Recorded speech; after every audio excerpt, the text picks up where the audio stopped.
Hello, everyone, and welcome to the third annual Oscars Watchalong. This is the 2023 Academy Awards. We're in for the long haul. Typically, these are about like a good 4 hours long. So, yeah, ready to get going. It's one of my favorite times of the year. We are the Cinefanatics. My name's Robert Adams. I'm Chris Adams. And like I said, we got a lot of stuff to talk about. So, we got roughly about 30 minutes before the actual show starts. So typically what we're going to do is go through real quick the list again, just real briefly saying who we think is going to win or potentially who we want to win for each category leading up till the show starts, like I said, here in about 30 minutes or so.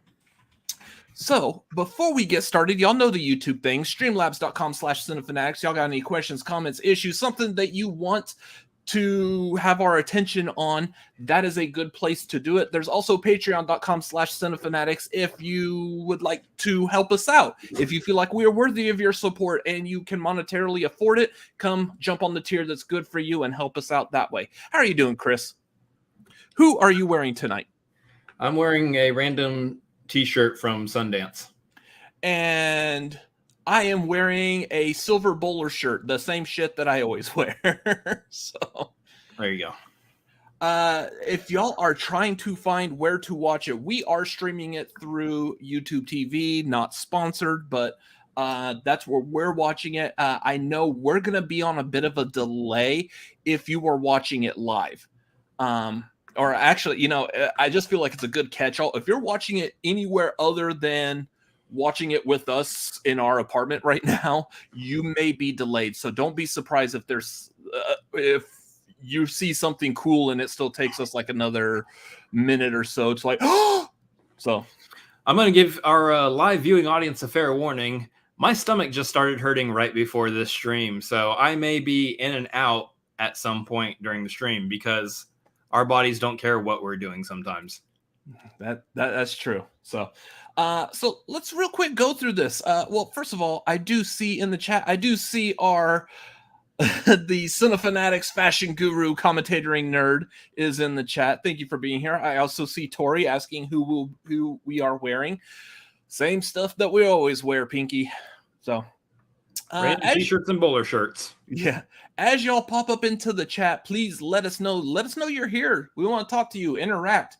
That's what makes this fun. So, dude, Stephanie Sue's like pink gown is gorgeous. Yeah, I have the nominees pulled up right now. I'm not seeing. Oh, okay.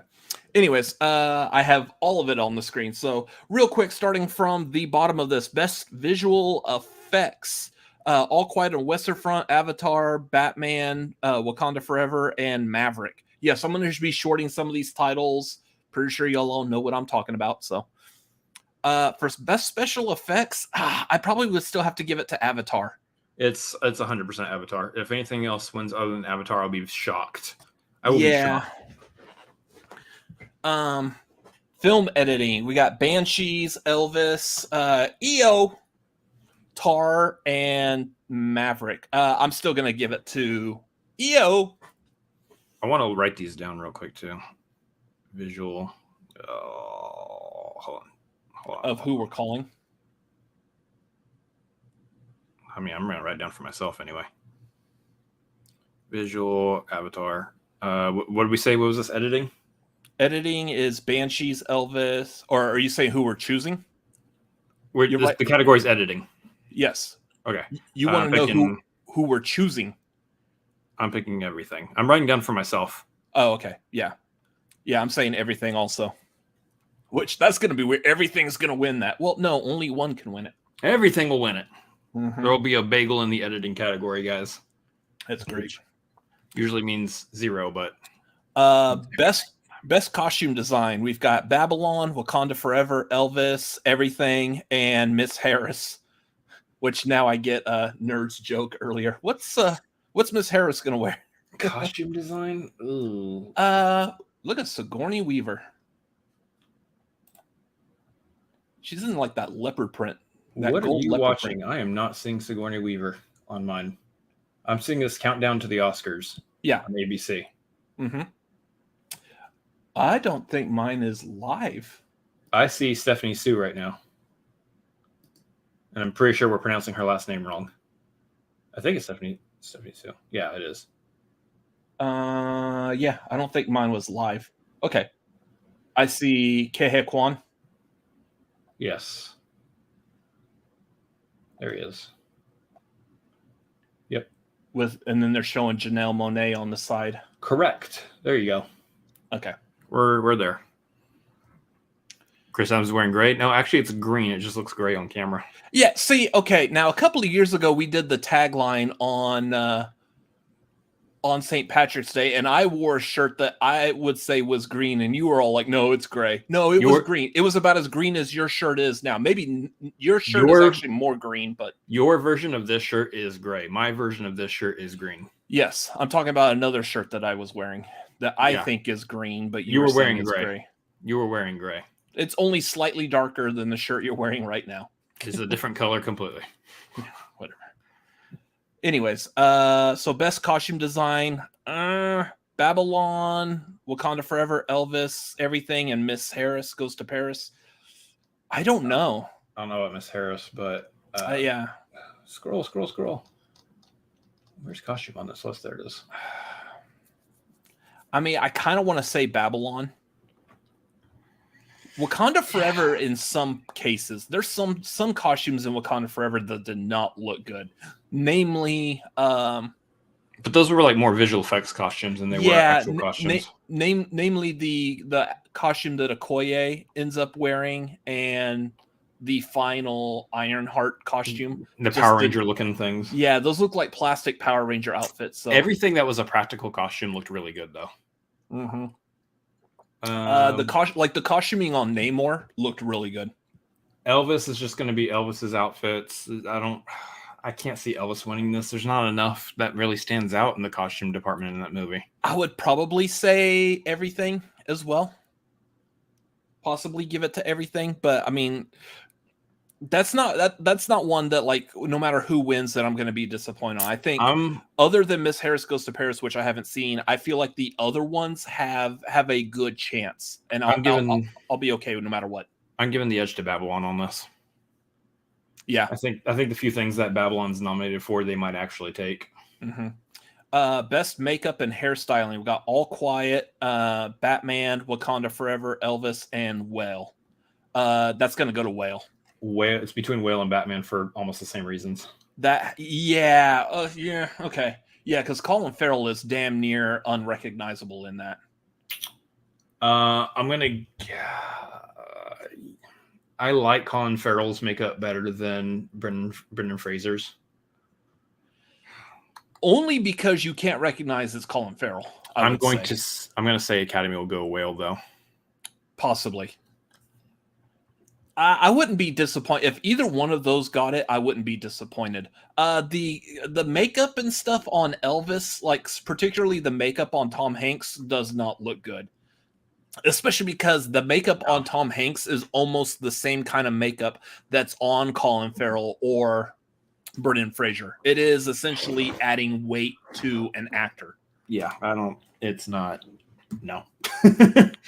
Nope. It's nowhere near as good. I see Jeremy Miller. I see Jenny. Hello, Jenny. Hello, Jenny. Nice to see you over here. Let's see. Cinematography. We've got All Quiet, Bardo, the False Chronicle of a Handful of Truths. I don't know what that is. I remember Elvis, hearing about that. Empire of Light, and Tar. I would say, just personal connection, I would say Empire Light. Even though I haven't seen the movie, I want to give it to Empire of Light because it's being done by Roger Deakins. I see Roger Deakins' name, I click. I am shocked that Maverick is not in here. For cinematography, yeah, those shots, getting some of those shots from the jets while they're actually in the air, yeah, that's really weird. I'm gonna guess All Quiet here. Yeah, that's probably where I would lean, but I would still like to see Roger Deakins get. Roger Deakins has not gotten enough Oscars in his lifetime. In fact, I think he's only gotten the one, right? He only got the one for 1917. Possibly. I can see Elvis getting this too, though, because Baz Luhrmann. It's a Baz Luhrmann movie. Yeah. Jenny, we are doing great. How are you doing tonight?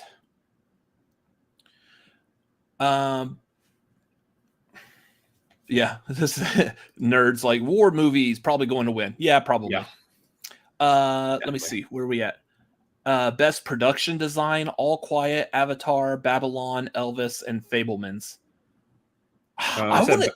Babylon's in there. The what? You said Babylon's in there. Yeah, and that's who I'm thinking I would want to give it to. I think, yeah, like honestly, the scenes in Babylon that are movie sets themselves, like the big movie sets, the big extravagant movie sets. Honestly, like there's so many different crazy scenes in that movie that are just absolutely insane to put together. Yeah, I got to give production design to Babylon. I'm thinking so. I agree. Best sound, we got All Quiet, Avatar, Batman, Elvis, and Maverick.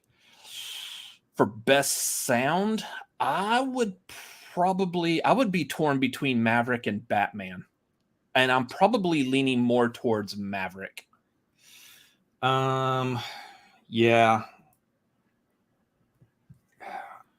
I mean, maybe I would say Batman. I could see Avatar playing in here too, but I think Top Gun gets the edge. Yeah. Let's see. Best original song. You've got Applause from Tell It Like a Woman, Hold My Hand from Top Gun Maverick, Lift Me Up from Wakanda Forever, Natu Natu from RRR, and This Is a Life from Everything. Easily, hands down, without question, this is going to go to Natu Natu. It is the only award that RRR is nominated for, which is a damn shame, but... Yeah. That's definitely the want here. I definitely want Natu Natu to get it. I can see Lift Me Up getting it. I don't know about This Is a Life. Well, everything you roll. I don't know about This Is a Life or Applause here. Mm-hmm. Hold My Hand was fine for Top Gun Maverick. In fact, I just rewatched Top Gun Maverick. Song's fine. I don't think it's going to win. Not over the majestic of Natu Natu. And I would say it's Natu Natu with Lift Me Up as a close second. Yeah. Because Lift Me Up was pretty powerful at the end of Wakanda Forever. Yeah, I think it's between those two. I'm going to give the edge to Natu Natu just because for the voting members, this is the only thing RRR is up for. So hopefully, maybe, possibly, not that they should maybe go by this route, but someone somewhere out there wants to give RRR some kind of an award for something. This is the only thing it's up for. Go for it. Yes. I'm saying that's the best route to go, but we're gonna get a hell of a performance out of that live. I'm just saying. That's actually the number one thing I am most excited for this entire presentation is the Natu Natu performance. Right. Best original score. We got All Quiet, Babylon, Banshees, Everything, Everywhere, All at Once, and Fablemans. I'm probably going to go. I will probably go Babylon. Score Babylon, Justin Hurwitz. He's been getting a lot of talk about this. After having seen the movie and knowing what he was doing with the score. Yeah. I really need to rewatch Everything Everywhere All at Once again. I really want to. Fableman's John Williams. You could see them doing that because it's John Williams, but I don't know. Everyone I've said has said that the Fableman score is nothing special, even for Williams. I'd go Babylon too. Yeah. Let's see. Best animated short film. I don't know any of these, so I don't have an opinion on it either way. Let me see. Animated short film is. Why isn't it right next to animated feature on the Oscar site? Because they want to confuse you. Short film animated. Oh, it's next to short film live action. That's why. I'm going to go with My Year of Dicks just because it's called My Year of Dicks. way to be professional. Best live action short film. We got An Irish Goodbye, Evolue, Les Pupilles, Night Ride, and The Red Suitcase. Again, I don't know any of these either. Les Pupilles Looks like it was done by Alfonso Cuarón, who I've been a fan of his work, so I would probably lean towards that.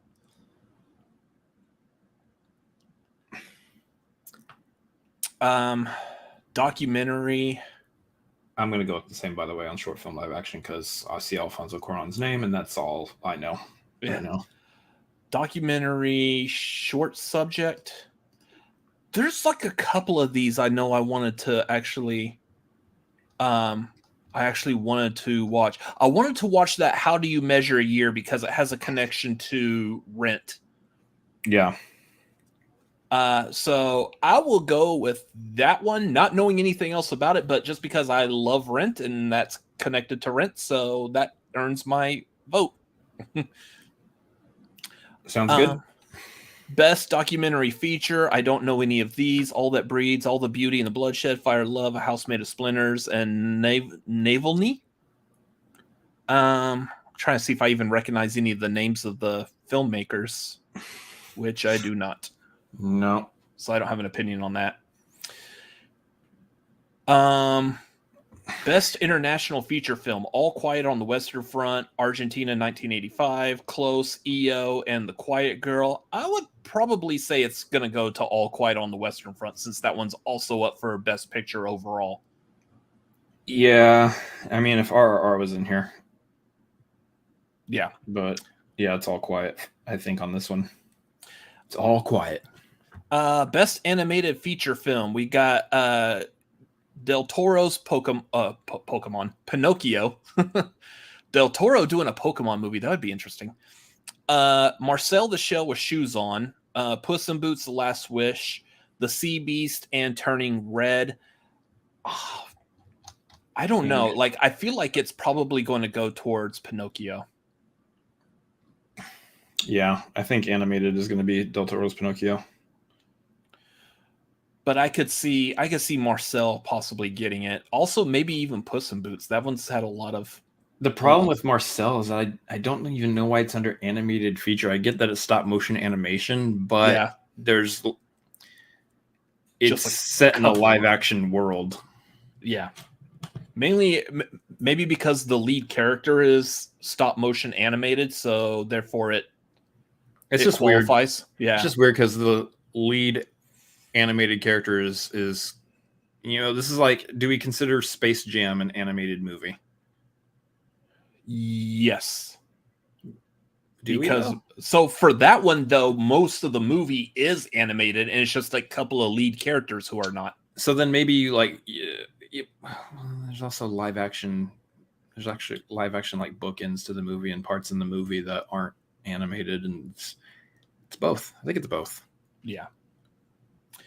Best adapted screenplay. We've got All Quiet on the Western Front, Glass Onion, Living, Maverick, and Women Talking.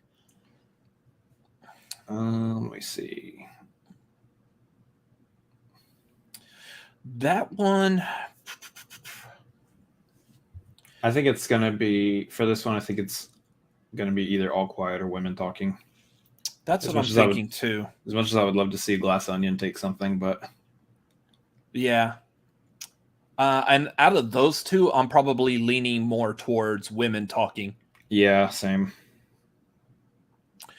Best original screenplay. You've got Banshees, Everything, Fabelmans, Tar, and Triangle of Sadness. That has to go to Everything.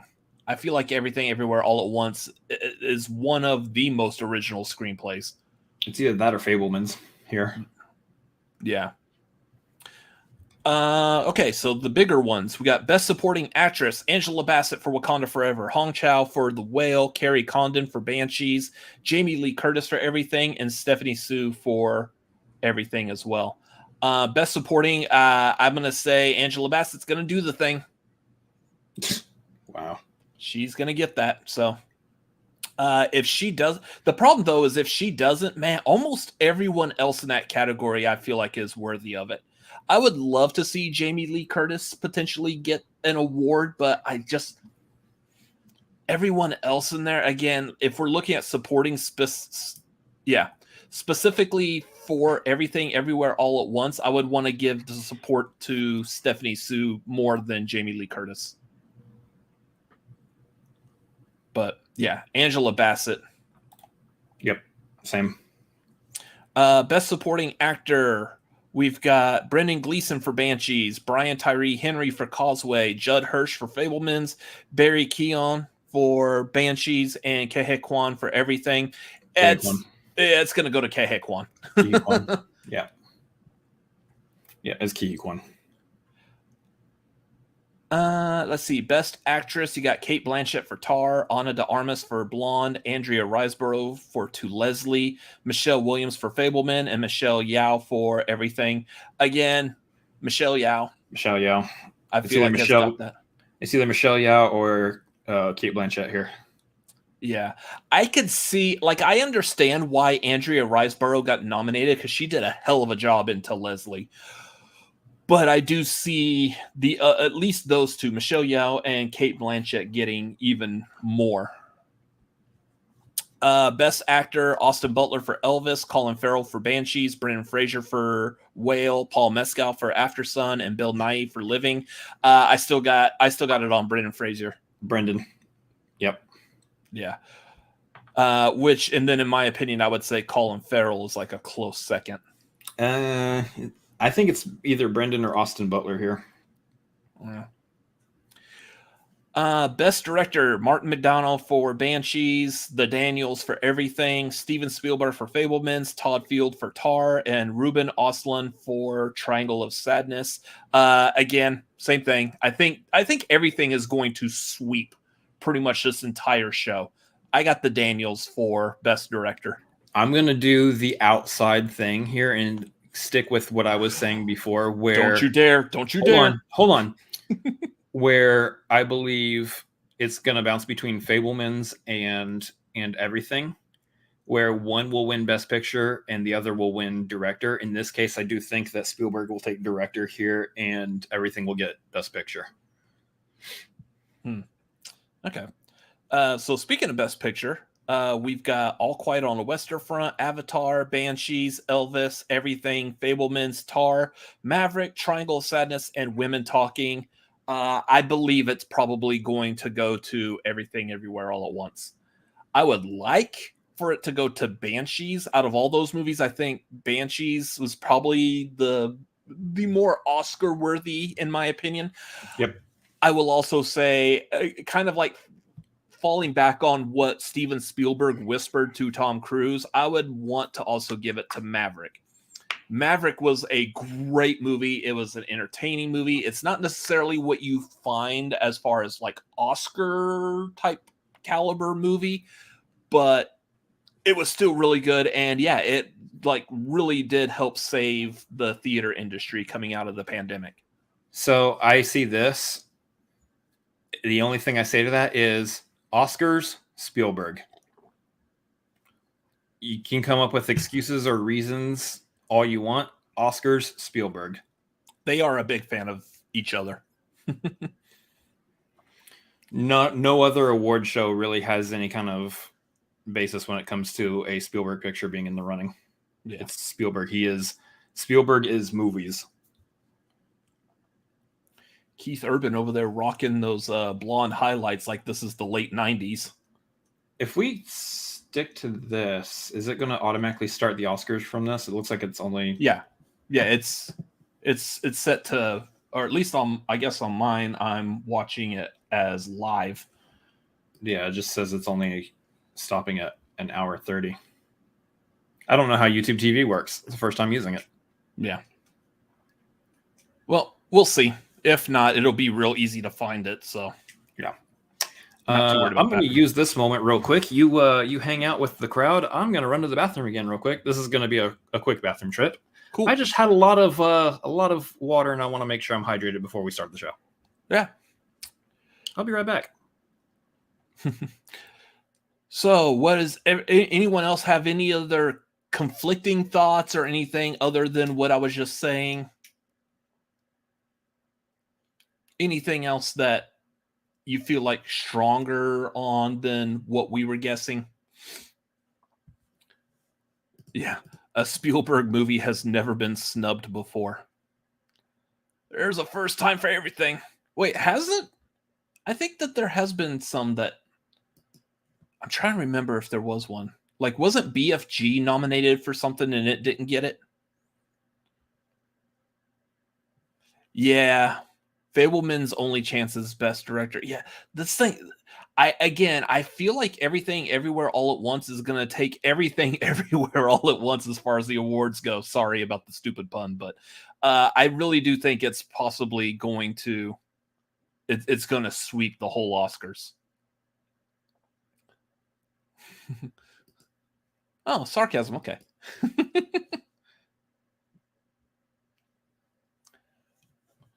Is that gold trophy? The other thing, so real quick before it actually starts, the other thing I want to note on here, we are aware that there is going to be probably the first full trailer for The Little Mermaid during the Oscars, and we're not going to be able to get away to go film a separate trailer reaction. So you will be seeing our reaction live as we're watching it, as long as it shows during the commercial breaks through YouTube TV, which I believe it probably will, since we're watching it through a local ABC affiliate. So yes, we will be doing that live. I don't know. I don't think we'll be doing anything as far as cutting it out separately and posting it. I don't know. I might. Depends on how I'm feeling later. Can't hear you, Chris. You're muted. I forgot I clicked the mute on the thing. I think it all depends on how much time we actually get to talk about it before the Oscars start back up. If there's still ads and we get to talk about it shortly enough, then maybe you can clip it out and put it up as its own thing. Tori's asking, how long are the Oscars usually? I know like our watch along last year was like over 4 hours long. And we did the same thing we did tonight. We did like a 30-minute or so pre-show, just re-going over all the awards, who we think's going to win. So yeah, I'm expecting, say we're in Central Time. This is about to start here in a few minutes. I'm expecting this will probably be over by 11 Central Time. So midnight Eastern or 9 o'clock Pacific. And whatever Mountain Time is, who knows what Mountain Time is? I don't know, especially because we just had the time change last night. So I definitely don't know what Mountain Time is right now. Yeah.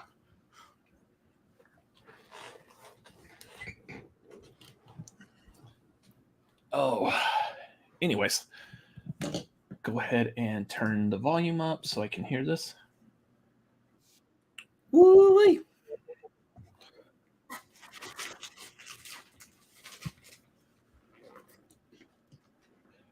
We have a local lawyer here in the Austin, Texas area that he has billboards all over the place that if you ever need to call him, I think it's one of those like injury lawyers. If you get into an accident, just call 4 and the phone number is 444-4444. So we got all these billboards of this guy like this. Like he's got this giant hand of 4 like right in your face. That's like that SNL skit that was playing last night. The which one? There's literally one about a law firm needing to find a jingle for that's right. for their phone number. Which that was pretty funny. Do. Oh man, we could be watching the XFL right now. And again, those of y'all that are watching, just keep in mind if you're streaming or you're watching it on live TV, there's probably going to be some delays, especially because I know there's a delay between what we see here, us reacting to it, and then the show for you on YouTube. So there's already a delay involved in that. So, oh, the Oscars. We are in it. It says 3 hours right now. So yeah, probably before. This is like the movie version of football games. Yeah. There will definitely be a delay in the game. This is the Superb Owl of the movie industry. So can I go full screen over here? Yes, I can.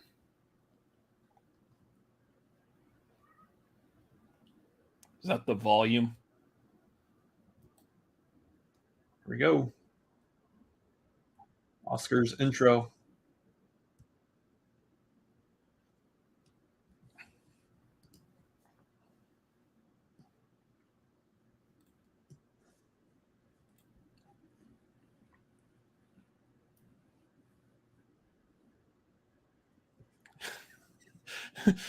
Tori, it's not delayed that much.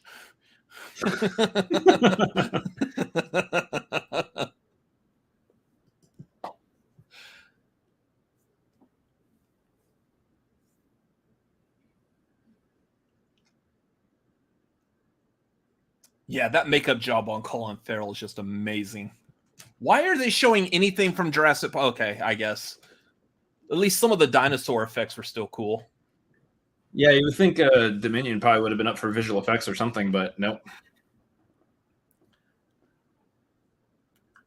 I think we all just agree that we want to believe that that movie doesn't exist. That was the only shot of Babylon that they could show in this sequence, because every other part of that sequence, there is naked bodies everywhere.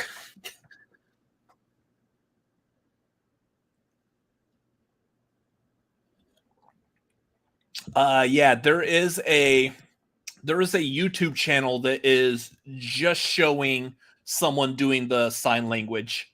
So if you are watching the Oscars live, you have the opportunity to watch someone signing it for you if you are hard of hearing, deaf. I absolutely love that. They did the same with the Super Bowl also. Or sorry, the Super Bowl.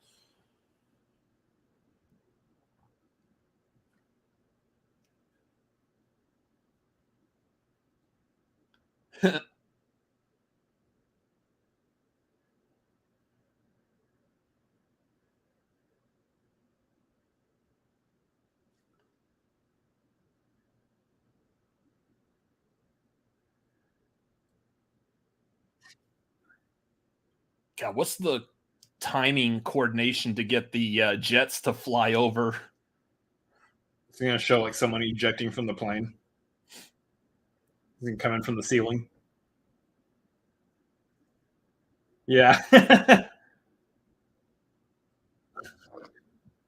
Isn't that a security flaw? Like you could just enter the theater from the ceiling? We already got a problem with the Oscars this year. Jimmy Kimmel just went splat onto the stage.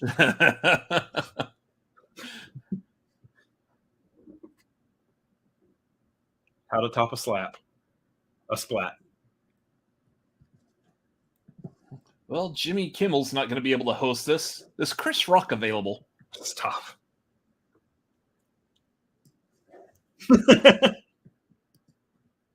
My Inishirin.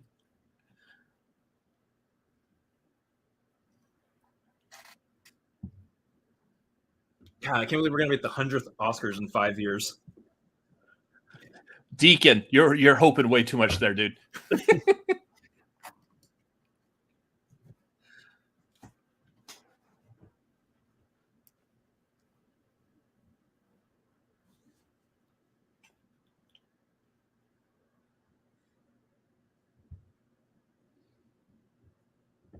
We're in an actual ceremony place this year, not a train station. Nice.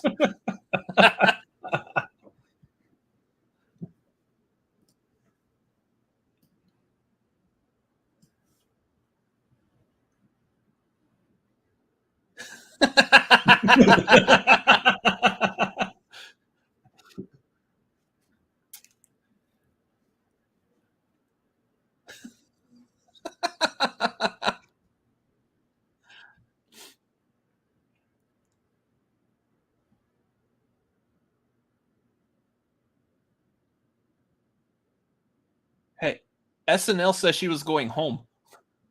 Right.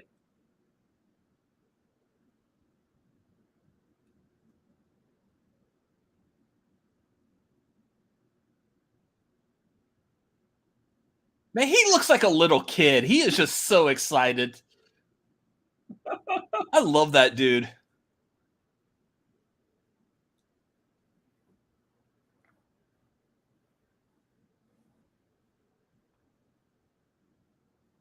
Kei Kwan was in that?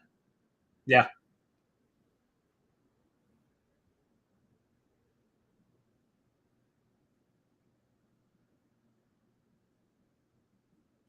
They've talked about while making the awards rounds how they're like, we're here, we made it.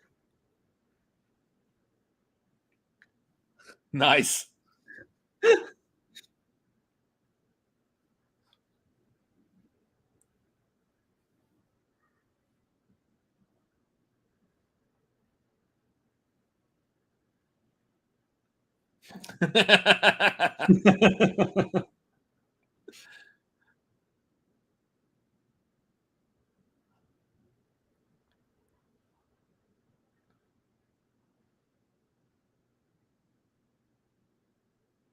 Wow.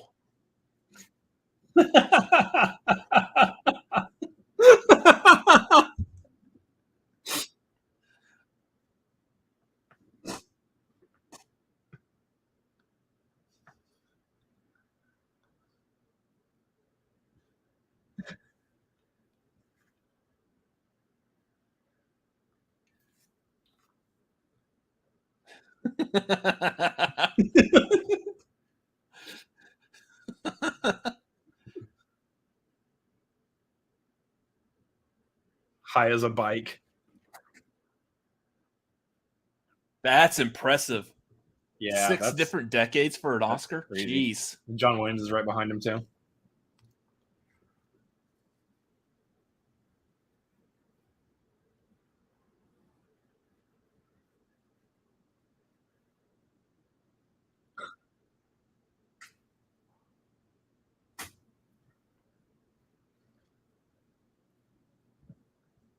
Did they make a slap joke already?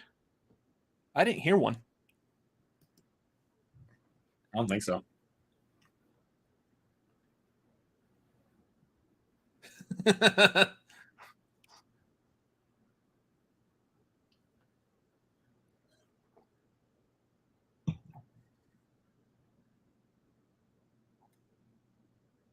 He's still looking good.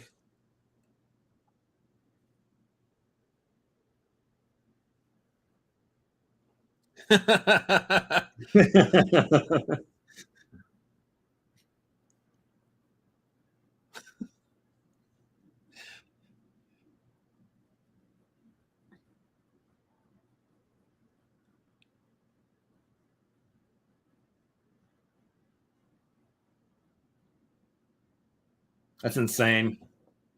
It's a lot of noms.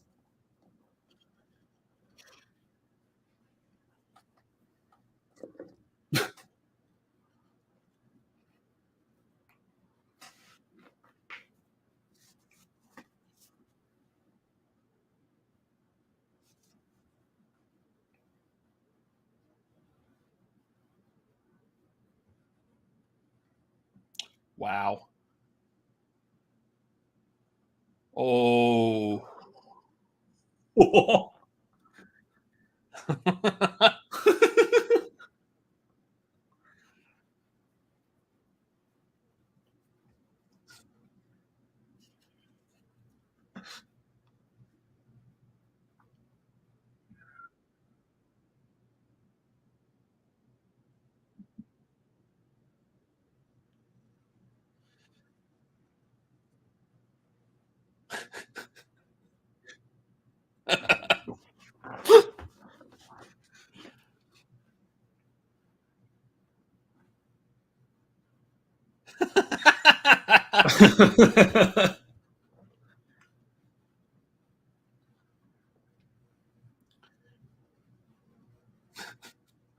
That's great.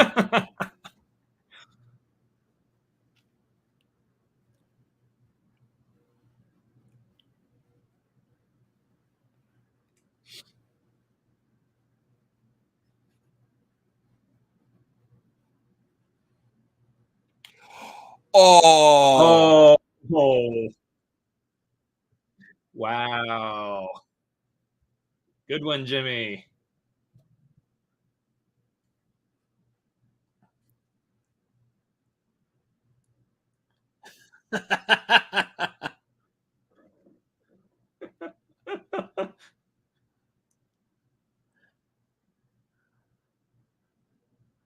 There you go.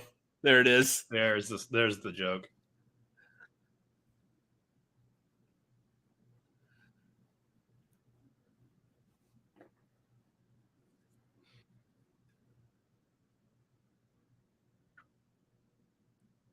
Nice.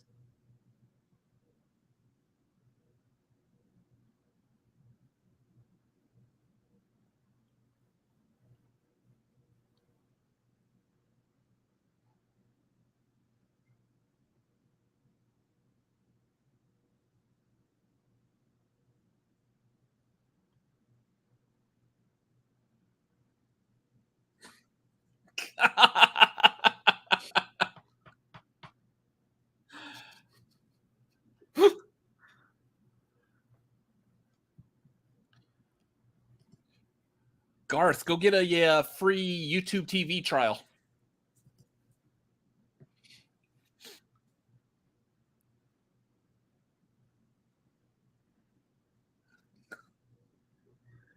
Judd Hirsch has not aged. No, he hasn't. In like 30 years. Since like Independence Day. Yeah.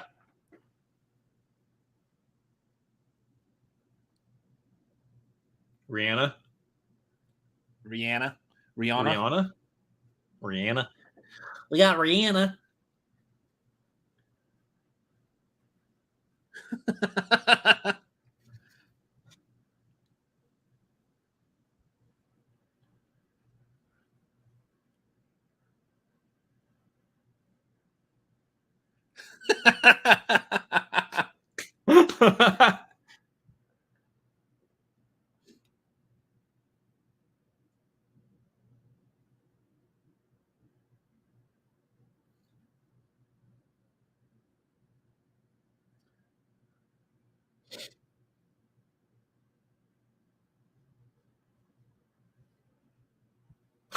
It still is convincing.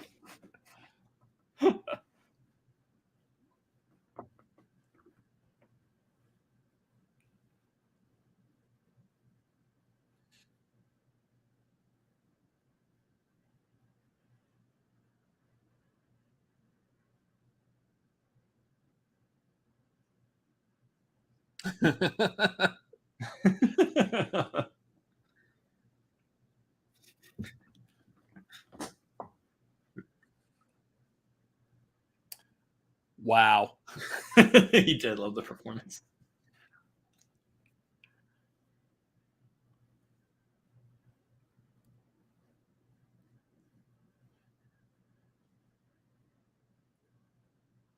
There it is.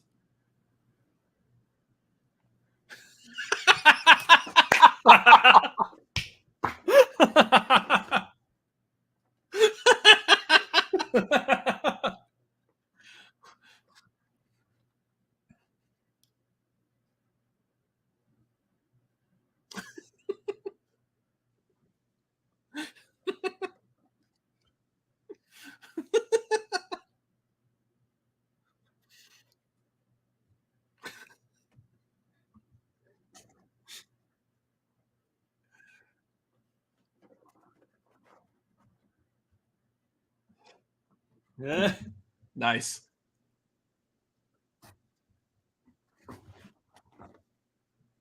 Ooh.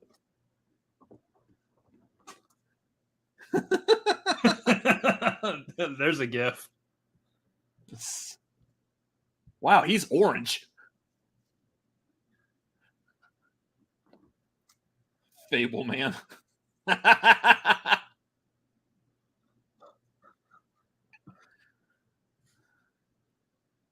Guillermo del Toro.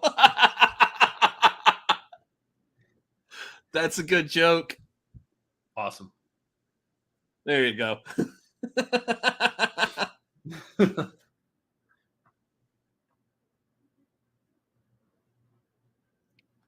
The Lydia Tar.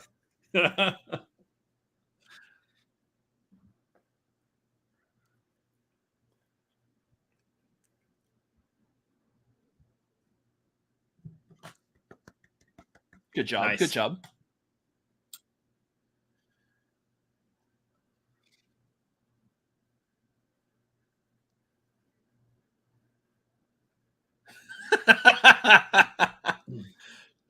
Tori, you were wrong.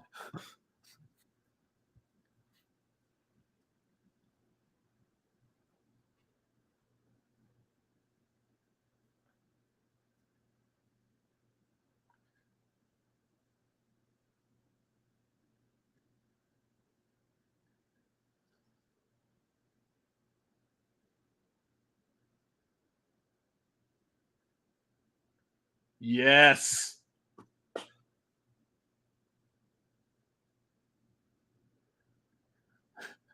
That is so good.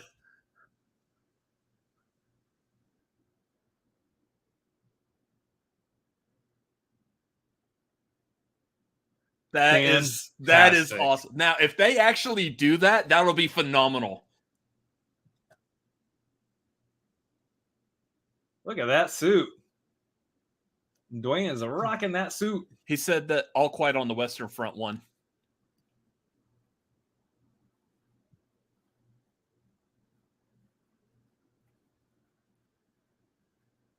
Dwayne the Rose Johnson.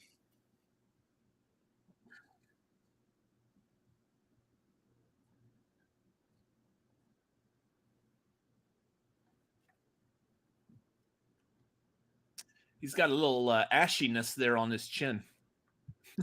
Getting older.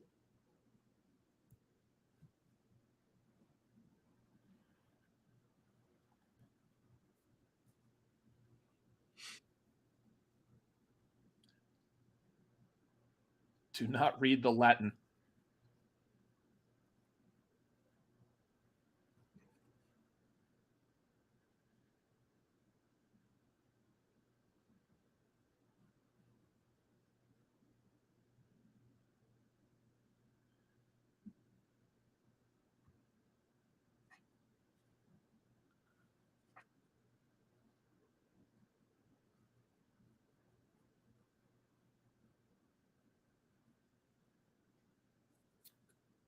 Oh, that's kind of cool how they're doing that back wall.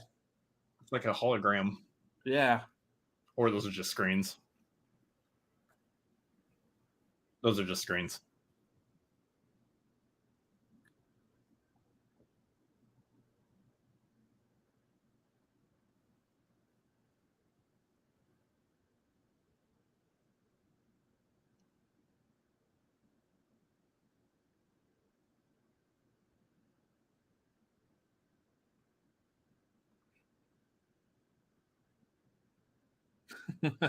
So cute. Compared to what?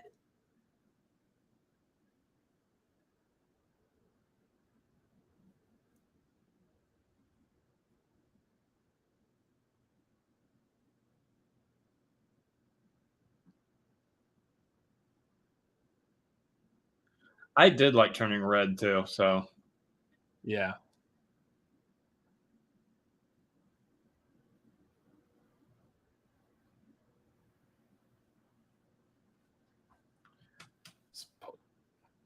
Pinocchio. Yep. Pinocchio. We are 1 for 1 already.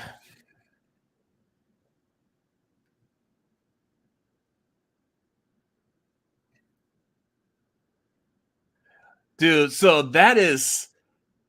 He's like, he first saw Disney's Pinocchio as a child. Yeah, and then he made a Pinocchio movie that came out the same year as the remake of Disney's Pinocchio. That's crazy.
That guy I did personally like Marcel the Shell more than Pinocchio, but we love a good Del Toro win. Yeah. Del Toro is like, seems like he's one of the nicest human beings ever. Oh, yeah. I feel like he seems like such a humble guy.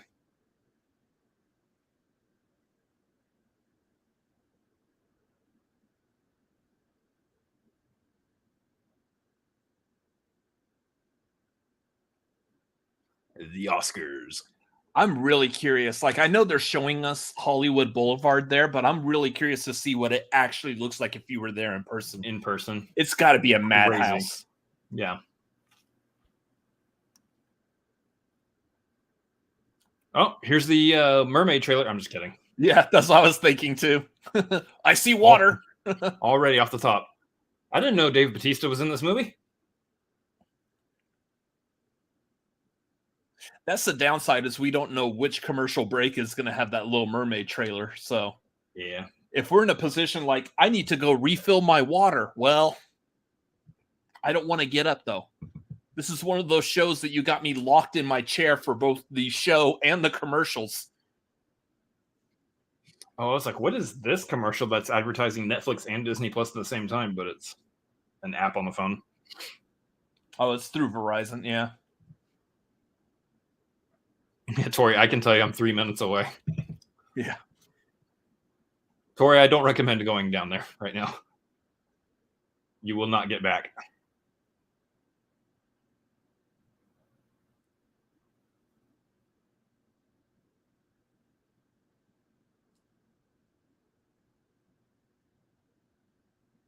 Man, Disney sure has a lot of movies with people opening their eyes.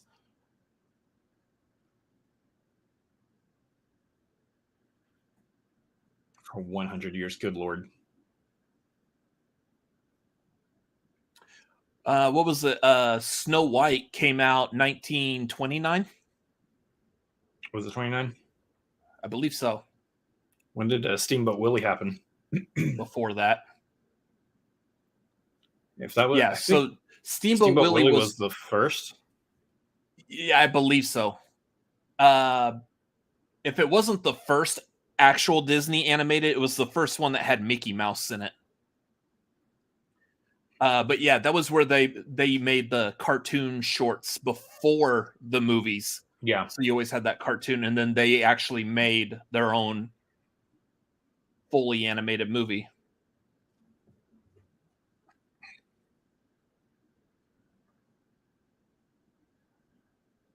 I might try to live tweet some stuff too. We'll see how that works.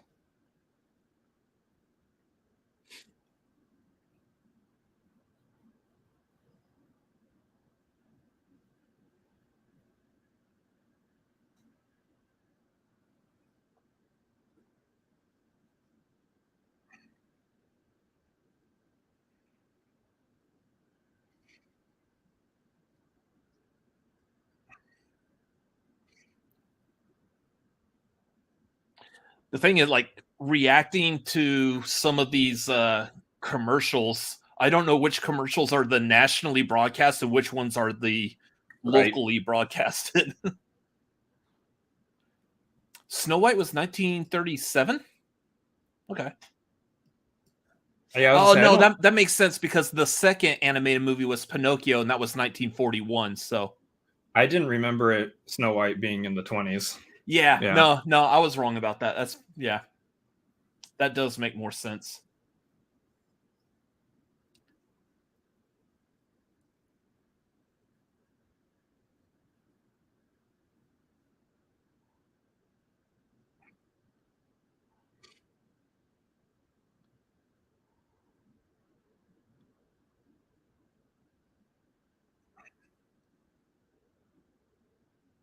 Oh, nice. Stunts. Lighting technician, stunts. You're recognizing everybody else who wouldn't normally be up for an award. They need to add stunts in there. Those people are risking their lives and making the productions look good. Best. They should be honoring them.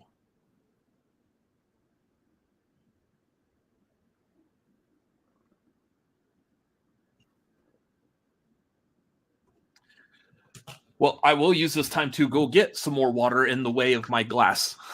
Nice. Be right back. I can't see this movie not getting best visual effects. I mean, just the underwater scenes itself top nearly everything else that's under the visual effects category this year. 100%.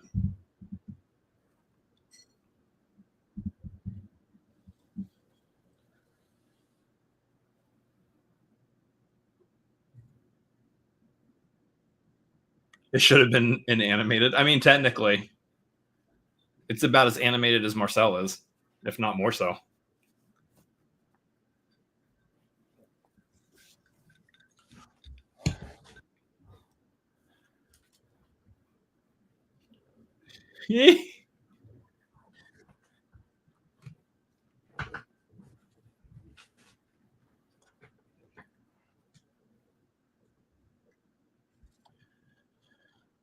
I don't believe you. He doesn't look a day over 60.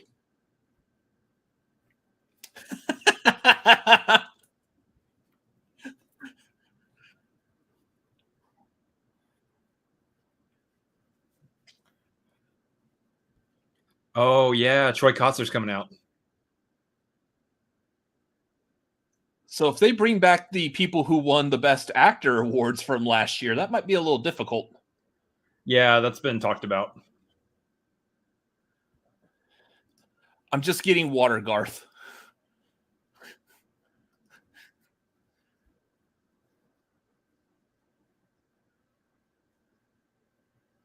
I love that he won last year. Yeah.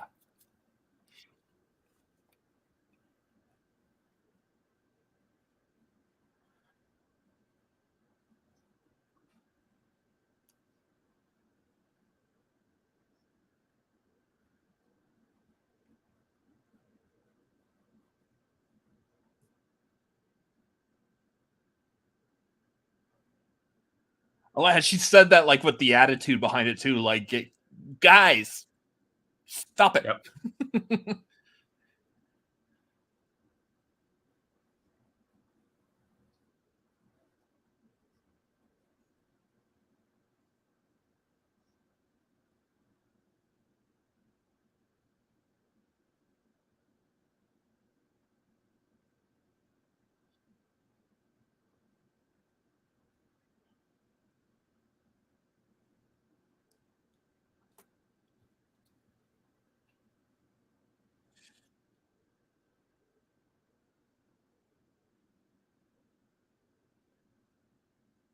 I want to watch Banshees again. That was such a good movie.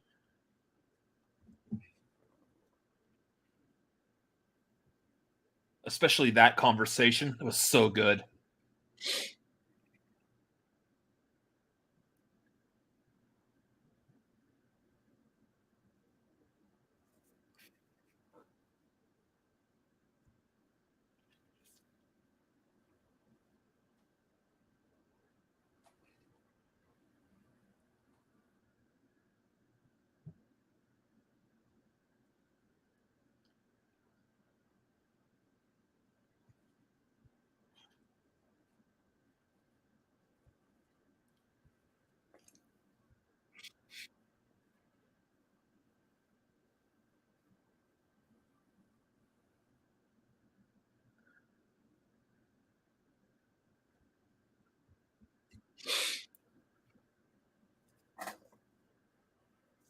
All right, so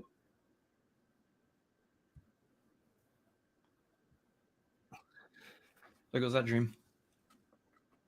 Yeah. Kihi Kwan scene is the I want to do laundry and taxes with you. Yeah. Betting. Maybe.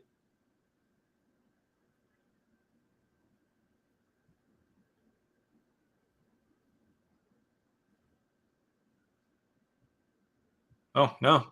I thought they would, but maybe they're saving that for later. Win.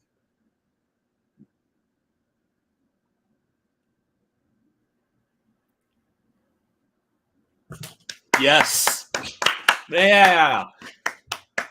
Let's go.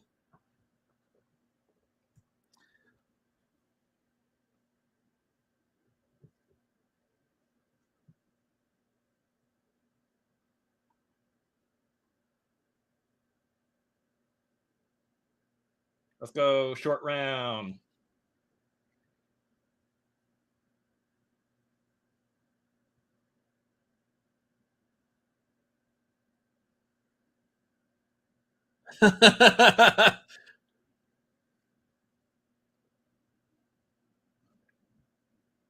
Yes.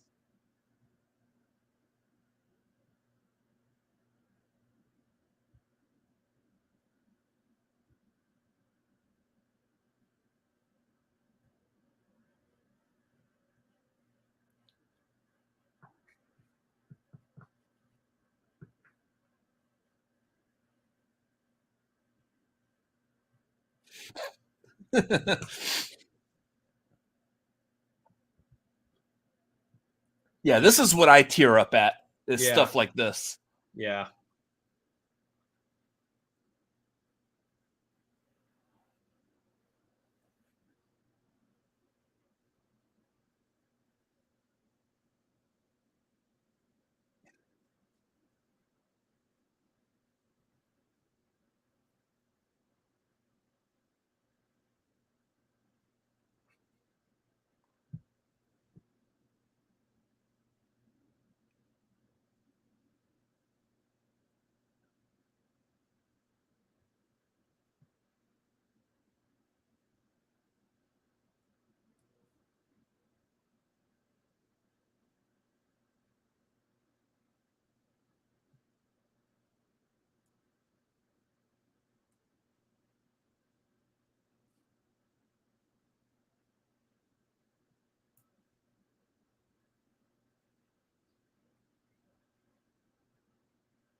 Chunk.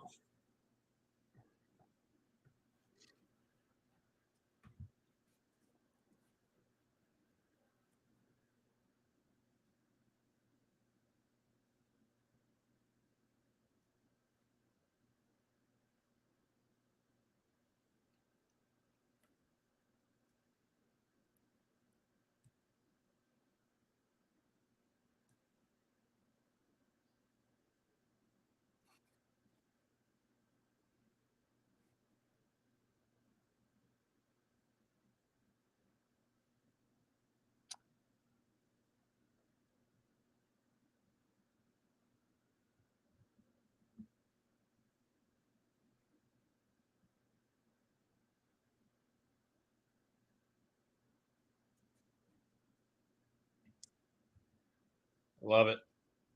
Yeah. Yeah, seriously.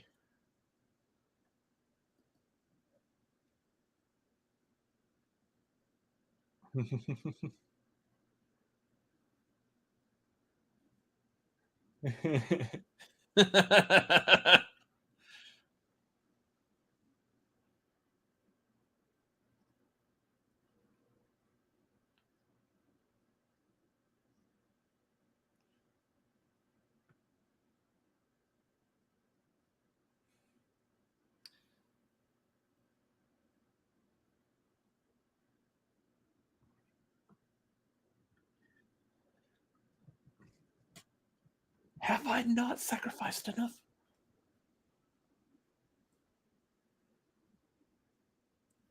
Or given everything? Yeah. Gosh, she better win. That's the scene to choose.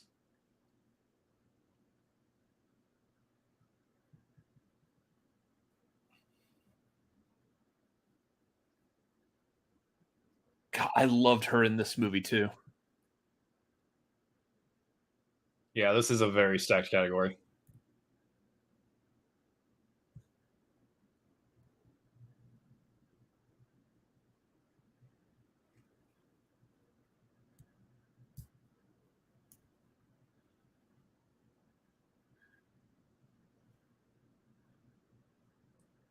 As stacked as this is, I still feel like Angela Bassett still has the lock on this. Yeah, I mean,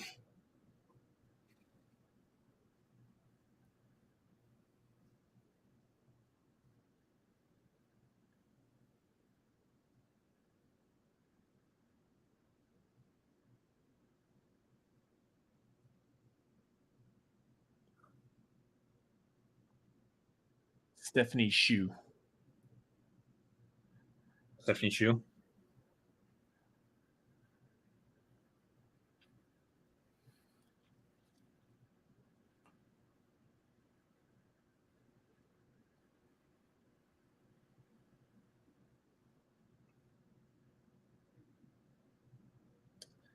Come on, Angela Bassett.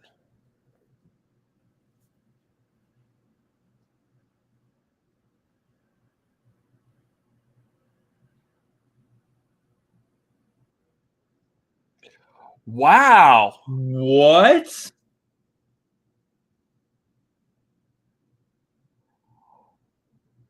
Whoa.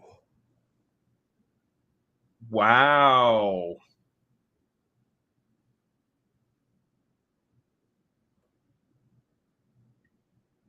Jeez.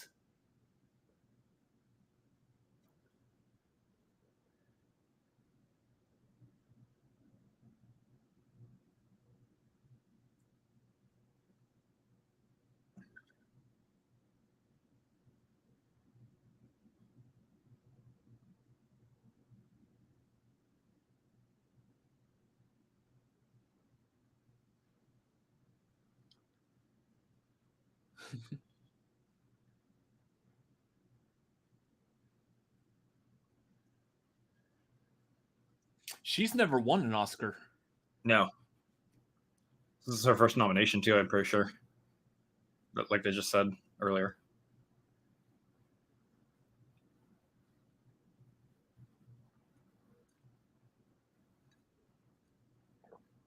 That's crazy.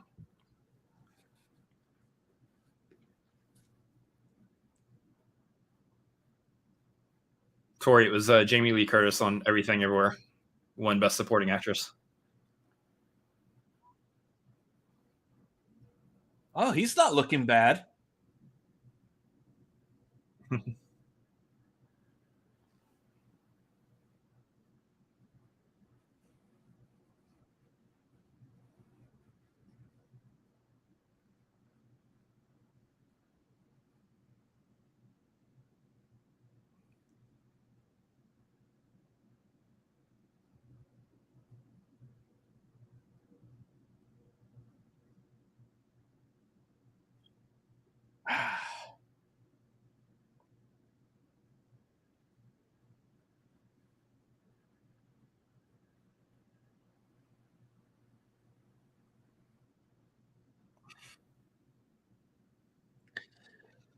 If nothing else, so far this has been the year of like every Oscar win is super emotional.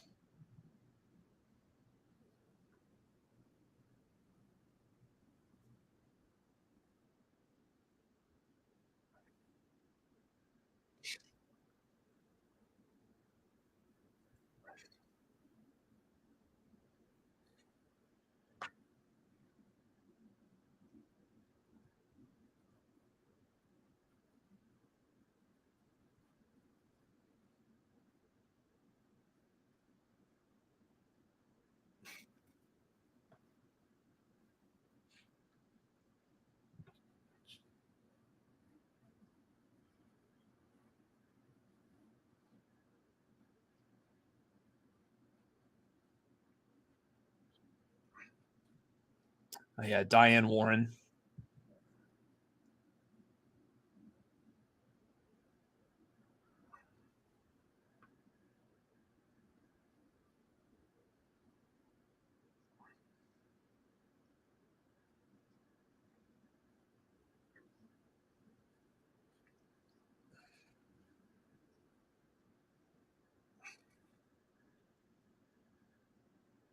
Oof.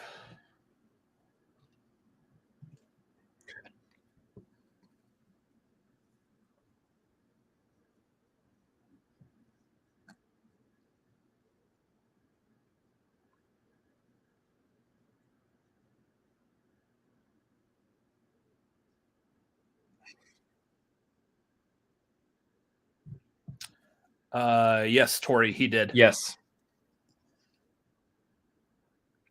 So far, Everything Everywhere All at Once is sweeping.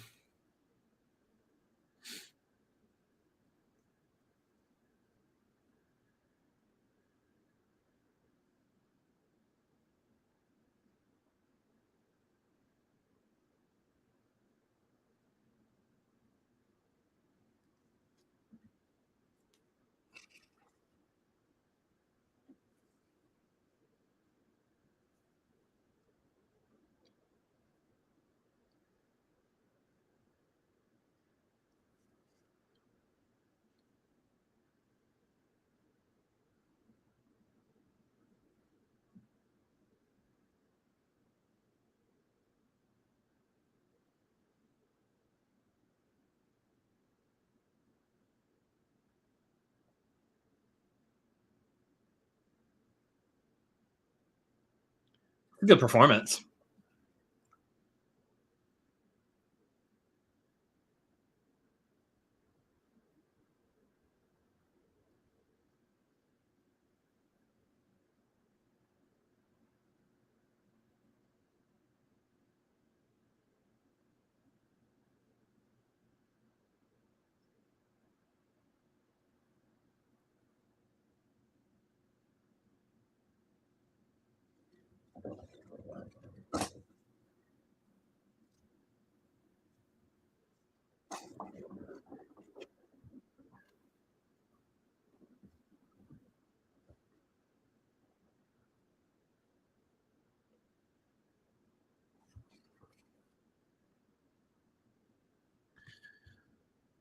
Whoa. Scan the QR code. Oh man, look at these two.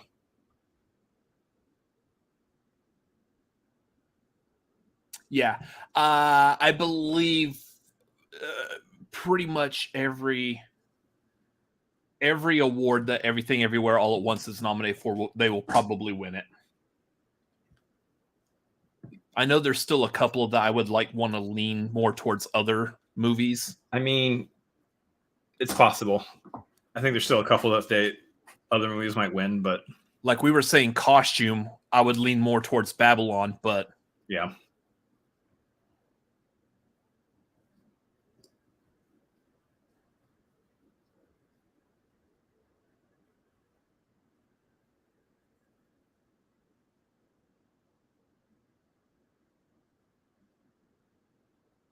Is that a Rolex commercial? Yeah. Interesting. Amelie.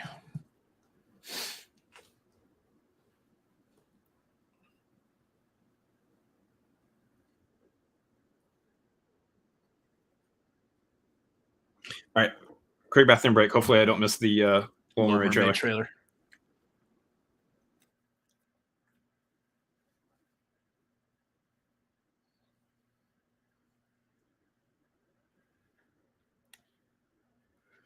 Whew.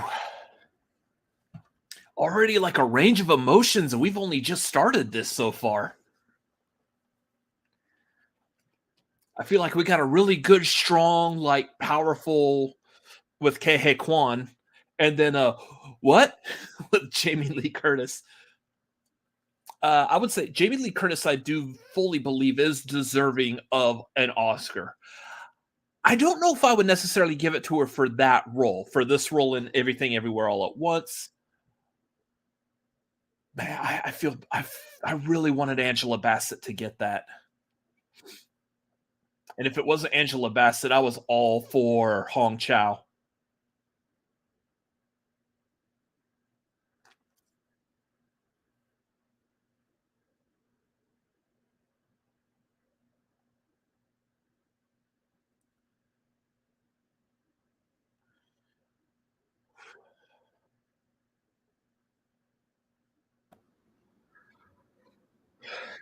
He made it.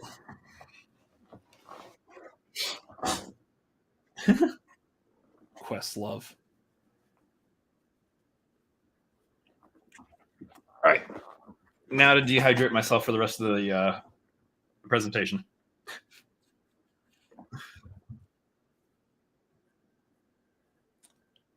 Yeah, these are all local commercials.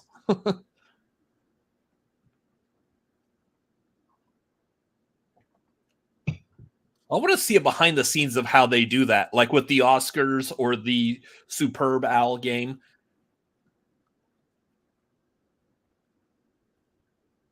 All local commercials are probably supposed to meet a certain time standard, in which case all local commercials can play it for the same amount of time.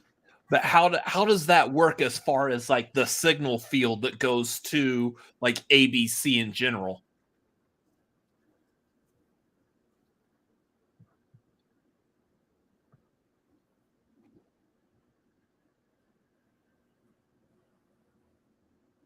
Yeah, Garza's getting Massachusetts lottery ads. We just got local news. We got a news and a local lawyer. Now we're getting HEB tortillas. which again, we're in Texas. HEB is a big part of our lives. True. Whole commercial just for their tortillas. Okay. All right. Woman was buying tortillas at HEB and eating them in their car on the way home, and like police pulled up next to her at a red light, and they were also eating tortillas. And it did if you know, you know.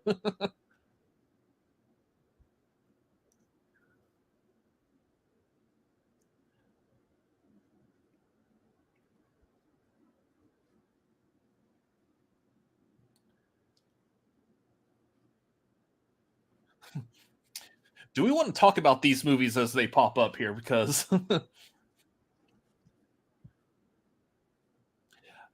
not going to say Tar is a bad movie. It is a movie that I personally had a hard time watching, mainly because my ability to focus and connect with the movie. I had a hard time trying to get through it.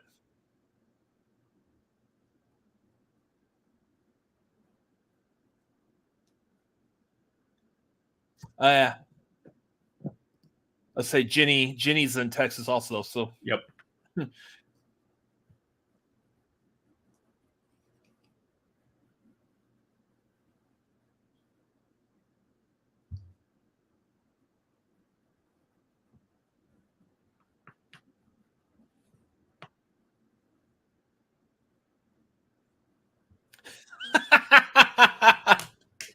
Wow.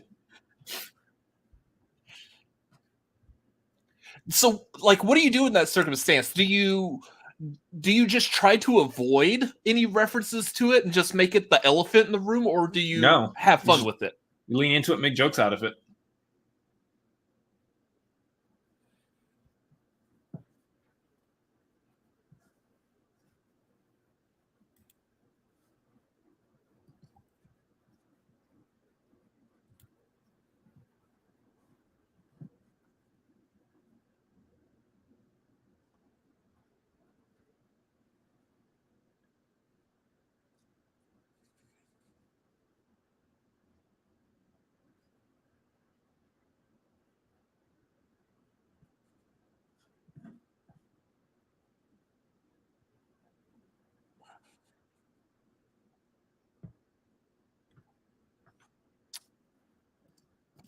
That's good, nerd. That's really good.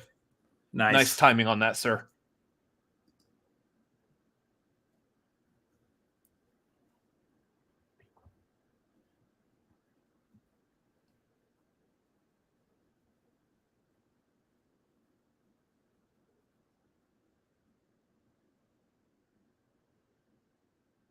Oh, the Elephant Whispers is documentary short.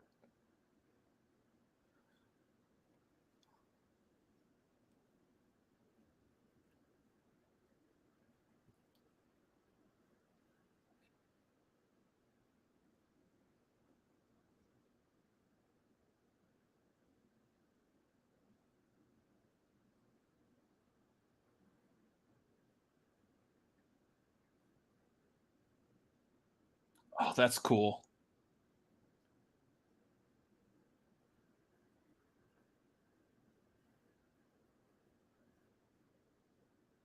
I always loved watching like the lava volcano videos back in grade school. Yep. Those were always so cool to watch. Wow.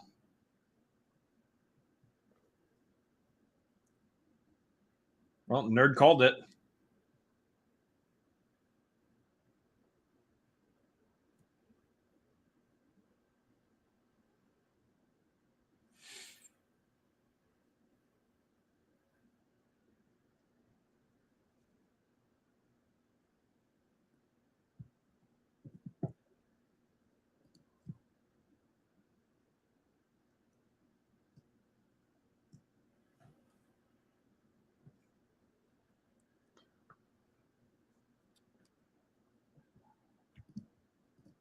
So, Garth, there's not really a way to click and move forward. We are as live as our computer will let us. Would very much wish you didn't say that, because there is, and I did it.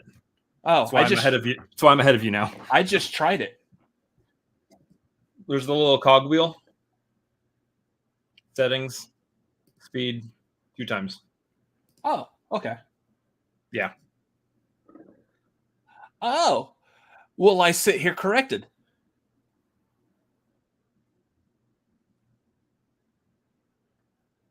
Yeah, we might want to do that like during commercial breaks every now and then. Will I sit corrected, like I said?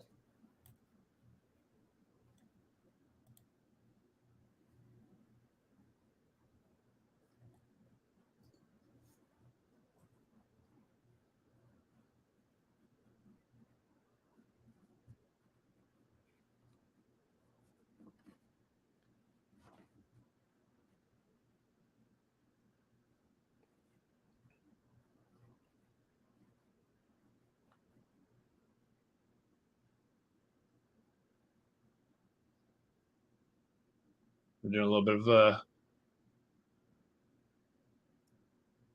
talking about the Ukrainian-Russian conflict.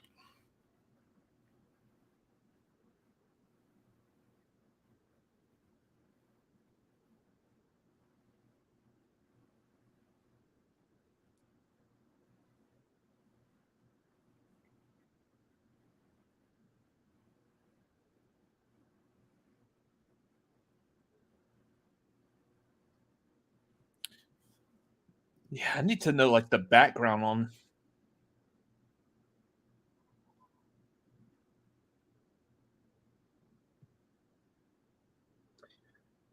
I'm glad they kept it short, not because I don't want anyone to say anything about important things, but because I was really terrified of them playing her off while she's in the middle of talking about her husband being imprisoned. That's what some of these That would be awful if that happened. it's really hard to play people off on some of these. Yeah.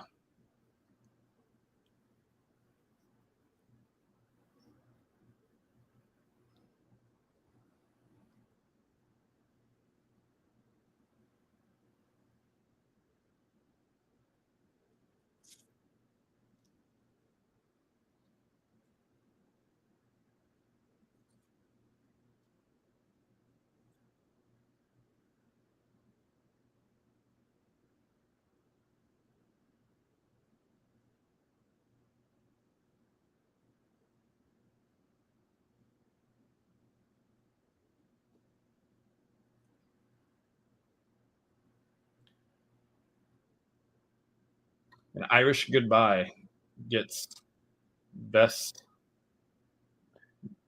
doc short film.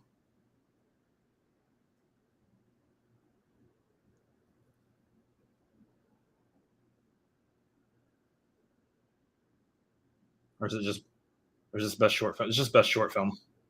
Yeah, live action short. Live action short.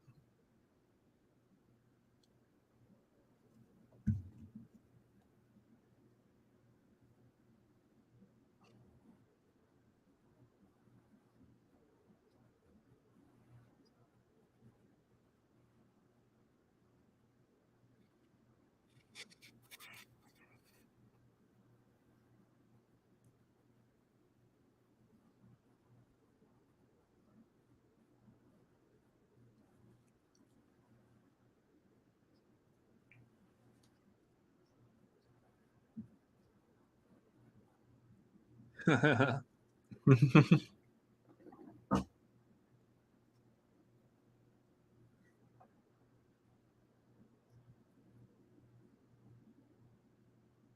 how lovely. That's awesome.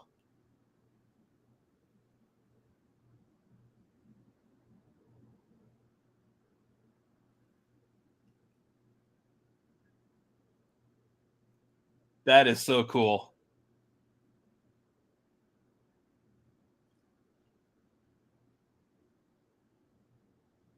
Now they're playing the Little Mermaid song.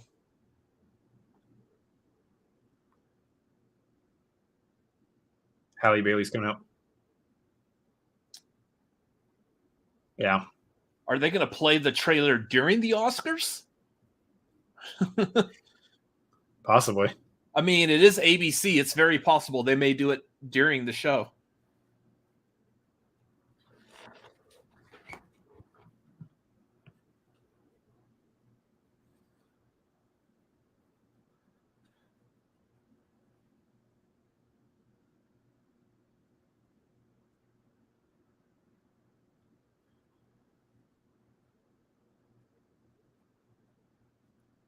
Yeah.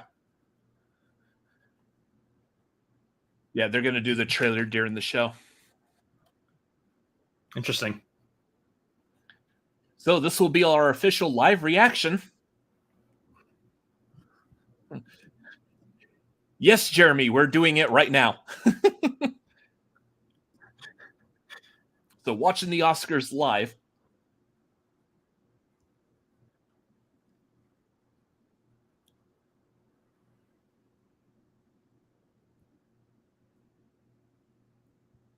Here he goes.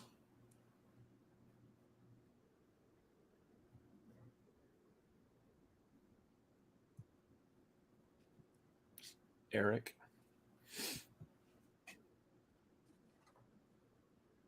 It's going to be the first full trailer, too, so we're going to see a lot here. Yeah.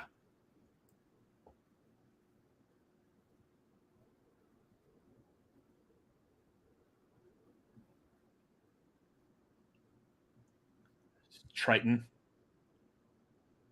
Oh, he looks good.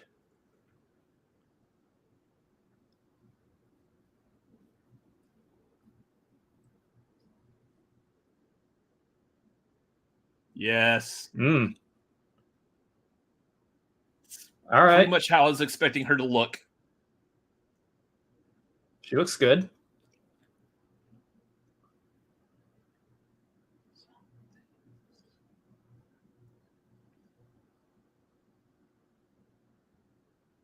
Sebastian. See, they did away with the purple seashells. Yeah. It's not feasible. Yeah. Nice. Nice recapturing of that shot.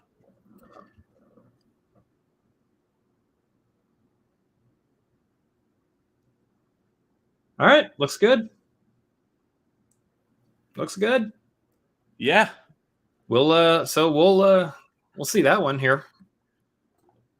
We didn't get to see like any shots of Flounder or Sebastian, Scuttle. Sebastian popped up there briefly. There wasn't a shot focused on him, but did it just look like a generic red crab? I didn't see. Yeah, he's just a little red crab, just a regular. It's like that image that we saw floating around the internet a couple of weeks ago. Yeah. Okay. The only thing about it right now that I think is that it's the shading on it looks a little too dark in terms of like the coloring and everything. I think a lot of people were already saying this, but like the contrast, saturation, all of it seems a little low for like a live action interpretation of a animated They need movie. to pump up the exposure a bit. Yeah, that seems to be the only fault that I could find with it right now. Otherwise, it looks pretty good. Yeah, I like the look of Ursula. Again, that's pretty much the way I was imagining it. Like taking Melissa McCarthy's face and put Ursula's makeup and white hair and stuff. I think they did a good job with that. So I'm happy with her. I know some people don't like Melissa McCarthy, but I do. When they first announced she was playing Ursula, I was like, oh, perfect casting right there. Yeah. It overall looks good. The music sounds just on point, like you would expect for like a live action interpretation of Little Mermaid. Yeah. From what we saw from the trailer. Yeah, this comes out in May. I am interested in seeing more from it. We're in March. We're in mid-March right now. So we'll get at least one more trailer. Yeah, we'll probably see one more trailer. Yep. Looks good though. On what other like major Disney thing comes out. Yep. Yeah. So yeah, that's our reaction to this. If you liked it, give us a like. I'm probably clipping this out, which is why I'm saying all this weird plugging stuff in the middle of our streams. Yeah, make sure you give us a like. Comment below your thoughts, feelings, and opinions of that trailer. We would like to know. Have a fun conversation about that. Make sure you follow us at Cinefanatics MLP on Twitter and Instagram. You can follow me personally, Robert Adams MLP on Twitter, Instagram, and Letterboxd. Also, youtube.com/@RobertAdamsMLP. Go, Chris. You can follow me at Chris Adams MLP on Twitter, Instagram, and Letterboxd, as well as twitch.tv/Chris Adams MLP. Anyways, that's going to do it for this reaction. We will see y'all later. Good night or goodbye or whatever. In the meantime, we're going to go back to watching the Oscars, so y'all have fun.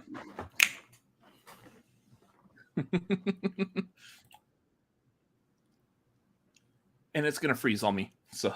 Oh, froze on me too. Yeah. All right. Speeding it up again. Here we go. Real quick though, I do want to do like a small, like little intro thing. We can do that afterwards. Well, I would like to do it right now while it's around what we're going to be clipping out. It'll be easier to find and edit later. We can do that afterwards. All right. Give me more work to do. So y'all see behind the scenes how much work goes into creating these videos. They're giving out an award right now. Well, now they are. Oh no! Now Kang has even infiltrated the Oscars. Kang is everywhere.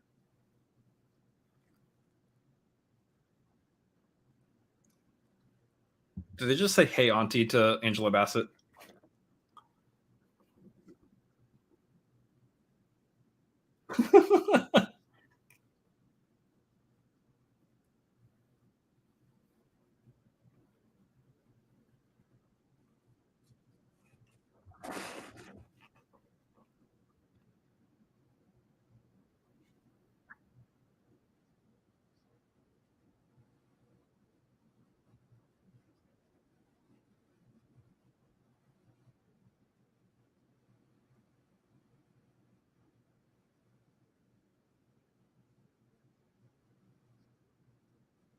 Yeah, those things are huge and they're heavy.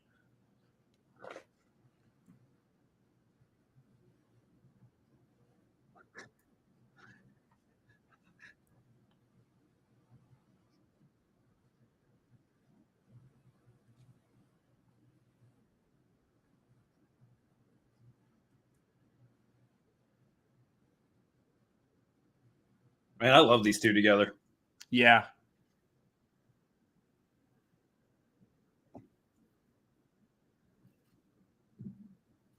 So All Quiet's who we got for this one. In which I'm also still like on the Roger Deakins. Yeah.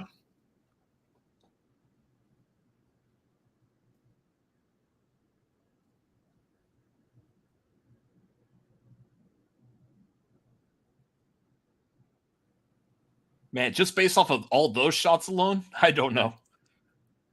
All Quiet on the Western Front. There you go. It's a war movie. There you go. I mean, you have a hard time not passing off if there's like a popular war film.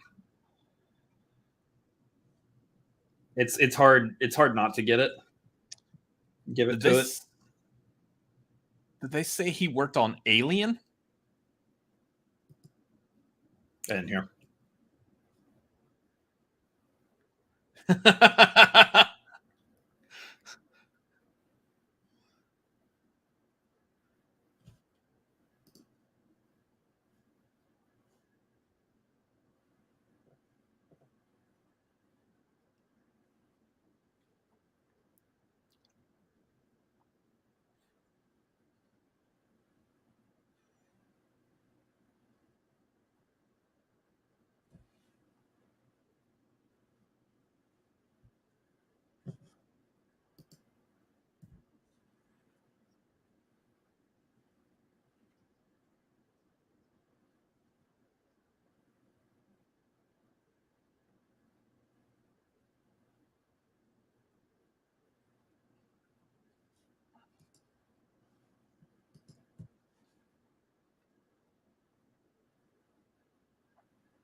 Donnie Yen. It reminds me we need to get tickets to John Wick. Right?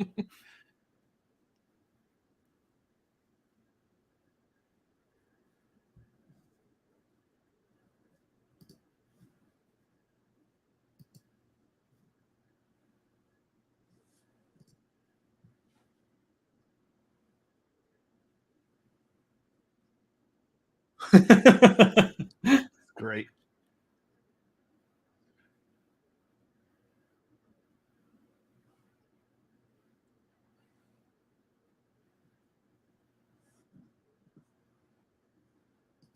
Pretty much Tori. I think we're synced up, yeah.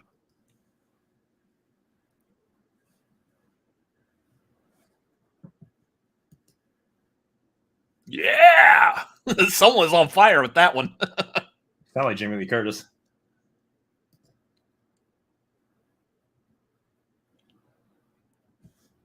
David Byrne, nice.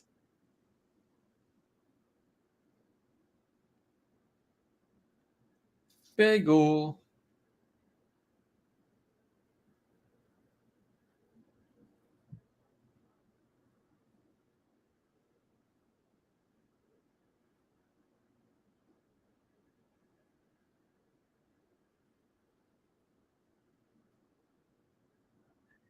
This is a performance.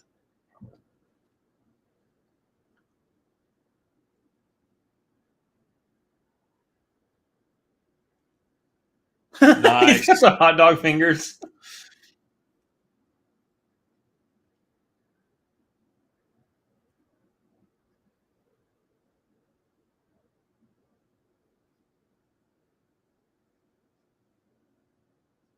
I didn't know Stephanie Shu could sing.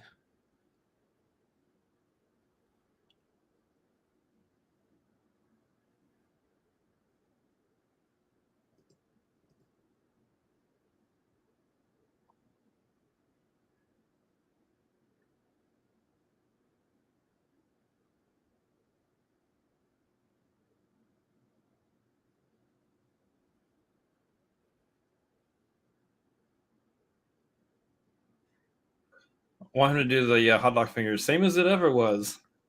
Yeah.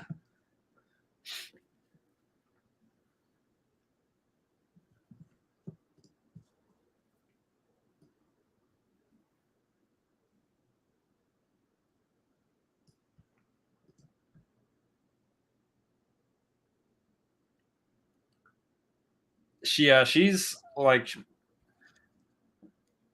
personally, again, I feel like she deserved it over Jamie Lee Curtis for this movie. Yeah.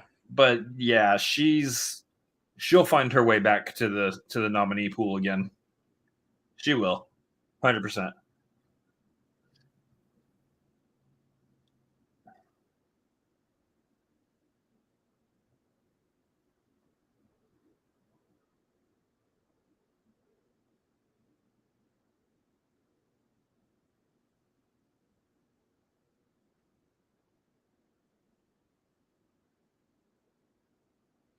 I do kind of wish Angela Bassett still won though, because I think once again this is a situation where like the Academy is kind of looking down on comic book movies. Yeah, when they had nominated Black Panther before. Yeah, they're not real cinema. Oh, that performance was just fine. She doesn't win though. Like, no. I think Angela Bassett deserved to. Personally, again, I think Angela Bassett deserved to win over Jamie Lee. I don't think Jamie Lee Curtis really did anything that was like super stand out for Everything Everywhere All at Once. Yeah. Especially not over Stephanie Shu. So. Who was like the focal point of the movie other than Michelle Yeoh. Yeah.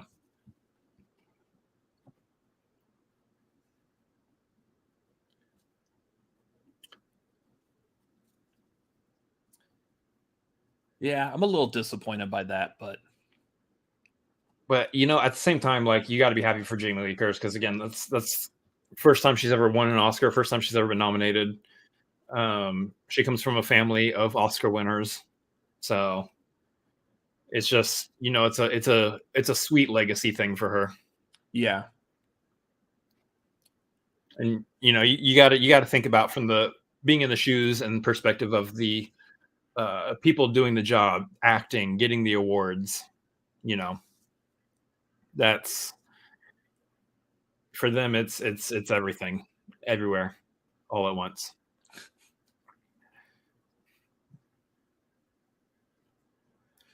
I do need to bathroom real quick, so I will be right back. Well, now that we know the Little Mermaid trailers happened.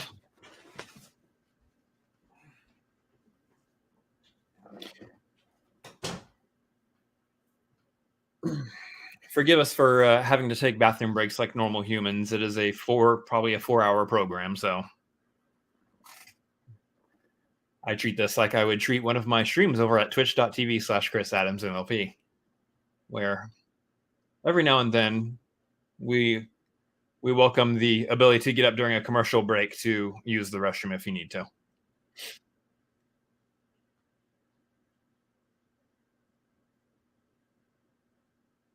Yeah, how dare I? How dare we stay hydrated and have bladders that do their job correctly?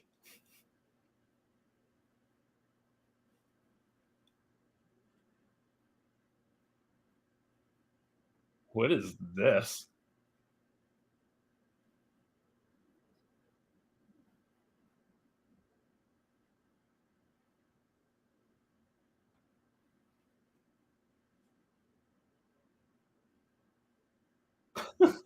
What is this? The prank panel? Oh my gosh.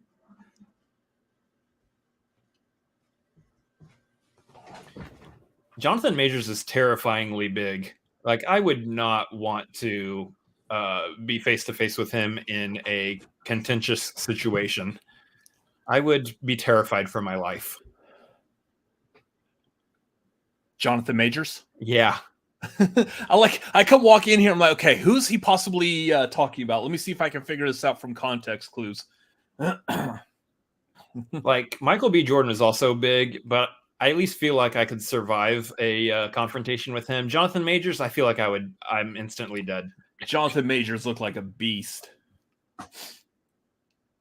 That trailer I don't think they actually had it in the movie, but the trailer that showed him coming out for one of the 2 boxing matches, he comes out and he's got this look like, yeah. And I was like, nope, I'm dead. That being said, Michael B. Jordan was yoked as mess in that movie too, so probably wouldn't survive against him either, to be honest. Yeah, having to get in shape, act, and direct. We will see Michael B. Jordan up on this stage getting awards aplenty in the future as well. Absolutely.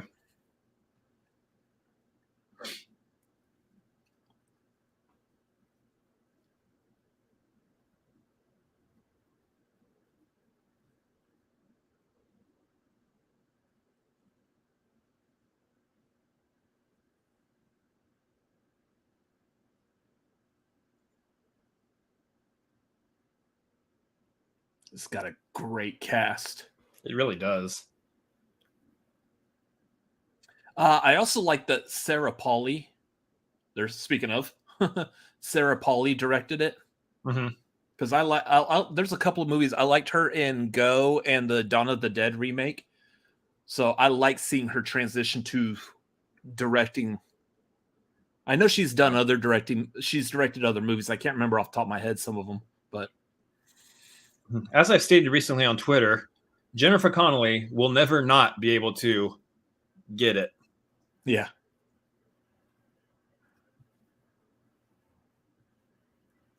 Samuel Jackson can too, honestly.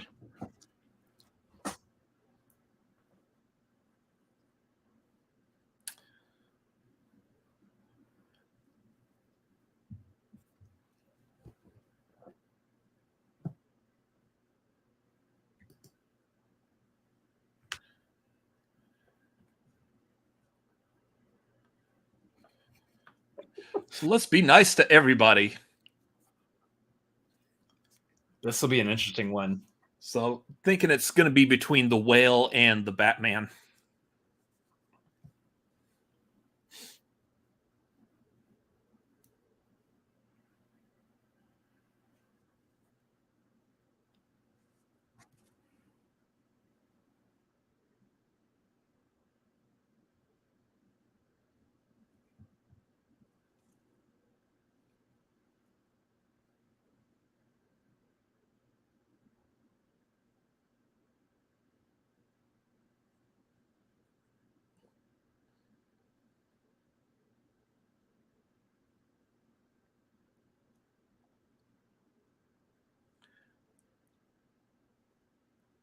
For Wakanda Forever, though, I do want to see like the behind the scenes, especially that dude that has the plate in his lip. I want to see the details of how they do that.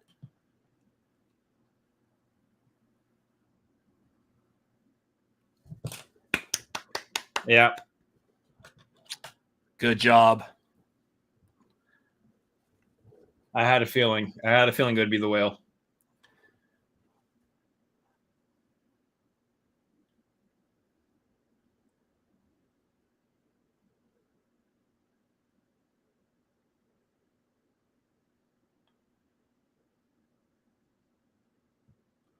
That's insane, too. He's lost a ton of weight since that movie.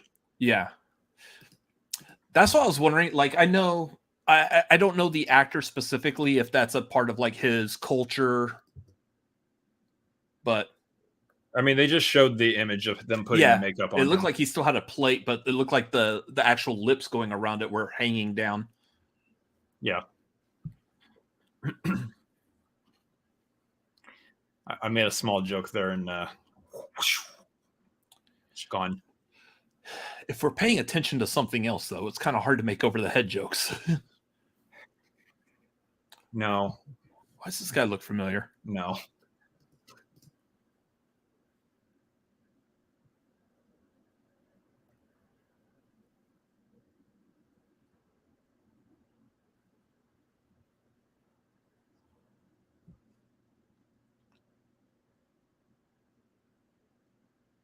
Oh, just kidding.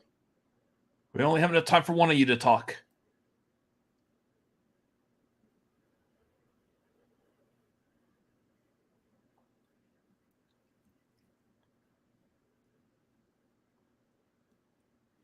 Morgan Freeman. It is true his performance does overshadow the suit he was in. And also, you can't get someone to be the weight that he was without a suit. So, to tell that story, you need it.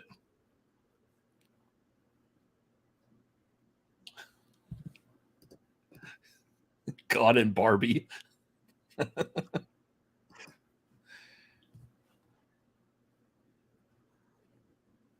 Morgan Freeman hasn't played Barbie.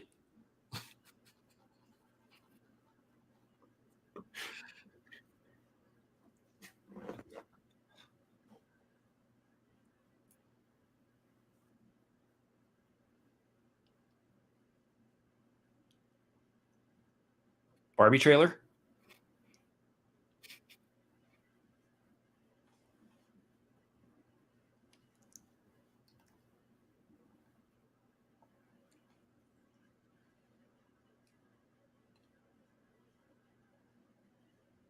There you go.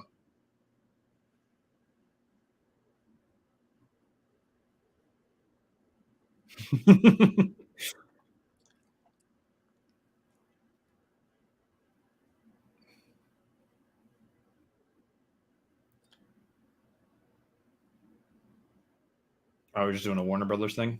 Yeah.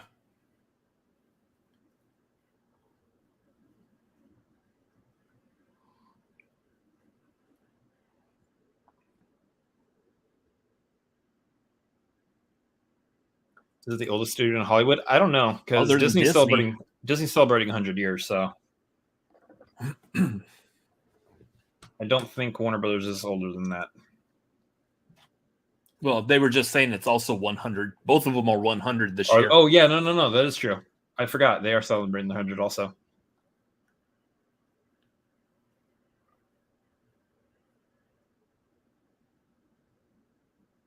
I forget that they were doing that. Celebrating 100 years of taking things off of HBO Max.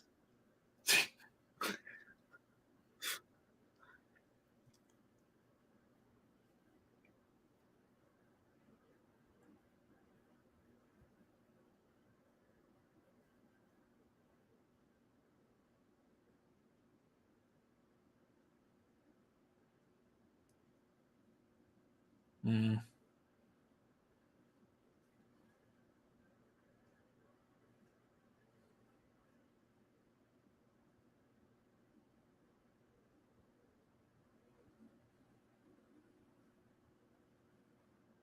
There you go.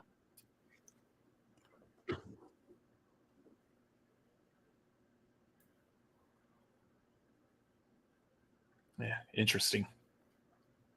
Yeah, I doubt that ABC is going to let some of the actual time of the Oscars go to Warner Brothers putting out a trailer also.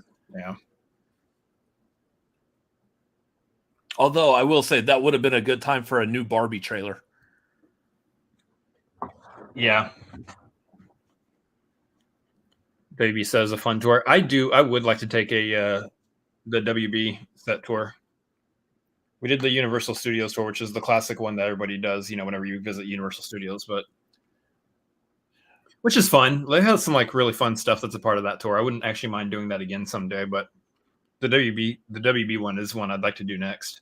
It's more classic. I think the Universal is more of an actual ride because it has more ride elements. I don't know if the WB does that as well. I wouldn't think the WB has ride elements just because, again, the Universal is built, the theme park is built off of the set, so off of the studio lot. So,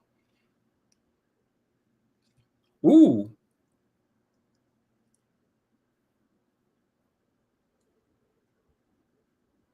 oh, when's that come back? It's coming soon. This is coming soon, man. I can't wait for that show. I love Only Murders in the Building.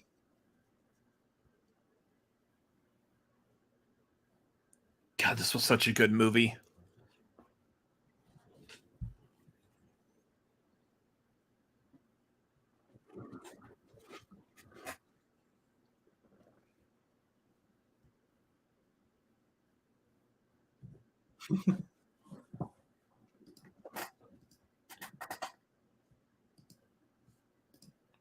Not nice.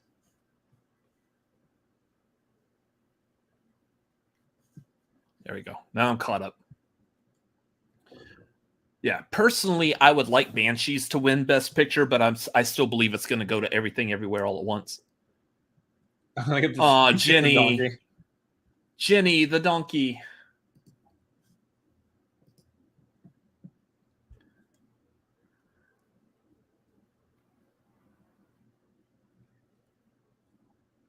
Jenny.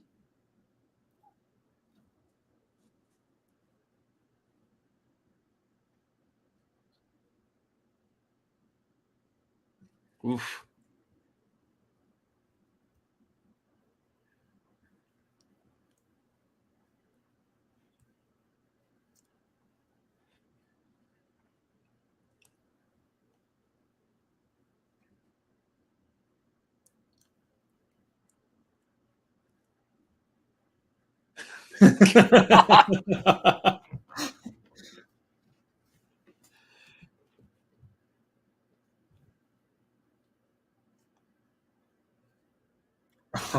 Jonah Hill's mom. Oh, don't. You don't have to reference that movie. It's okay.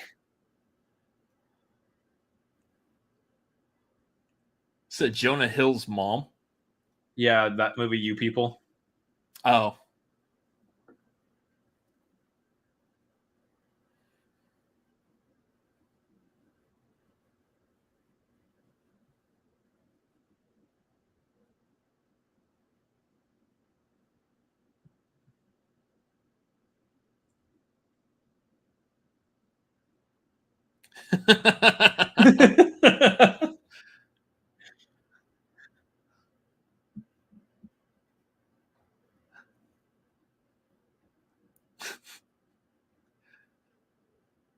That's funny, Jenny.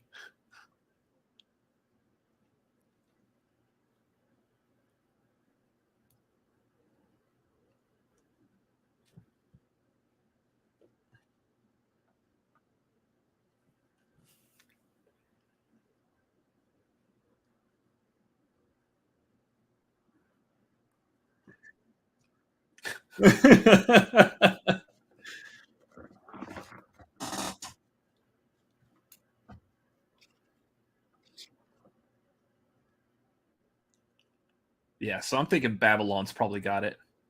Up on that stage, though, the Wakanda Forever ones are the ones that stand out. But I do kind of think Babylon still has the edge here. Although, I don't know. I have no clue. This could be anyone. They're giving us good reason to think Everything Everywhere, though.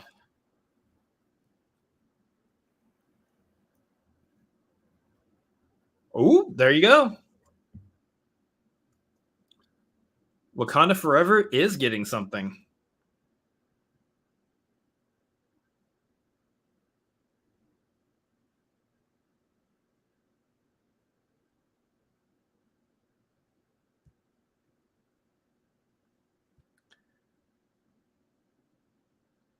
I mean, again, the costuming on Namor alone was good. Yeah.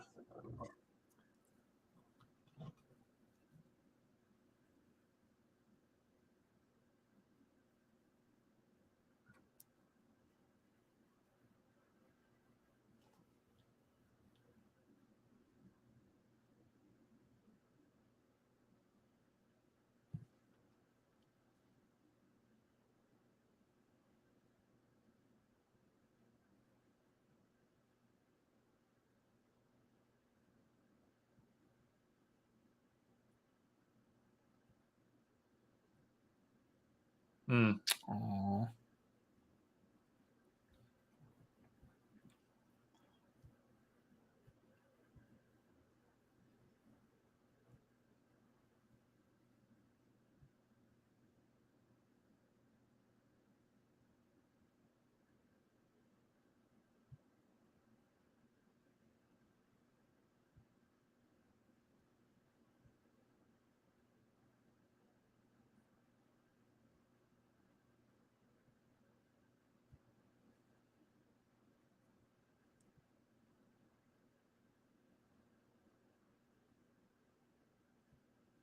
Jeez. Wow. Good win. That's a good win. Yeah.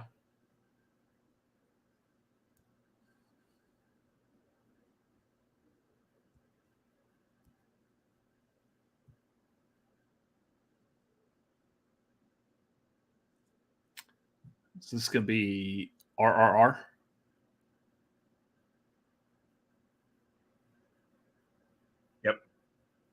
Yep.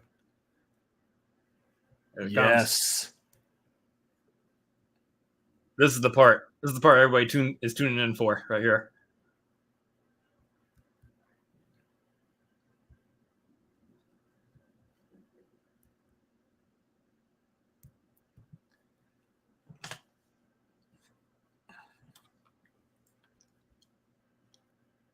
I can't remember if they got the actors to come back and do this too. We'll see.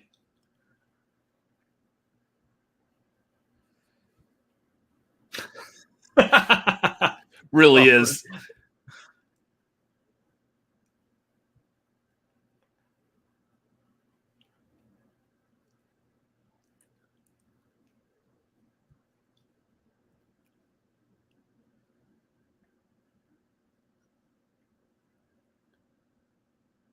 Get on your feet. Get on your feet.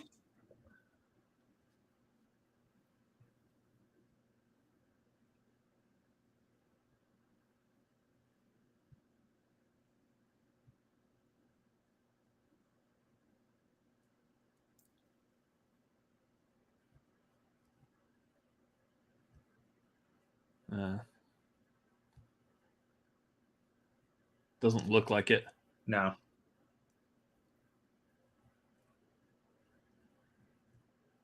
I wonder they if got they the would. suspender. I wonder if they would make a cameo appearance though.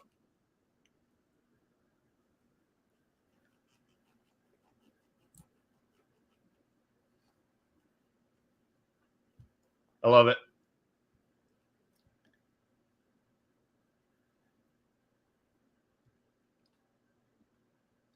Yes. This is single-handedly going to keep the suspender market up. Garth, a lot of white folks in this. Well, given the scene in the movie, there's a reason for that. Yeah, there is a lot of white people in that scene in the movie too.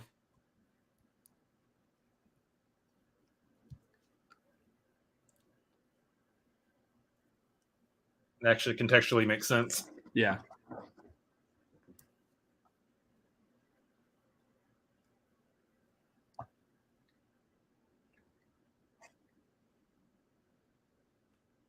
Oh, man, this makes me want to watch the movie again. Yeah.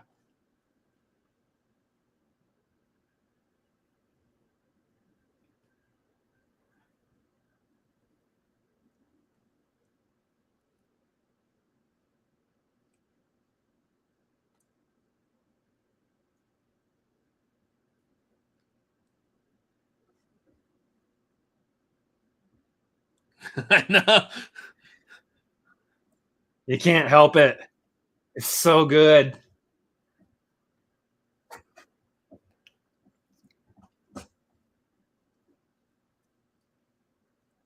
I am kicking my feet underneath the desk right now.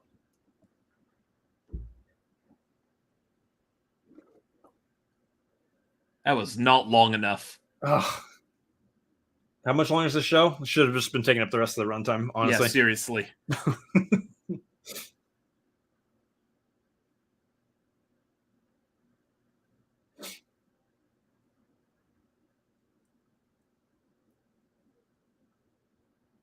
Ooh, look at the crowd standing up.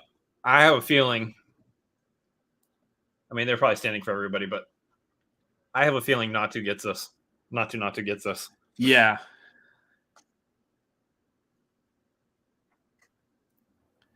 That was insane. The production design of the performance itself.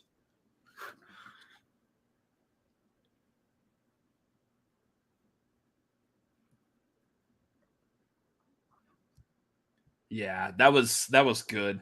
I would have really liked good. to have seen the actors up there doing the dance again. That would have been amazing, but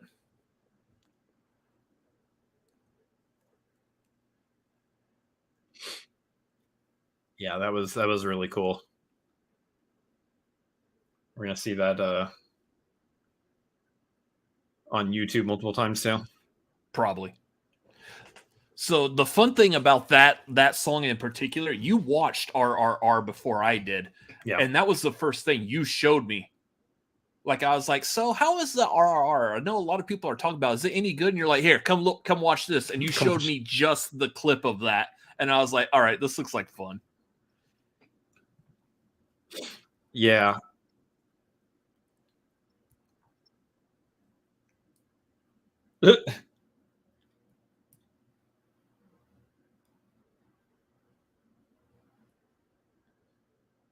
Oh, look at these two. Desperado. Antonio and Salma. Mm-hmm.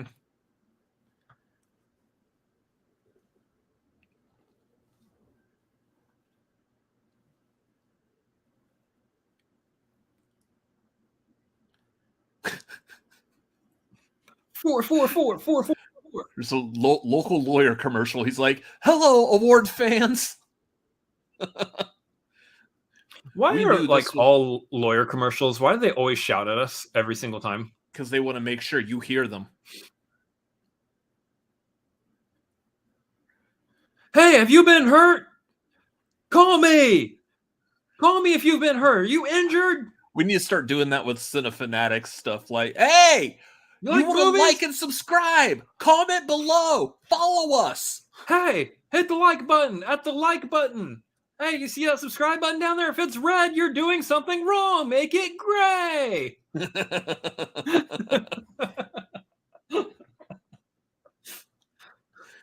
If you're not sharing, you're not caring. Follow us on social media. I'm at Robert Adams MLP. I'm at Chris Adams MLP. It's right there. Or follow us here. 512. No, I'm kidding. By the way, we still have streamlabs.com/Cinefanatics, patreon.com/Cinefanatics. We won't be undersold. Oh, that's car dealerships. Yeah, they also yell at you. Or no, that's just that one guy.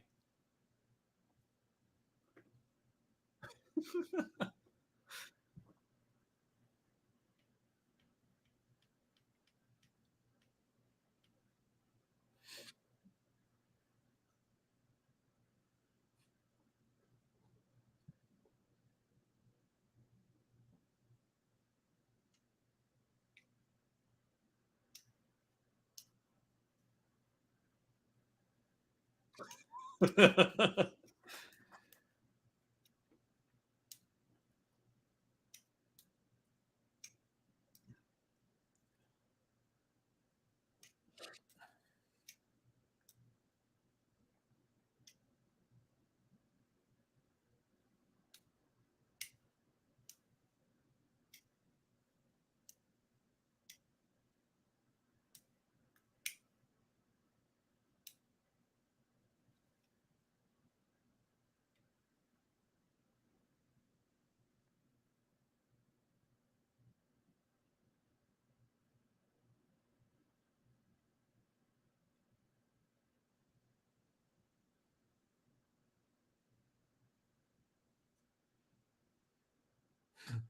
actually know y'all best from people yelling at y'all on Twitter.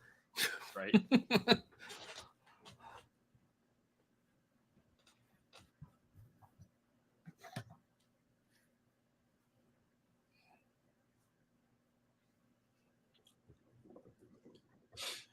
Which that would be a fun museum to go to.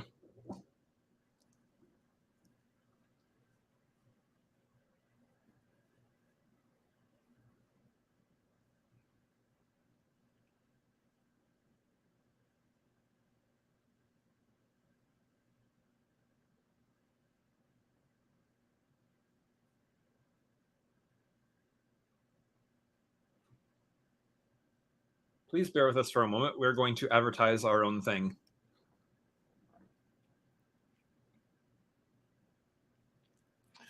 They did that last year too. Yeah.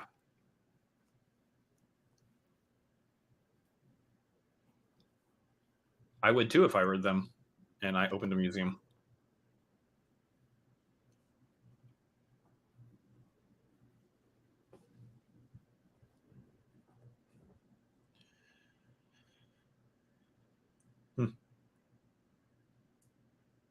Spielberg's like, I don't want to see that thing. Why are you showing me that damn shark?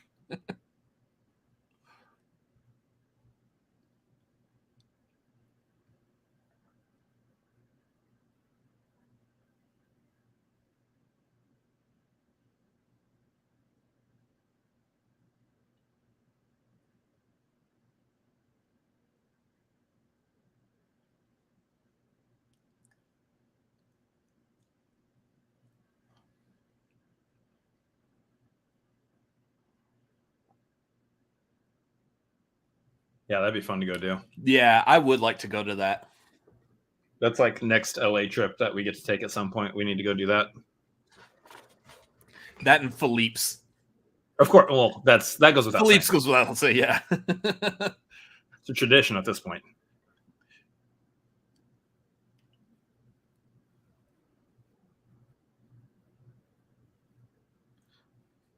Speaking of someone who never ages. Antonio or Sama? Good point.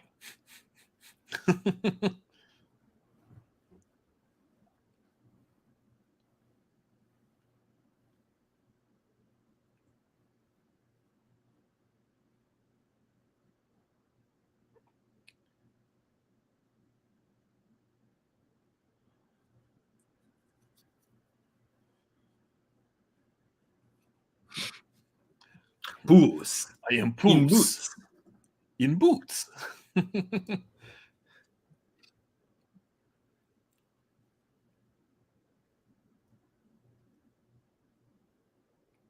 is an international feature.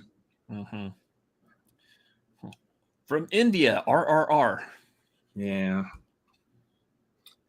RRR would have won easily had they gotten the nomination. Or I guess that was on India for not wanting to submit it. They submitted something else in a different movie instead. I can't remember what movie they submitted, but All Quiet on the Western Front. Yep. I don't want to say it's a sure bet, but if your movie's both in international and Best Picture races, it's probably going to win the international. Yeah. It's happened with Parasite, right? It happened with. Did it happen with Drive My Car? What happened with Drive My Car? No, Drive My Car didn't. Well, I can't remember if it happened with Drive My Car or Minari. I think it was Or, Minari. Minari was in the Best Picture. Oh, what was the other one? Alfonso Cuarón. Yeah, on Netflix. Yeah. Oh, what was that? Damn it, I forgot what that was called. It was a good movie, though, too. Chat will get it here in a second.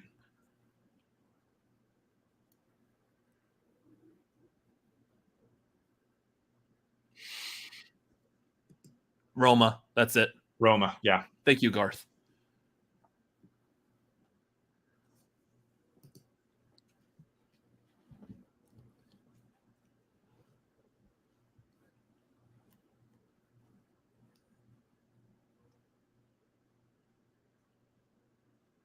Oh, it's Daniel Bruhl.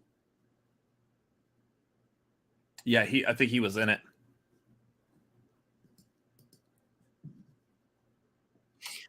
The first thing I saw him in was Inglourious Bastards, and I hated him. And then, like, I've seen him in stuff since, and I'm like, he's a fantastic actor. I love Daniel Bruhl. I loved him in Inglourious Bastards. Well, I hate him because I didn't like his character. It's where, like, the character, and when you see such a strong performance in a character, it kind of informs your opinion of the actor the first time you see them. Same with Christoph Waltz. Mm-hmm. I loved him in that too. I loved everyone in that. Denis Ménochet, who is Pierre Lapetite at the beginning. Yeah.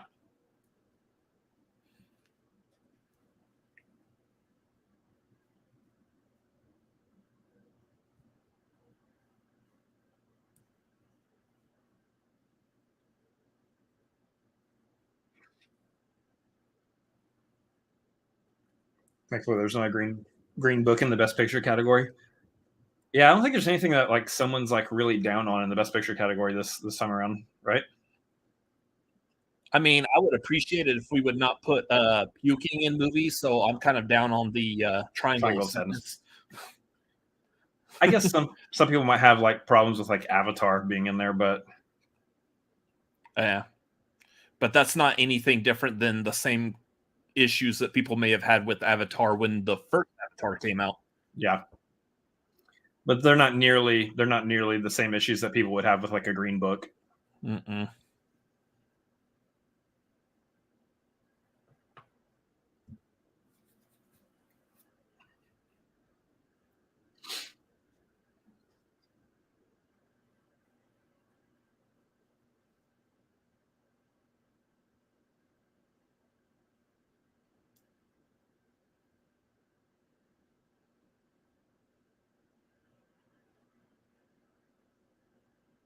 All together now. You're 8 for 11. Still pretty good. Where am I at?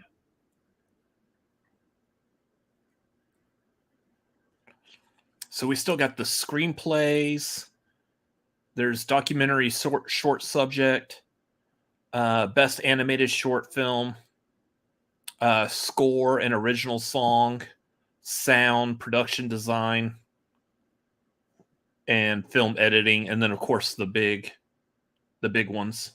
Did I miss something here? Huh? Oh, All Quiet Just One. International. Yeah. Let me think here. We didn't do either one of the screenplays, right? No, none of the screenplays yet. We did Short Doc. What was Short Doc? Did we do Short Doc? No, we haven't. Okay. We haven't done sound, score, song. We didn't do production design yet, right? Nope. And we didn't do visual or editing. So 1, 2, 3, 4, 5, 6, 7, 8, 9. I only see 9 awards. What am I missing? Of what we have left? Yeah. We still got to do visual effects, editing, production, sound, song, score, animated short, documentary short, the 2 screenplays, and then actor, actress, director, picture. Yeah. The nerd said 8 out of 11. I don't think we've had 11 awards yet. 1, 2, 3, 4, 5, 6, 7, 8, 9. I'm only seeing 9 awards so far, of which I'm 1, 2, 3, 4, 5 for 9. I don't count. I'm counting against myself on doc feature because I didn't pick one for that.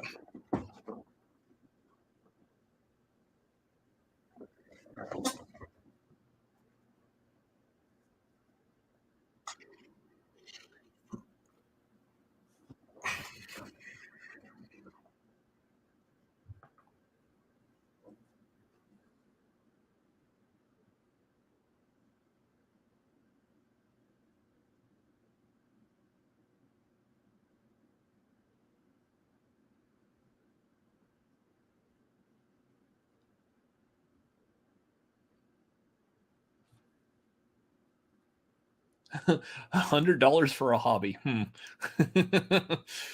Hobbies are expensive sometimes. We've spent more than $100 on this hobby, and we're not making movies. We're just making YouTube content. Yeah. Not nearly as meaningful. Yeah, not really. Yet.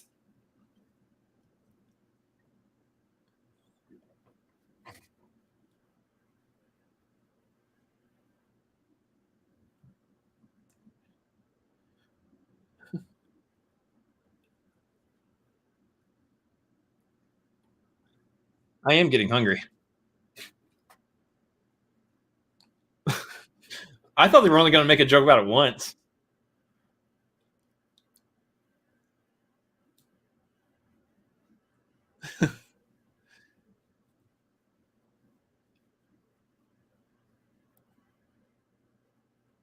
Pedro Pascal.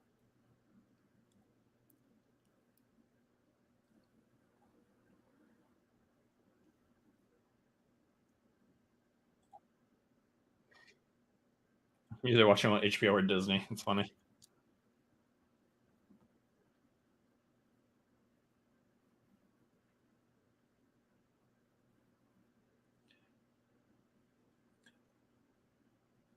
I like to think this is one of the alternate versions of Scarlet Witch from Multiverse of Madness.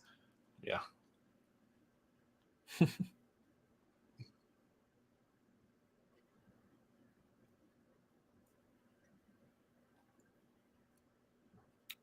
All animals. Wasn't the Hollywood actress version of Michelle Yeoh and Everything Everywhere All at Once Michelle Yeoh? I mean, it was still her name in the movie. But it was supposed to be Michelle Yeoh.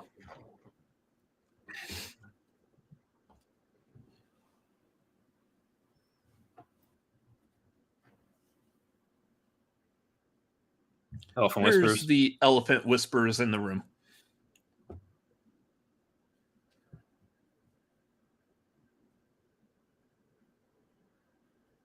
That's what the India submitted instead.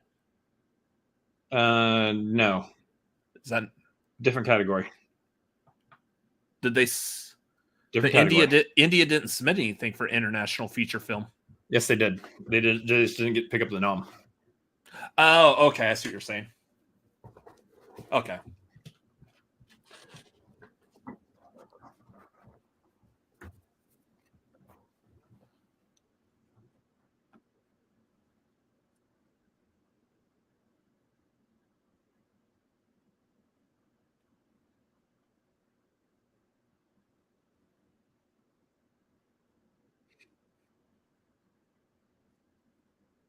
I do like elephants. I should watch this.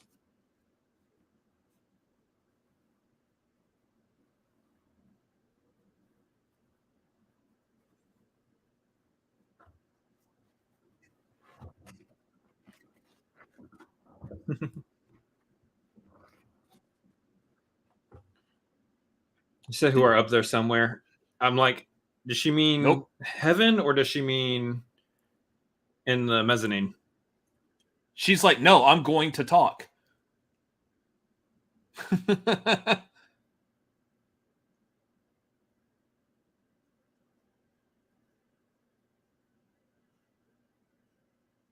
at that dude's hair. Good Lord. Yeah. Like we'll bring them in, but we don't have a whole lot of time for the speeches on these.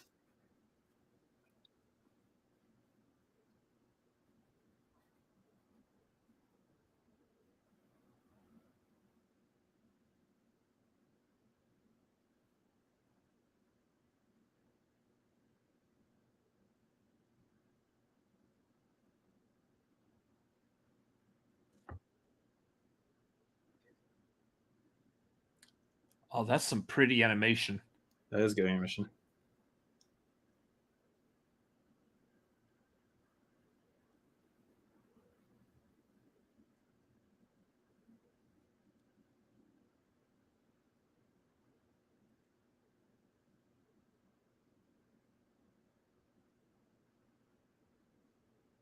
All right, I want to watch that. Just the title alone. Right.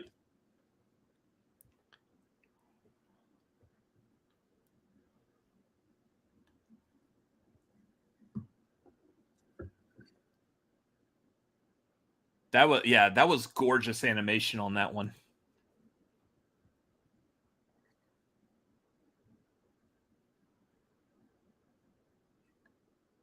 Yeah, that's really cool.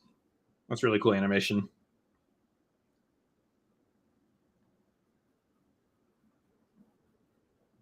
Huh. Well, shit, I want to go make a movie now.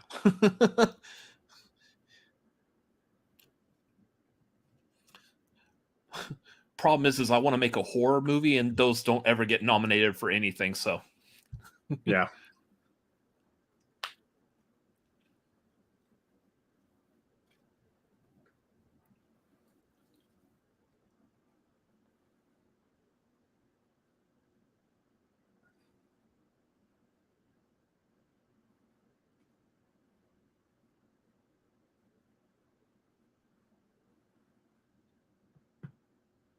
Let him speak.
That's funny.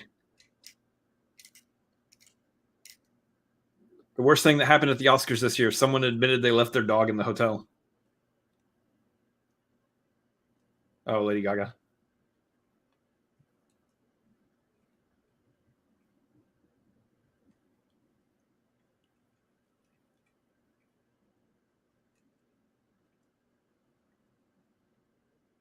All right, you're close enough. Too close. Let's pan back a little bit. Dude, we're inside Lady Gaga's ear Nose. canal right now. Yeah.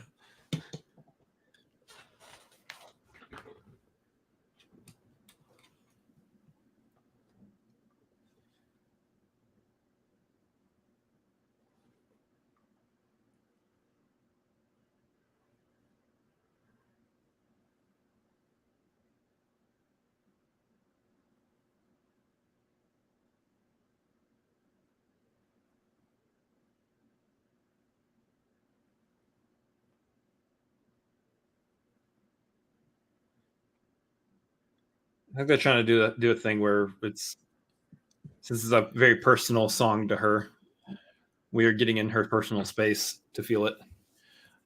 Because it's in Lady Gaga's contract to make up for the lack of ticket sales because of all the Ticketmaster issues. So we all deserve the front row seat to see her. We are all in the mosh pit.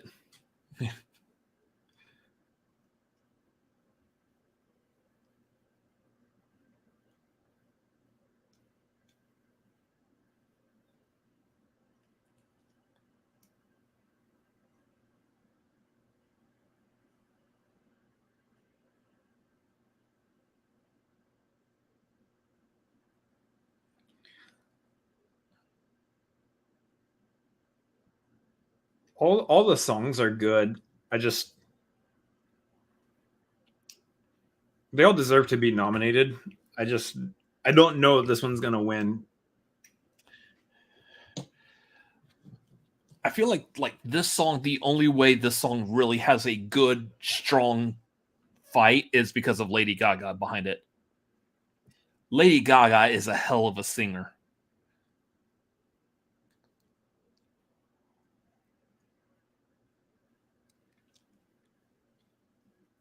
I would like to see her live, just to hear her voice live in person. I bet she puts on a hell of a show too. She seems like just a absolute performer.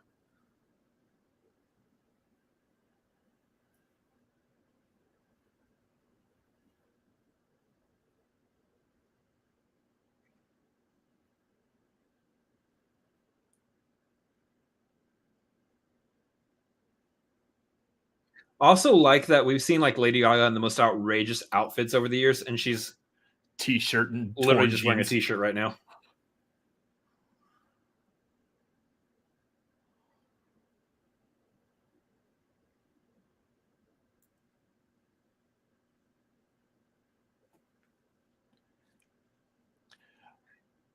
Like, I like her early songs, Just Dance, Poker Face. I like those songs that are catchy, but they do nothing to show off her actual power that she has in her voice. Yeah.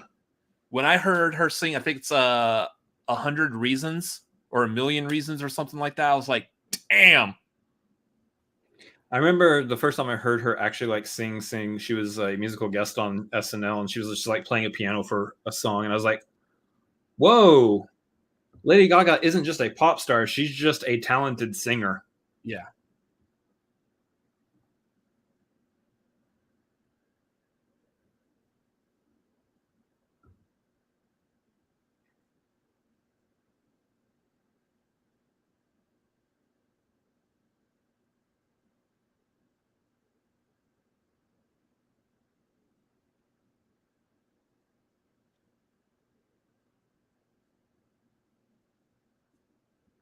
I like this QR code thing. If you would like to hear them talk about it, scan the QR code as we go to the advertisements that the advertisers are hoping that you're watching, because they're paying money for us to advertise during our show. But we want you to go watch this QR code thing. There's Melissa McCarthy again.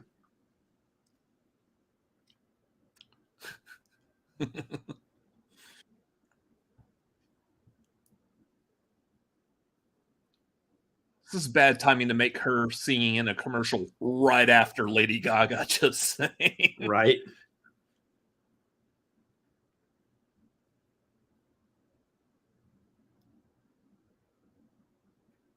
So we're roughly about halfway through the show, and we're 2 hours in. So It's gonna be a 4 hour. Yeah.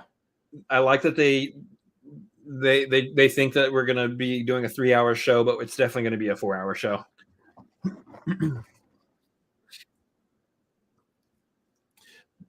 This is the equivalent of like listening to like Weird Al Yankovic right after you went to a Andrea Bocelli concert.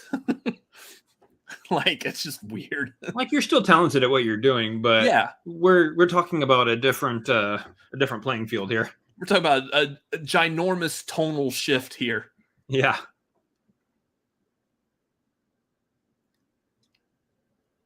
I mean, show's also going to be 4 hours when we have time for 2-minute ads also. This must be like one of the big sponsors of the program. Yeah, this is like a whole musical number.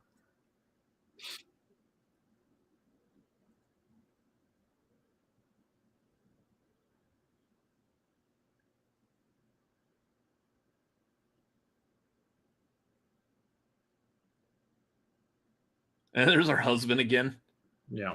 She can't do a single thing without her husband being in it also. I can't wait to see what he's doing in that Little Mermaid movie. This Big looks George interesting. Foreman.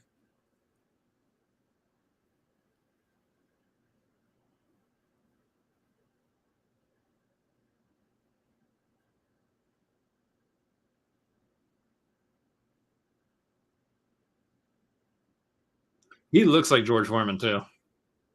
Yeah.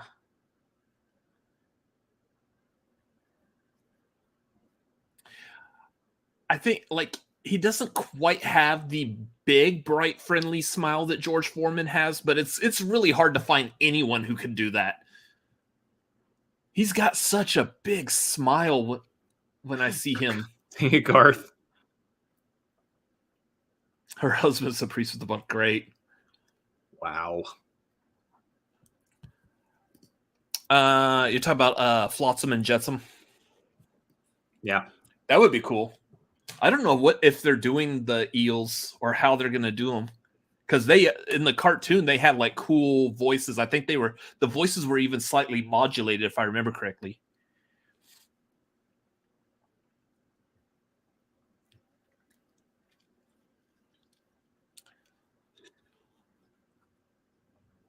Is it possible to give Ursula just a random assistant of some sort in this movie? I feel like if you're going to give her any kind of assistant, it has to stay at least one of the eels. But yeah, I mean, in her song "Poor Unfortunate Soul," she actually does say "Flotsam Jetsam" in the lyrics. So unless they're changing the lyrics, yeah. Everybody, get back to your seat. Oh, please don't show any puking. They might.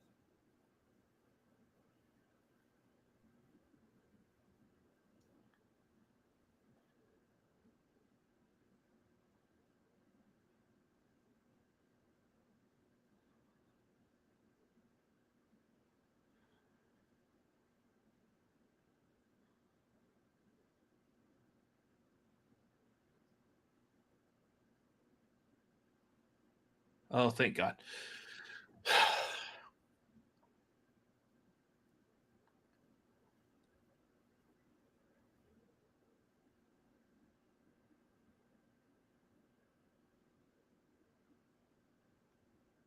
Production design. I guess this is the one we're thinking Babylon on. I think so, yeah.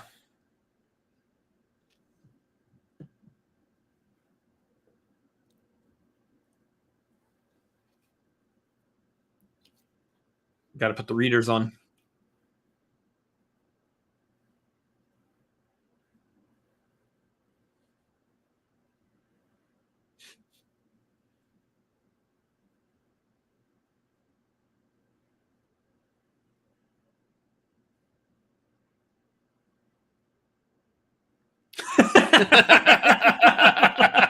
I love you, Grant.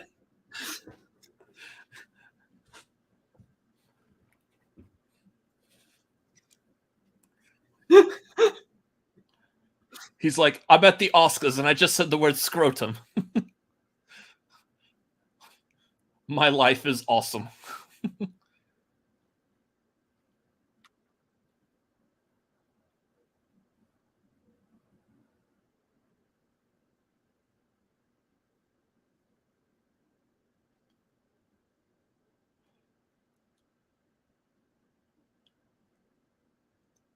I mean,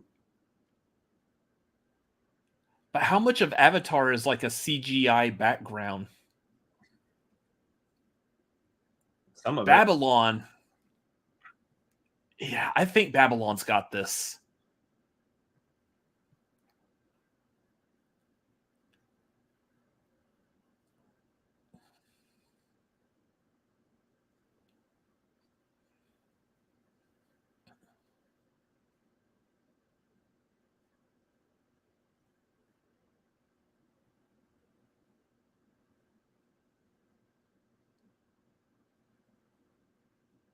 Oh, wow. I mean, it makes sense as Again, well. it's a war movie. which I feel like part of that takes place across No Man's Land, which I almost feel like if you put No Man's Land in a movie, you get an Oscar or a nomination for it, with the exception of Wonder Woman.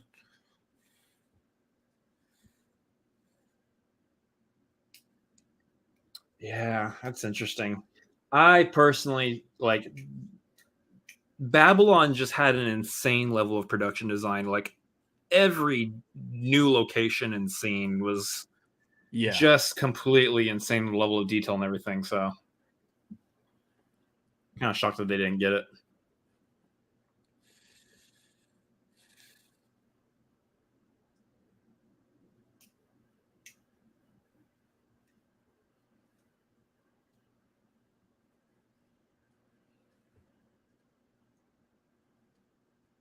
The music for that sounds good. It's because it sounds like the Batman.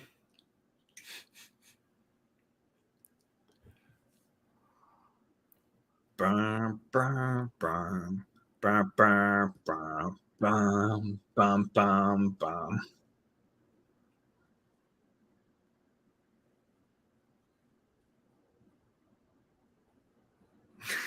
Yes.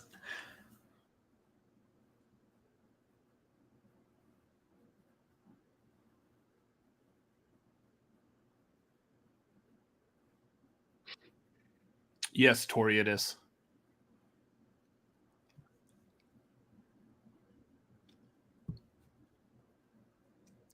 It is starting to feel like All Quiet on the Western Front might actually be the only other contender against everything. Which I think it all depends on like how you view what a Best Picture winner is supposed to do in regards to pushing the envelope for films in general. I think everything everywhere all at once, just based on how it's made and everything, deserves the Best Picture over All Quiet. A war movie is kind of a war movie. So far, everything's only lost Best Costume Design.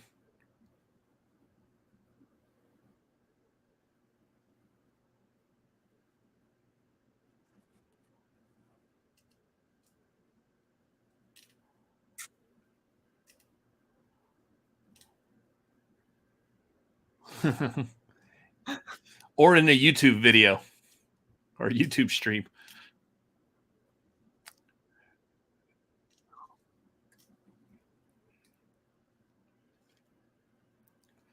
So we're thinking Babylon with this as well. Yeah, I like the use of the orchestra there.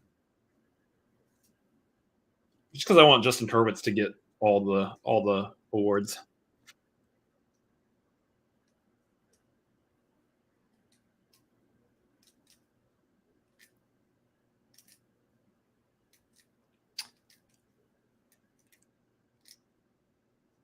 Son Lux is going to be hard to go up against, though, with that.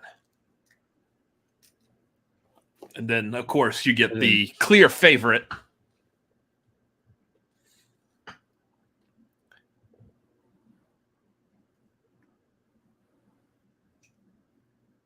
Oh my God. Volker Bertelmann.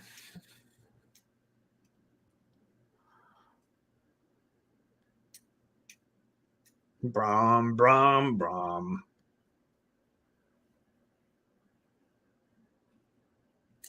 I mean, the irony of winning the best score in a movie called All Quiet. I mean, I don't think that escapes anyone, but I don't know about this one. I'll be honest, out of all those, there really wasn't any score that stood out to me.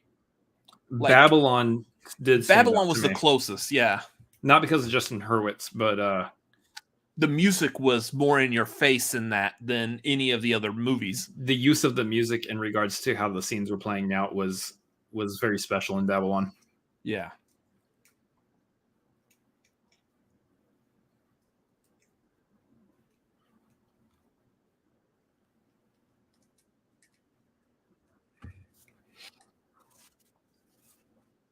Also because I know where the music artist that they were using for the score in Babylon came from basically busking in the New York subway system. Oh yeah. So I'm really kind of backing Babylon's score here.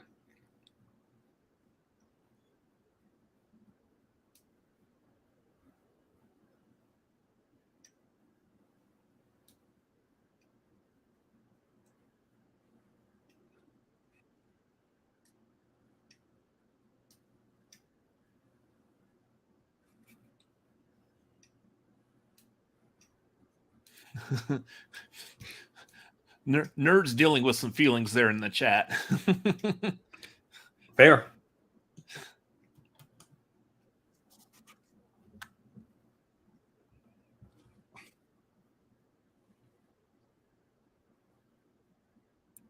I'm kind of on the All Quiet's won enough awards for the night train now. How many other nominations does it have? I mean, Best Picture. I think maybe Director. Does it have Director? No. It's got Best Picture. It's probably got Sound also, right? It's got Sound. It's gonna get it. It's gonna get Sound. Sound, I would say, would make sense, but I still am hoping for Maverick. I want Maverick or also. Batman. I want Maverick to get it, but All Quiet's about to win Sound also. Probably. Yeah, this is I think probably almost everyone's favorite to win. I want to say like I need him to win, not like I actually physically need him to win, but I need him to win for him. I need him to have the Oscar win here. For everything that man has been through. Yeah. Man, I just want to see him win. Regardless of how you feel about the movie The Whale, his performance was fantastic. Mm-hmm. And I want to see him win for that. If he wins, I guarantee there's going to be like a 5 to 10 minute long standing ovation. Yeah. They will have everyone at the Oscars will be trying to proceed with the show, and no one will let them. Austin Butler is one of those as well that I think, you know what, he did put in a hell of a performance as Elvis, but he's going to be back. He'll be back. He'll be nominated again in the future. Let Brendan get it this time.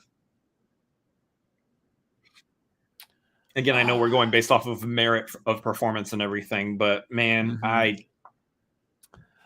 I also want Colin Farrell. If it's not Brendan Fraser, I want it to go to Colin Farrell. I liked Colin Farrell more than Austin Butler. Oh yeah, I do too. I mean, like I also would prefer Colin Farrell, but I just know that Austin Butler has been getting a lot of awards attention.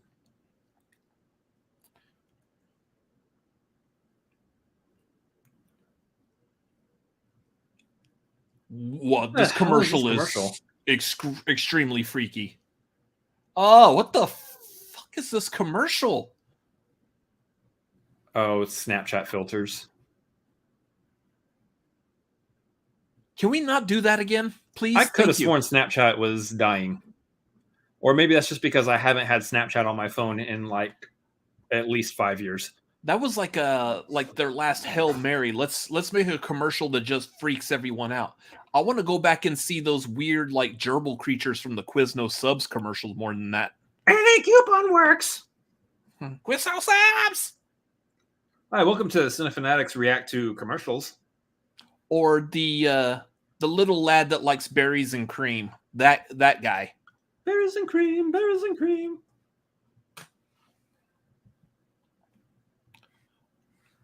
If Avatar loses special visual effects to All Quiet, is All Quiet up for visual effects again? For visual effects is... Where are you at? All Quiet, Avatar, Batman, Wakanda, and Maverick. Man. I don't think All Quiet will get that. There's too much other effects. Like, I think that is Avatar's category. Yeah. Applebee's. Oh, this looks good.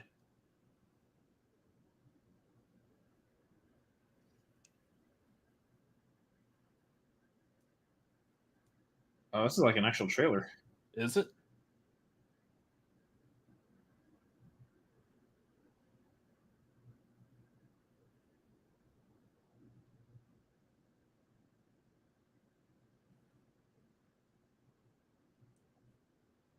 Wow. Yeah, that'll be good.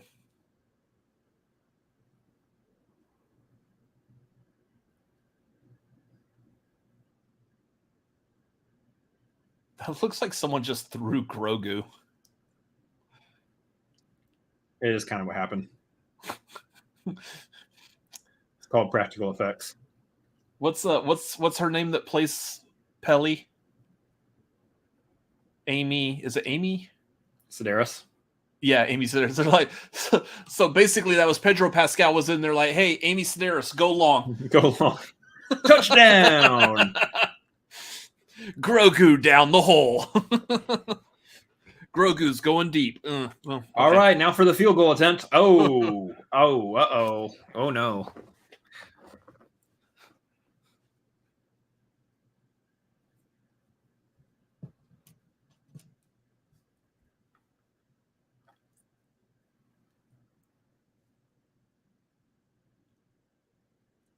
Oh, God. Ooh, Wi-Fi toaster. Oh, Wi-Fi toaster exists. Yeah, go ahead and get yourself a toaster that has a screen on it.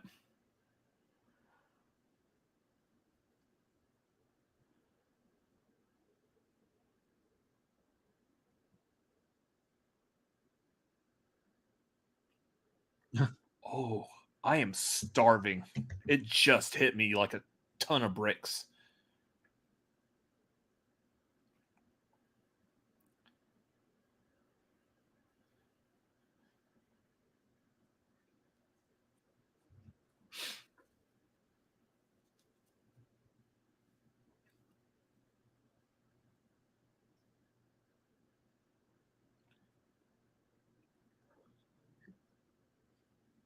Well, I mean, I'll buy your car for like $1. I mean, I'll buy it, but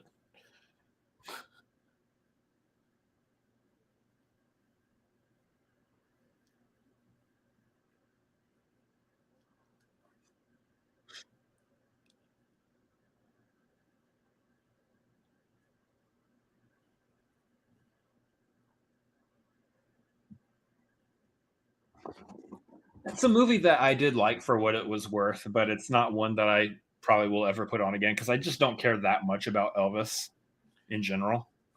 yeah. You know, unlike some people, Taylor Robinson, who decided to watch it like 14 or 15 times in the theaters. One time was enough for me. He did a great job as Elvis, but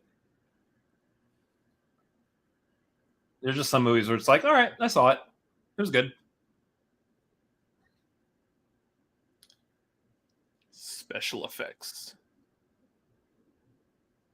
And she's going to talk about Cocaine Bear. She's going to trip all over her dress. Yes.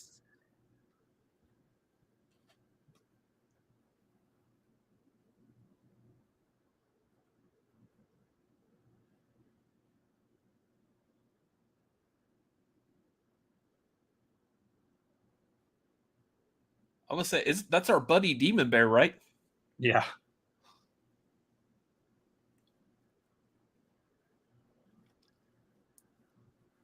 They're gonna take the bear helmet off. We're gonna find out it's someone else.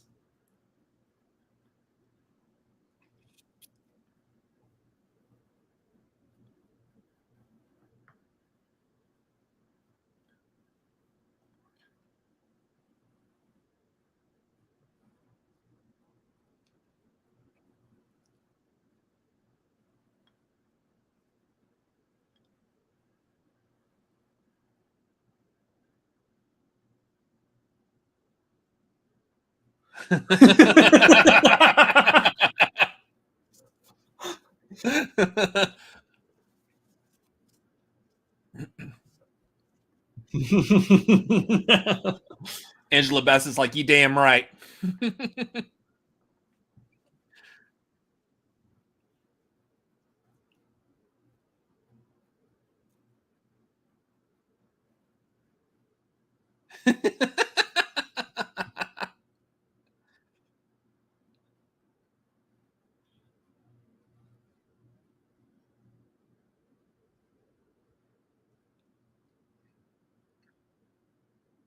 Yeah, she's losing her voice already.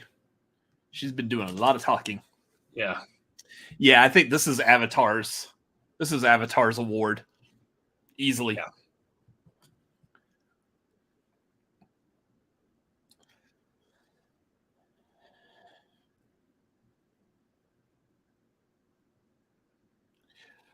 I would probably go Wakanda Forever next.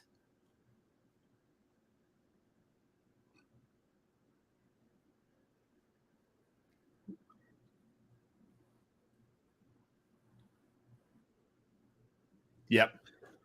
And the biggest no duh of the night.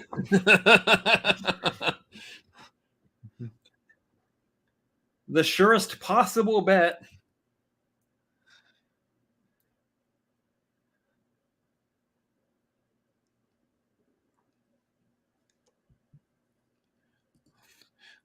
That depends if we can ever get Demon Bear back on a show again. So, right.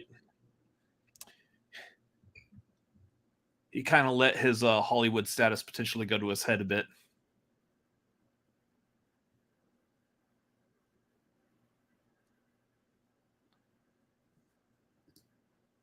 It does sound like the Sharknado cocaine bear just sounds completely unrealistic.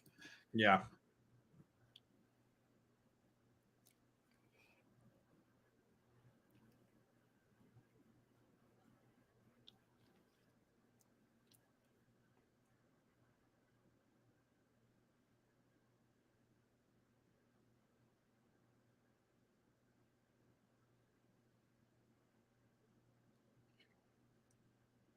Look, say what you will about Avatar, the visual effects are pretty flawless.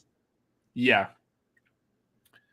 Same thing I would have said about Avatar back in 2009 also. Yeah, the first one's aged perfectly fine. The whole franchise is going to age very well.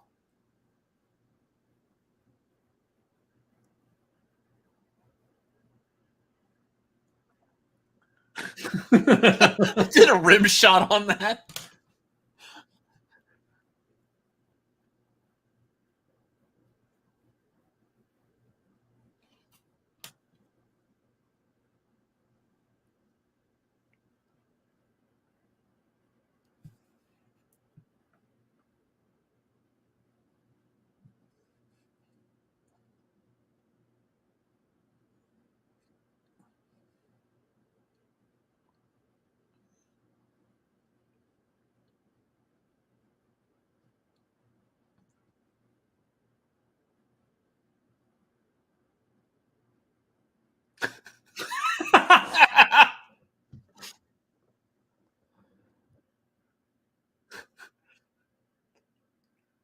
It's a good answer. She's only going to talk about peace. What the hell question was that?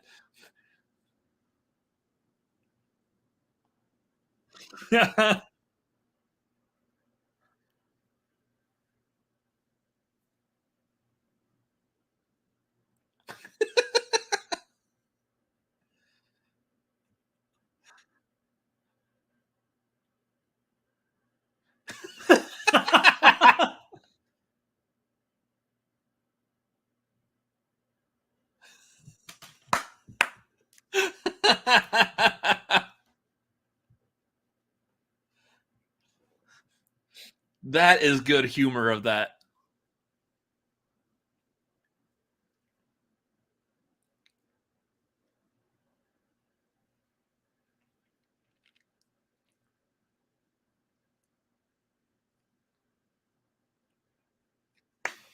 All right.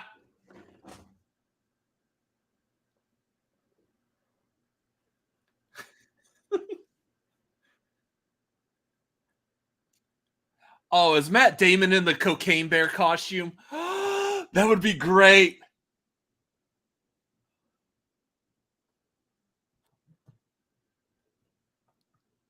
I wouldn't be surprised. That would have been so funny. They might be setting it up. Yeah.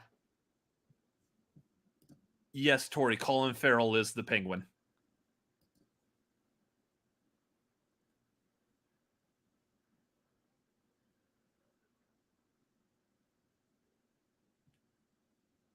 Ah, crap. This is going to win best song, isn't it? It's the one I think has got the most fighting chance up against Natu Natu. Yeah.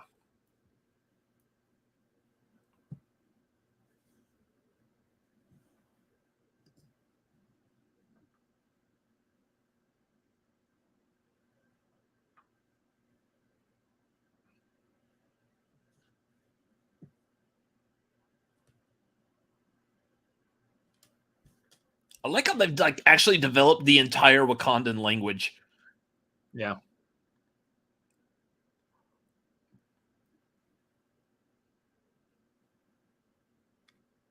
sure it's based on real African languages. Yeah. Yeah, this one's going to be a good performance.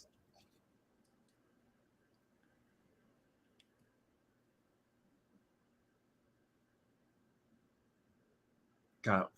From the big football game to doing this, she's putting in some work right now.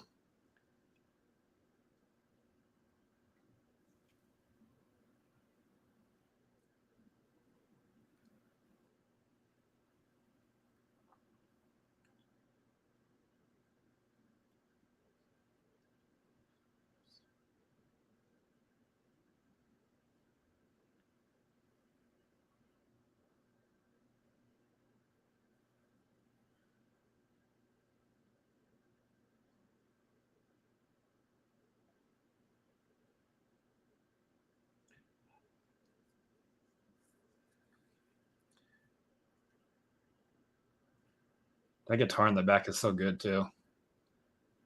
What I like is between this and her halftime performance, she's got like this visual record of her performing while being pregnant.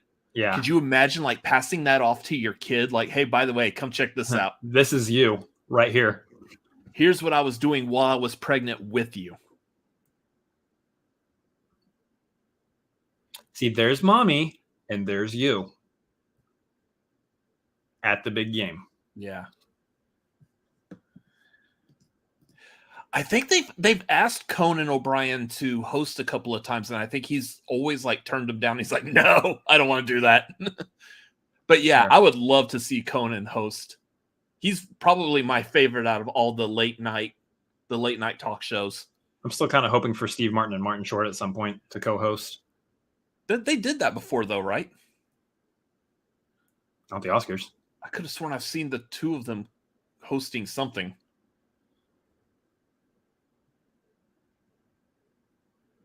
Besides SNL.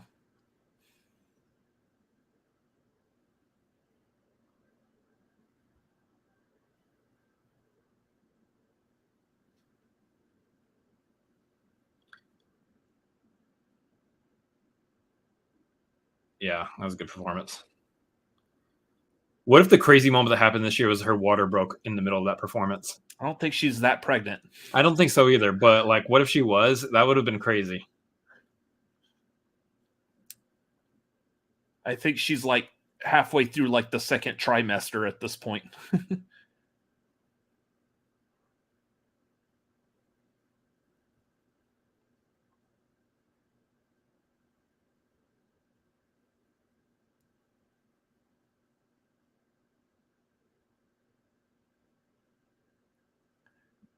Lenny Kravitz is doing a performance. What's Lenny Kravitz doing a performance of?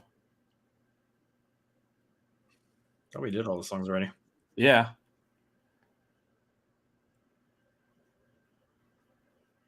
Oh, unless he's doing something for the in memoriam. Oh, possibly.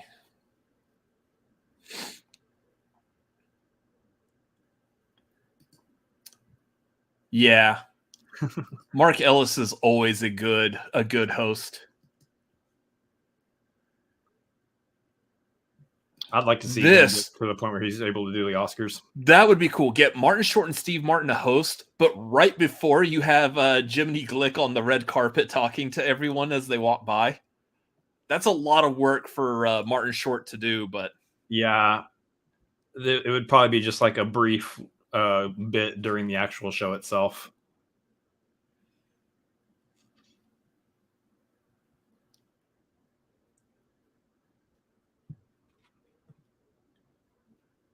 Well, that thing's about as big as your head, so I doubt it's going to get into your lungs.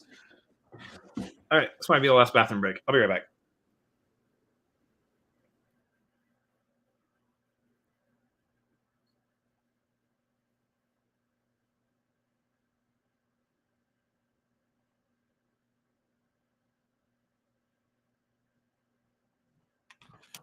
Whew. I mean, so far the show's going pretty smooth. There hasn't been any real shenanigans or anything. I think actually probably the most controversial thing right now is people still going to be talking about that Angela Bassett loss. That's probably the biggest thing from this so far.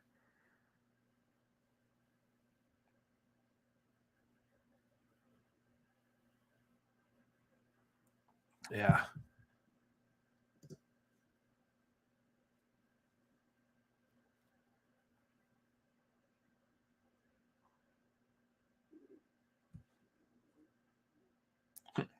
Speaking of Conan.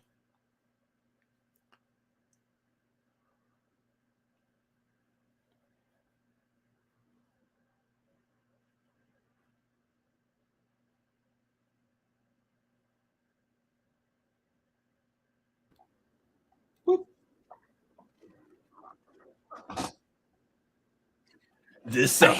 I hate commercials for cruise ships because they make it look so awesome and luxurious. I'm like, that's not how they actually are.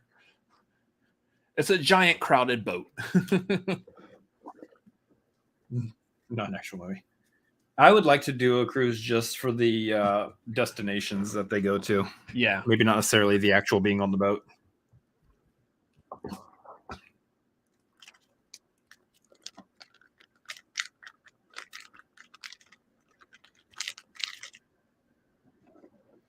It's another show about a detective who's got some kind of insight into things in some special way.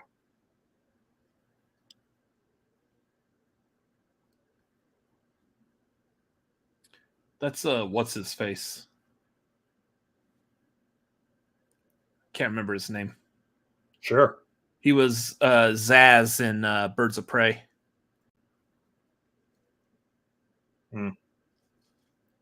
No. You talking about the guy who's playing the main character in that? Will Trent, yeah. No. In Birds of Prey? No. That was Chris Messina. Yeah. That's who that is, right? No, that was not Chris Messina. Oh, okay. No, it's not. Yeah, it looks like him. You goofy goober. Yeah.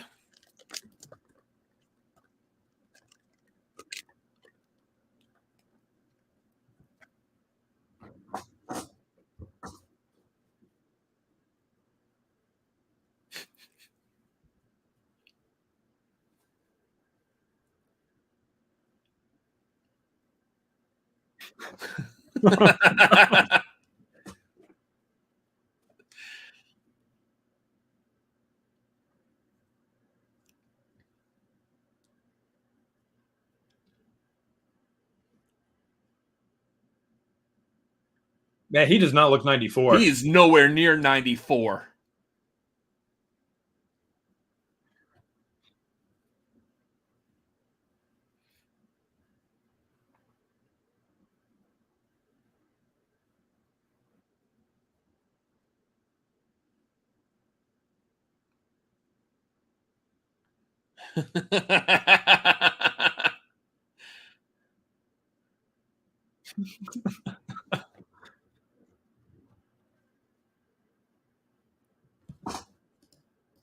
Yeah, agreed.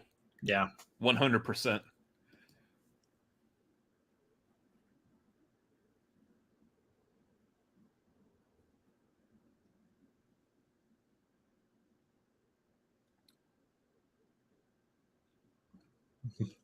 And the bisexuals everywhere went crazy.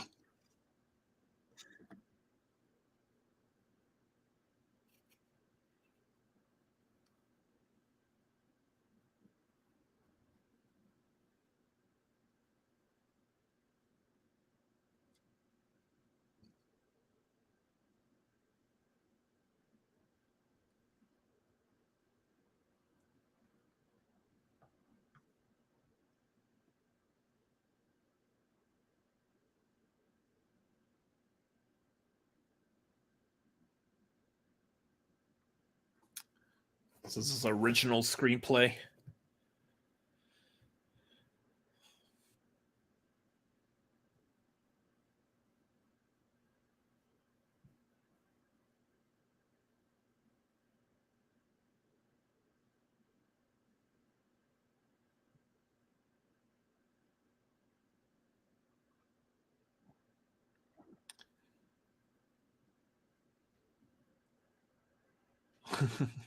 So I would like Banshees to get this as well, but I think this is also going to go to everything.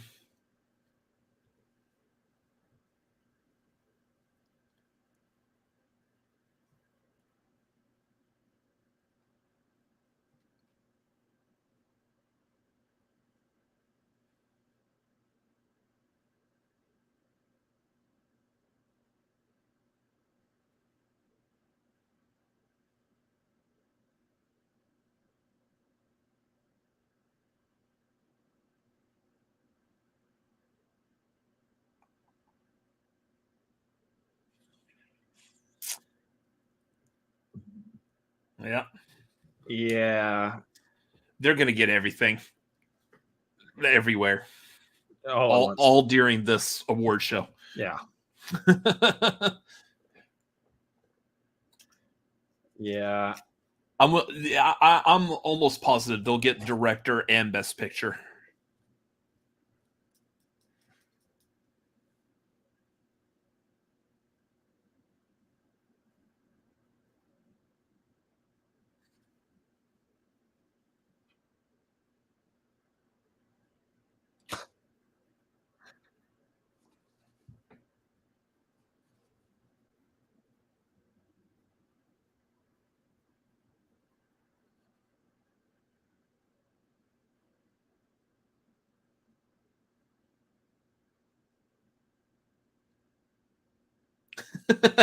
Your turn.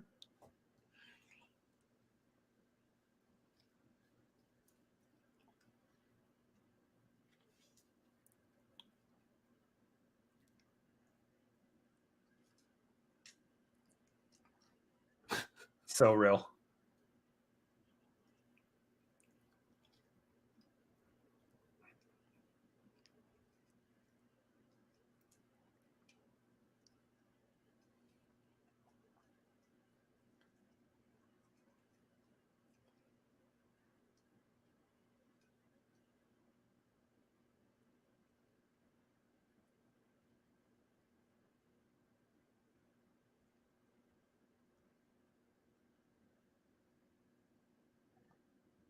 Icons.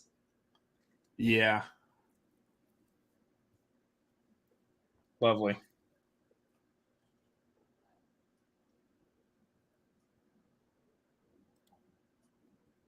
Adapted.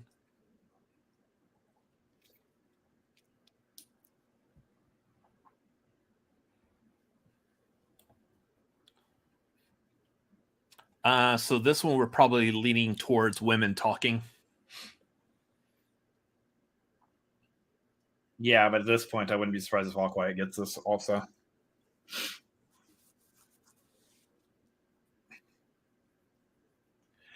I could see Glass Onion.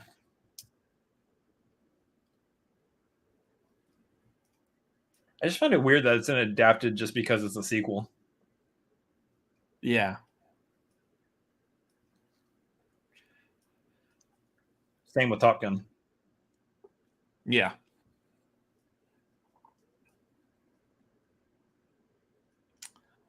Although I want Top Gun to get something. Yeah.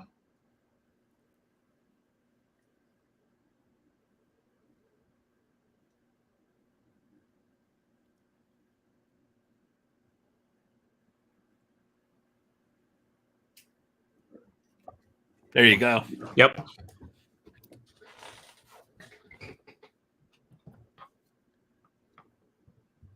That's Sarah Pauli's first Oscar too.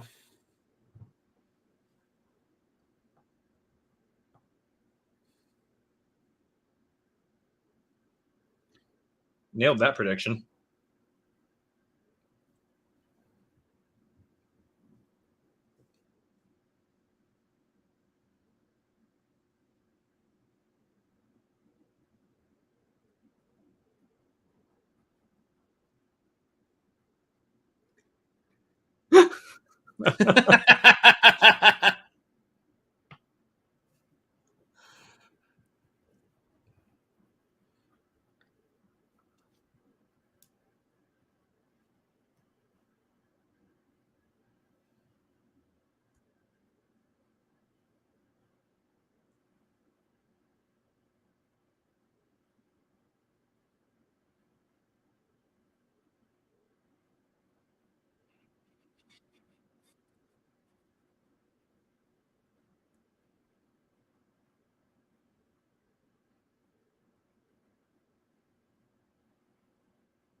Rooney Mara's like, I don't want to stand up.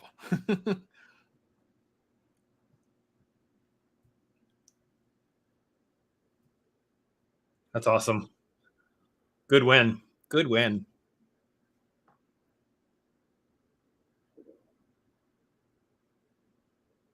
Pirates of the Caribbean. Yeah. These two.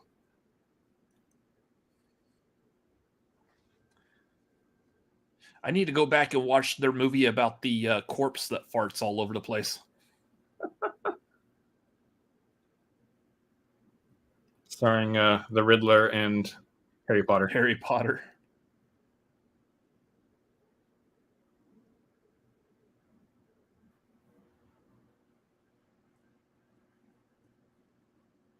Oh, that's cool.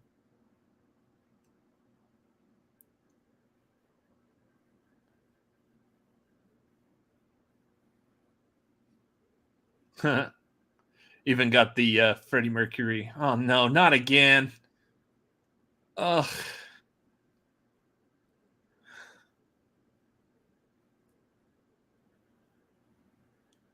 Snapchat's trying to work off of the we're sure Everything Everywhere All at Once will get a bunch of awards, so we're just going to make the most wild possible advertisement we can to aim at the audiences that probably have no idea what Snapchat is. Like, it works fine for like your cell phone's filter. They're funny, they're quirky, they're cool. I like them, but that was terrifying in the commercial. Not in the commercial.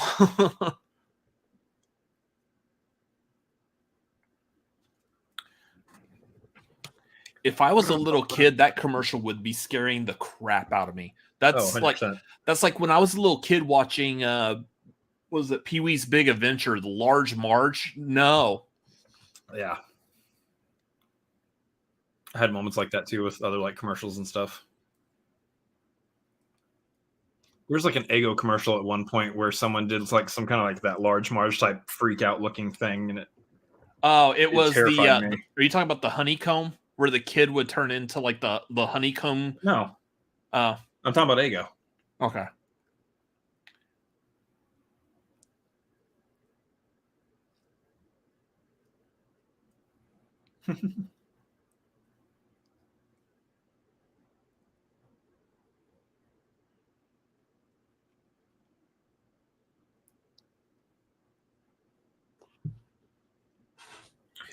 Yeah. Doing okay, I guess, so far. I mean, obviously, you know, the Angela Bassett, I would call look, Jamie Lee Curtis is great, but I call this one kind of an upset. Yeah, that's what I was saying. The last time you went to the bathroom, that's what I was talking about. I was like, that's probably like the biggest, most controversial thing during this show so far is. Yeah, that one's kind of an upset. I think there's areas where All Quiet probably did an upset. I don't know if it wasn't like using the brain or using wisdom to understand that All Quiet might win a bunch here, but geez, I didn't realize that war movies really did have this kind of impact still on the modern cinema landscape.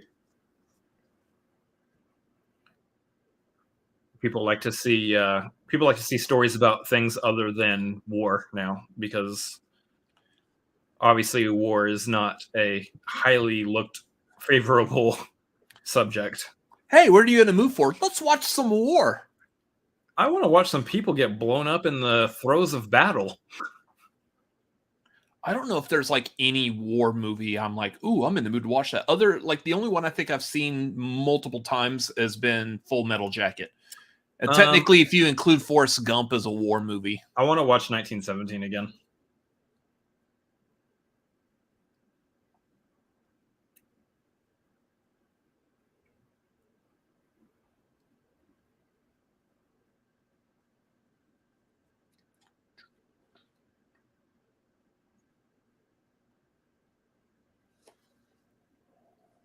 There's some corny moments in it, but it really is a good movie. It's just a solid movie. Yeah.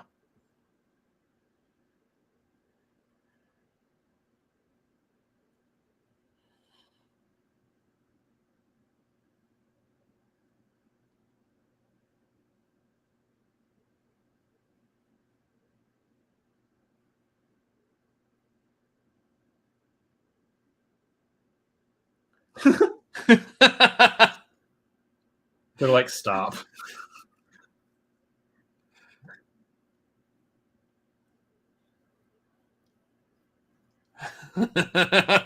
What's a Miles Teller?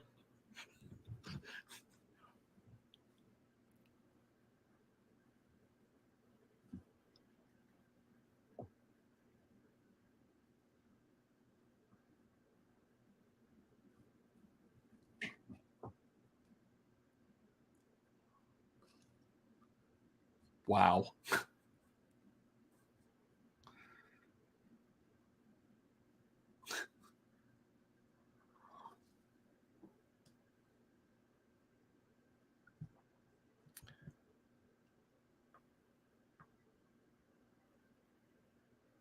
So sound, we're now thinking, is probably going to be All Quiet as well.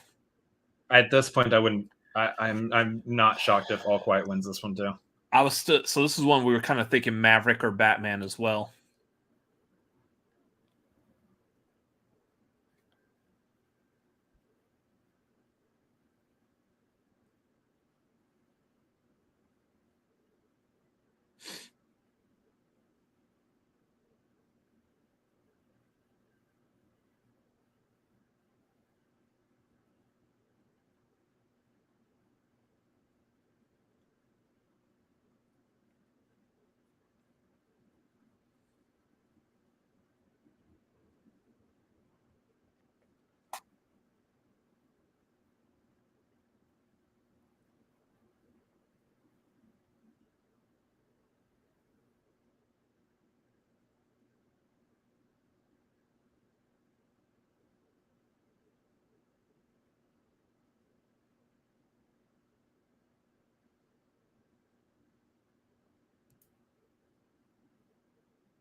Yeah, I was going to say, they better be using that Batmobile scene.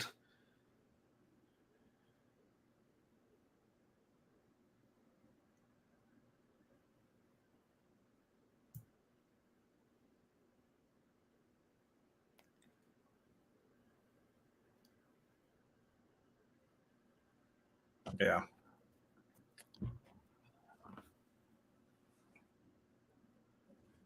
There it is. At least they got something. They're walking out with something.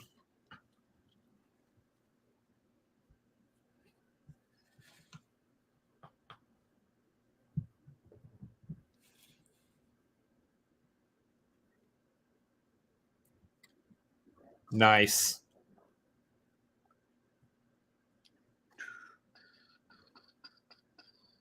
Yeah, they did some good work on this movie. Mm-hmm.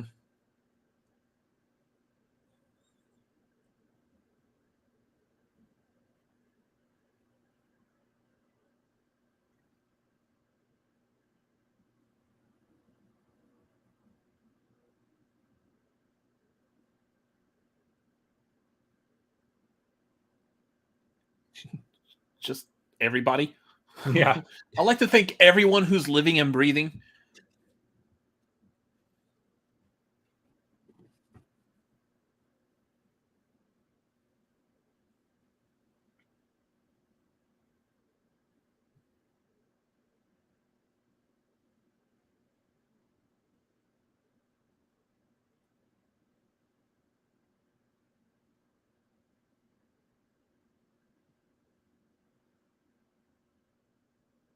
They're all like, we probably don't have time to talk, so what he said, except our family specifically.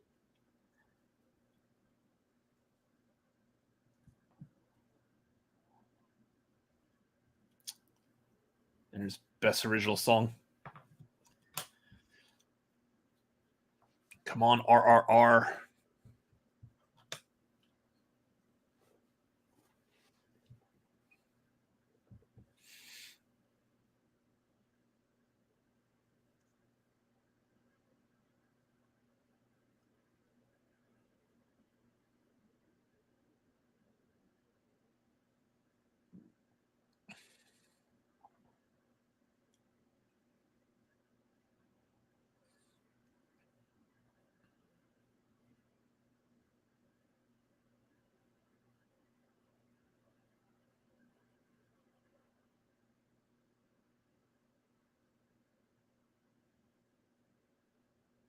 You hear the audience cheering.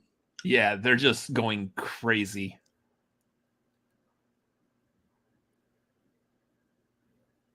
The audience cheer was a lot louder for Not To.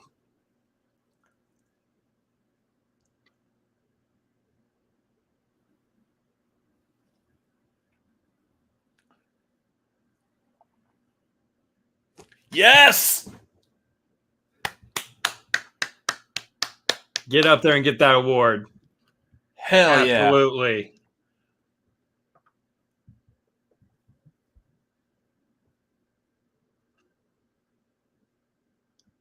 Absolutely.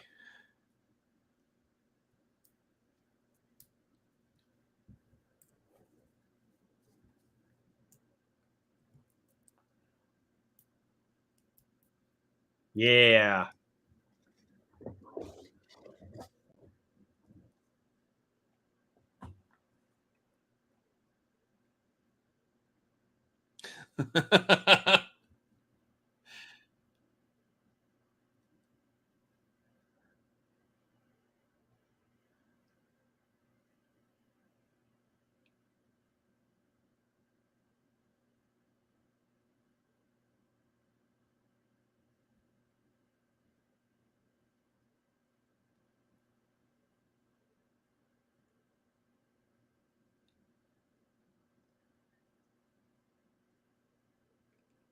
Oh, lovely. Aw, that's great.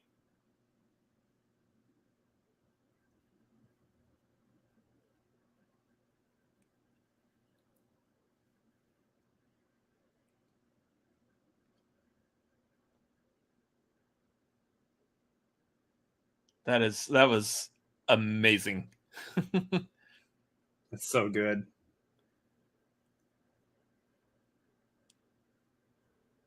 All right, whose name is getting mangled? Oh no.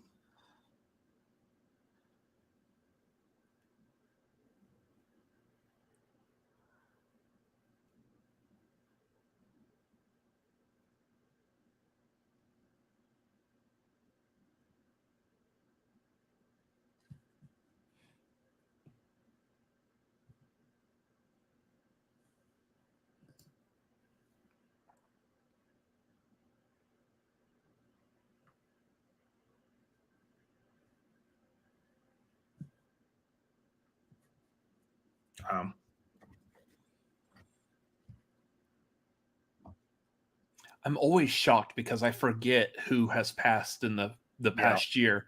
And then I remember later like people who've passed that weren't mentioned in here. Yeah. I wonder like what actually constitutes like getting to be a part of the in memoriam.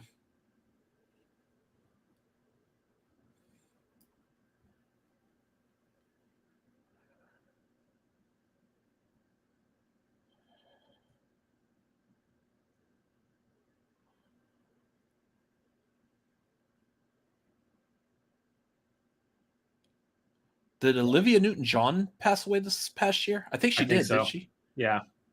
Which is that's why he's choked up.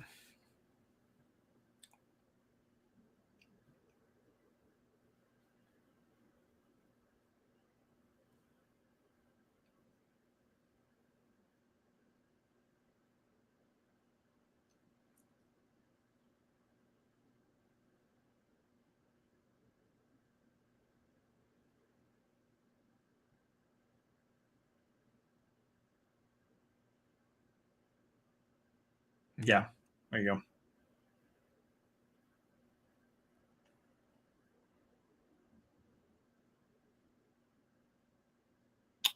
Yeah, Nurse Ratched. Mm-hmm.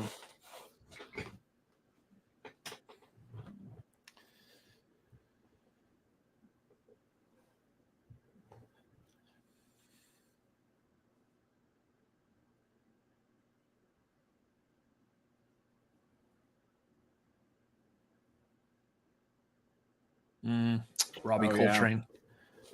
Yeah. Kirstie Alley. Ray Liotta. Yeah.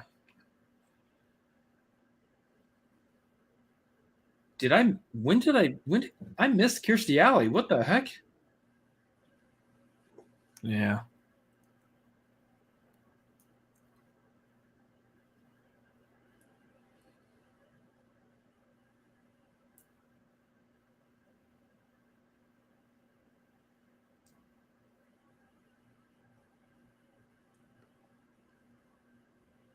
Irene Cara. Yeah.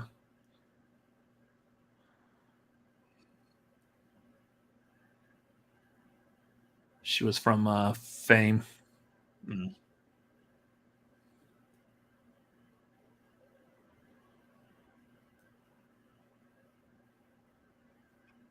Nichelle Nichols. Yeah. Uhura.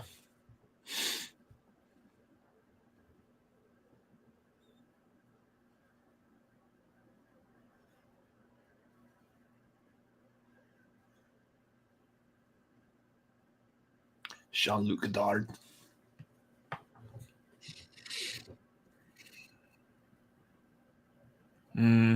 Rebecca Rex.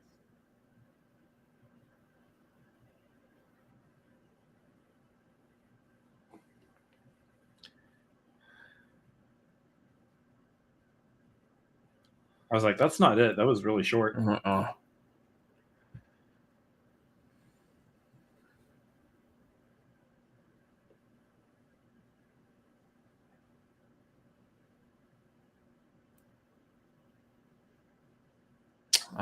Angela Lansbury. Wolfgang Peterson.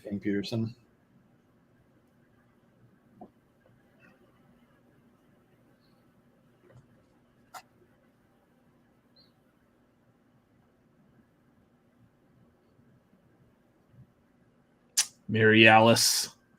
Yeah. She's one of the second Oracle.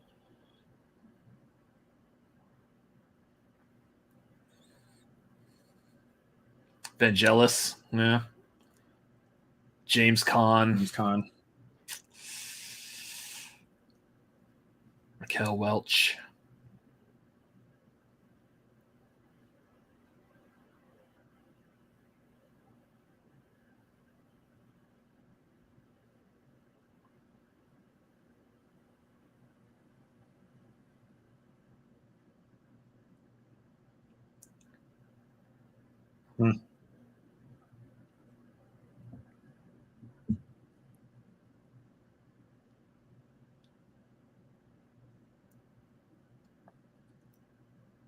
Yeah, so what's the deciding factor as to who makes it in the in memoriam and who doesn't?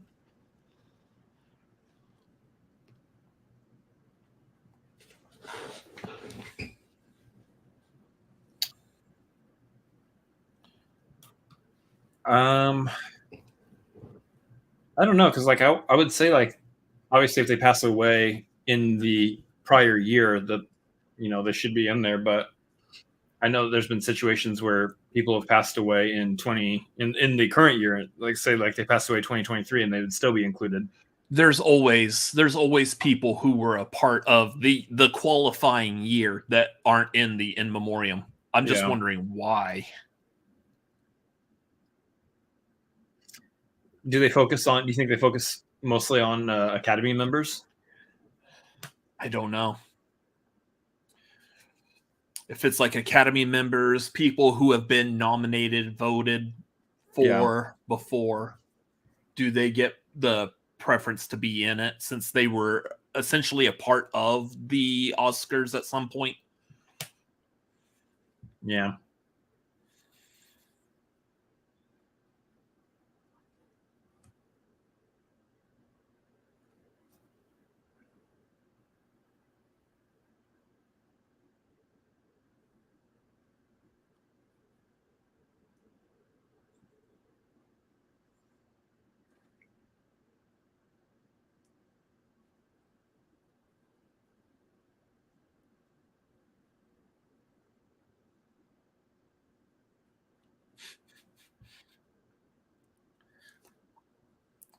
That can't be safe walking through a car wash.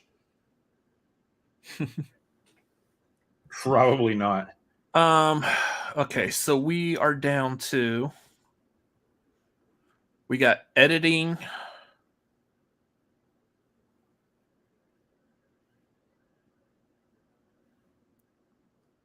That's it. Editing, and then we're on to the big ones. Yeah. Yep.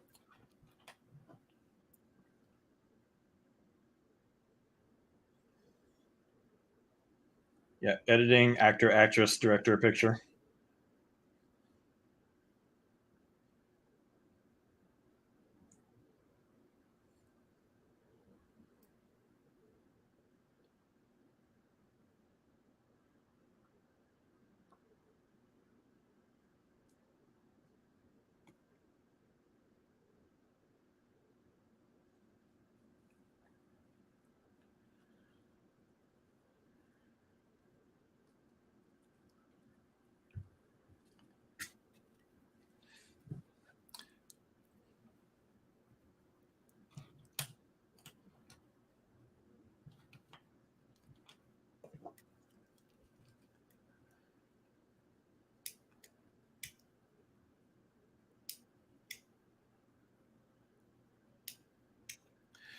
Yeah.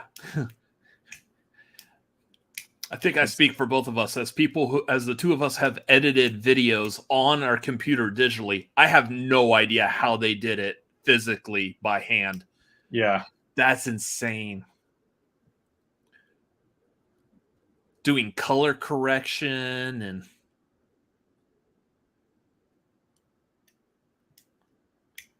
This one, Everything Everywhere All at Once, definitely. Everything Everywhere All at Once is easily a shoe-in on this.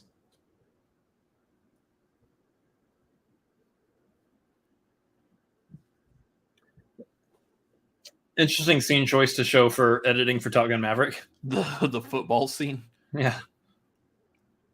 Paul Rogers.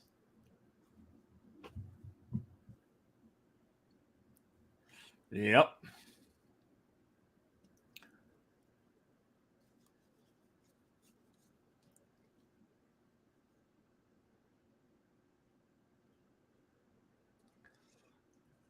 I'd almost say that was like probably one of the other like no duh. Yeah. Also, I will say I'm 11 for 19. I haven't been keeping track. Which is pretty good considering there's, docs and short films and short animated and all that. I have no opinion on, so.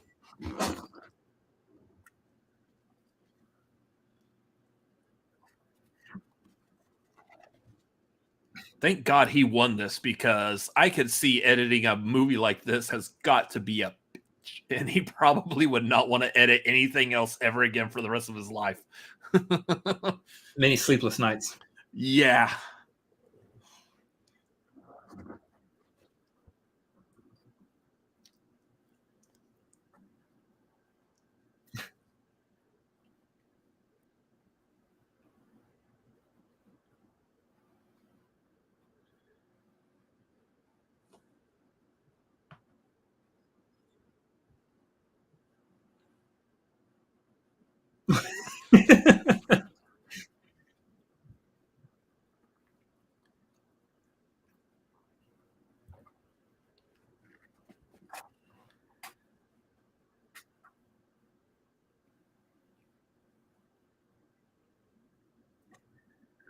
I'm glad that there are still people who stand on that Oscar stage, win an award, and finish their speeches with, so yeah.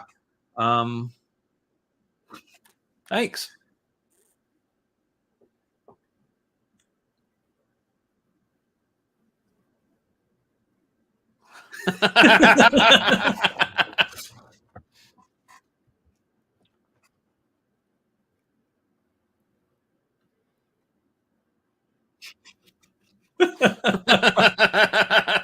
True.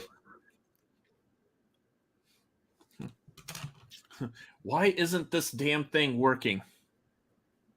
Wow.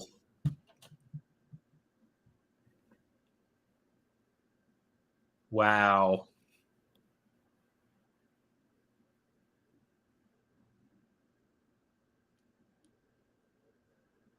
Ooh, this is a pairing. Yeah.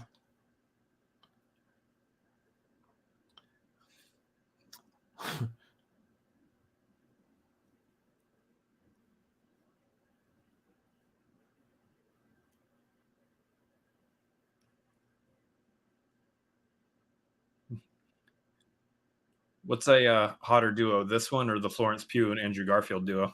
I still like the Florence Pugh and Andrew Garfield. Mainly because it was Florence Pugh and he was Jonathan Larson. So, I mean, Idris Elba does a lot of carrying here.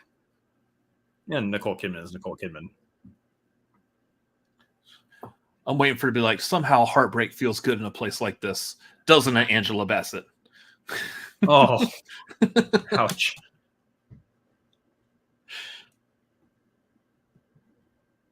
All right, so this is director. Yeah, this has to go to the Daniels. Again, Spielberg's in this race. Directing a movie pretty much about himself. If the Daniels get it, though, that's going to be amazing.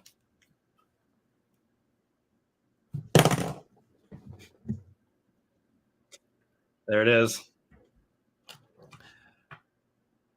That's the face of someone who realizes he just won Best Director over Steven Spielberg. Yeah. That's everyone's doing that.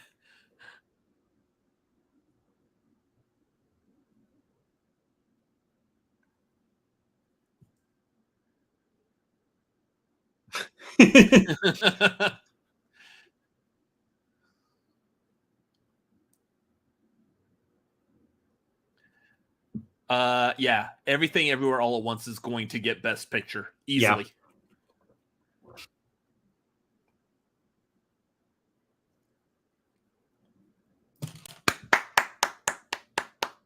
Good job, sir.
That's what I love. These two are going to get there and be like, words. They're so relatable. I can't talk. They're so real. Yeah.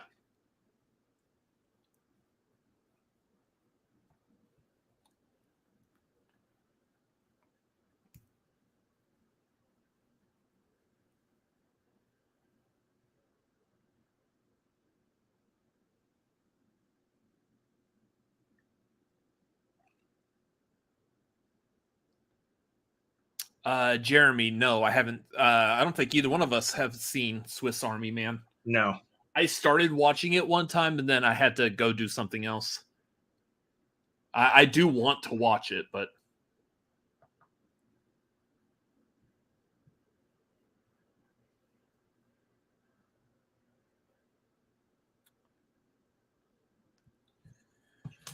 ooh. I think I'm gonna go run to the bathroom before we get to the top three. The top three. Yeah, be right back.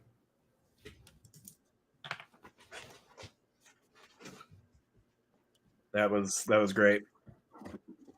Brendan Fraser and Michelle Yeoh. I think we got it. I think we got the last three for sure. You want to go to the Daniels after party, right? That's got to be a crazy good time.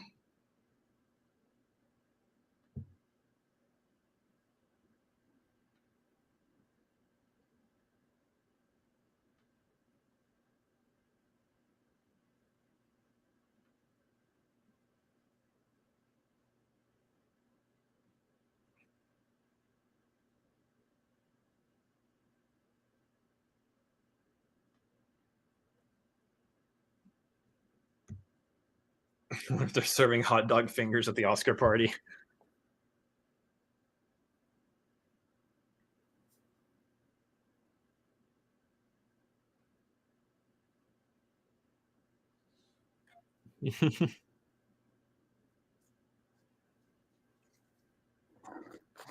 everything bagels with like chopped hot dogs are the food at the after party for the Daniels.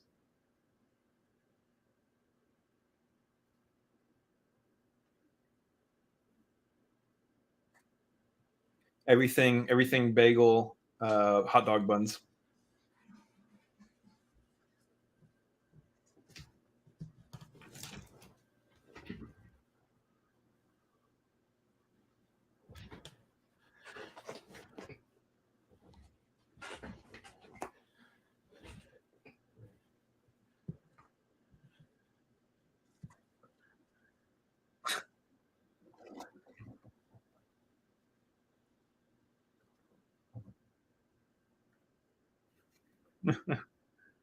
Yeah, they were saying auto earlier. I was like, are they talking about a person? No.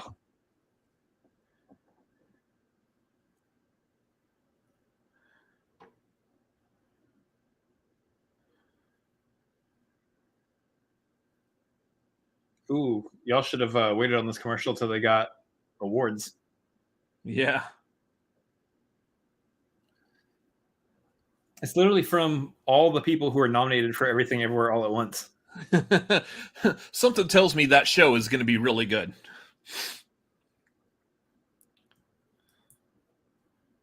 Didn't it say it was from the director of Shang-Chi, so Destin Daniel Cretton? Yeah. Who has already worked with Michelle Yeoh. Yeah. So here's a question I have.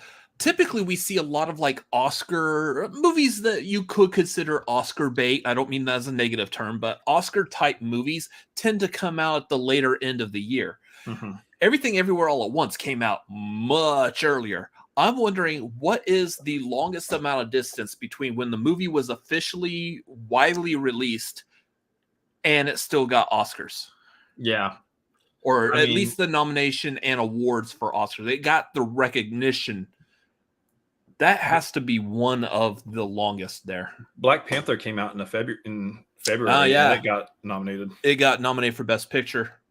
But I mean, like, yeah. So I think we're starting to move into a position where it's no longer just the last half of the year.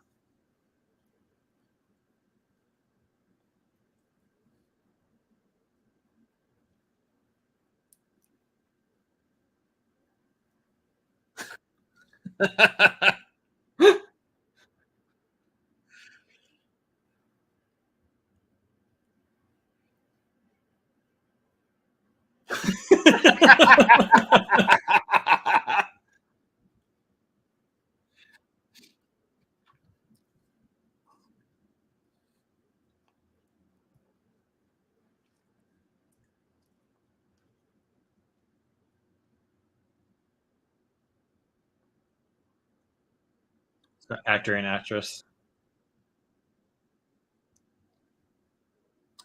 Who won actress last year?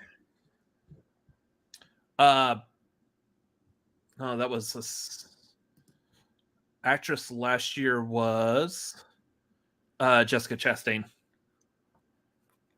So Halle Berry's here in place of Will Smith.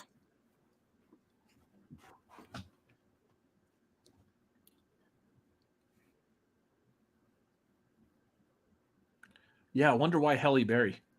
Because no Will Smith. Well, sure, but why Halle Berry?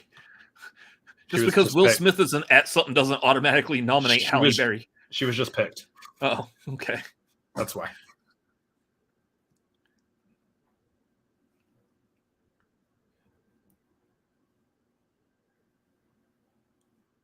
Come on.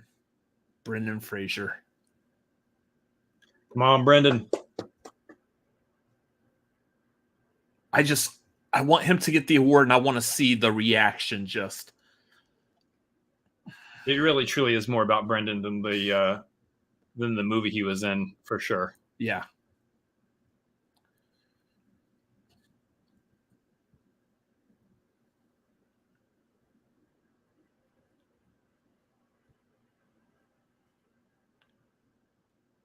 God, I loved him in this movie.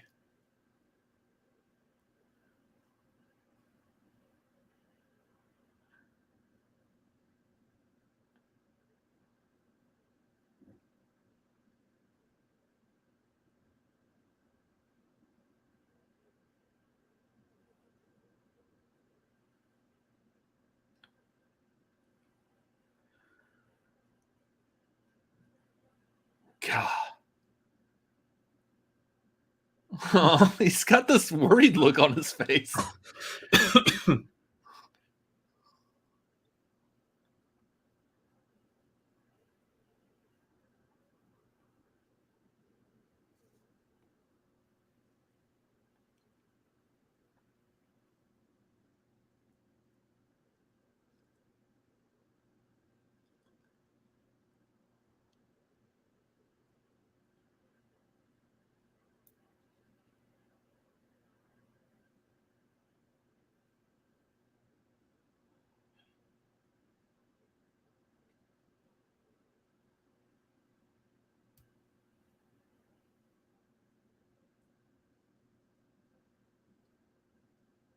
Yeah, Bill Nighy's good. Yeah. Brendan Fraser. Yes! Oh, man.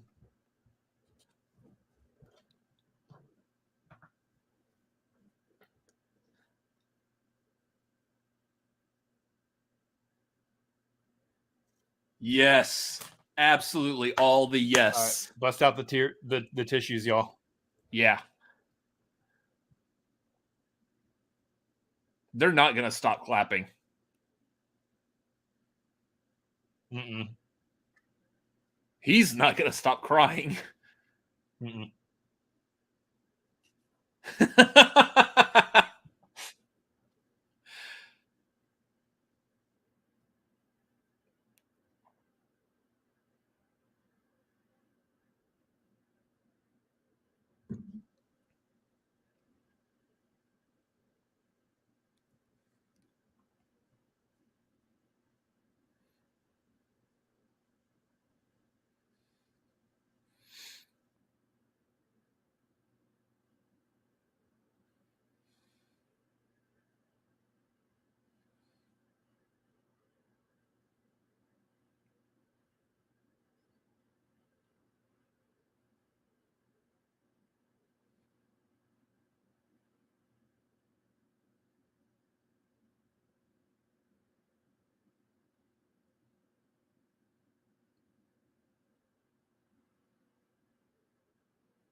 Jeez.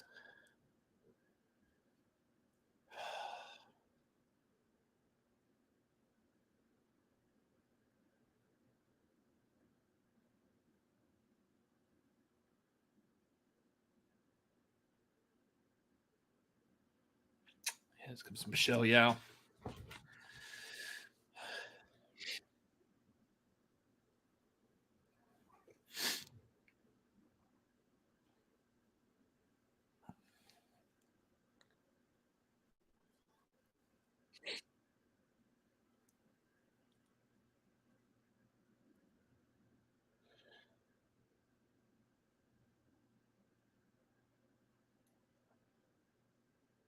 And that's all the scenes we need from this movie. She looks good as Marilyn Monroe. Yeah.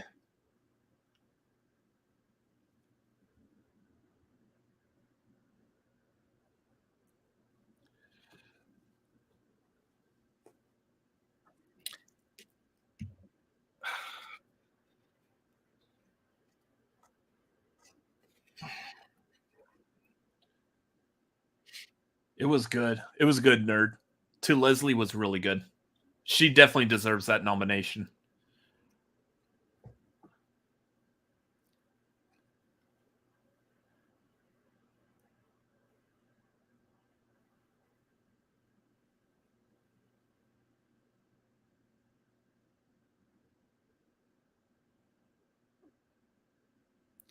Damn. You can tell by the crowd cheering who's going to win. Keep in mind, these are the people who voted. Yeah.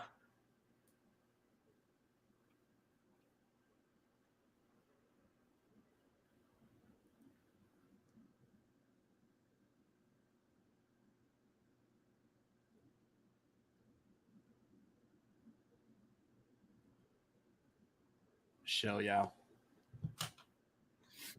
Yep. Yes.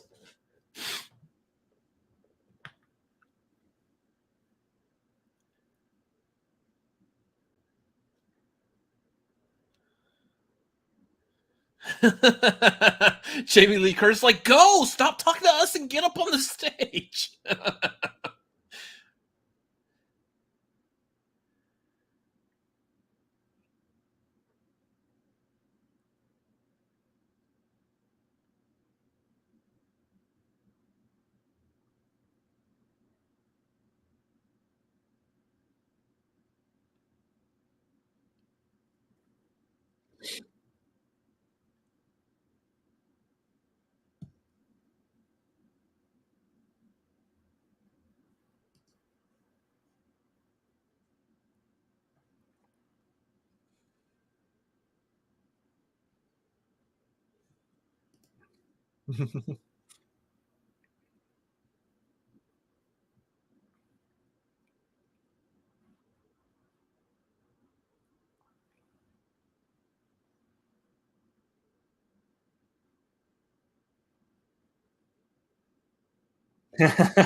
Ah, so good.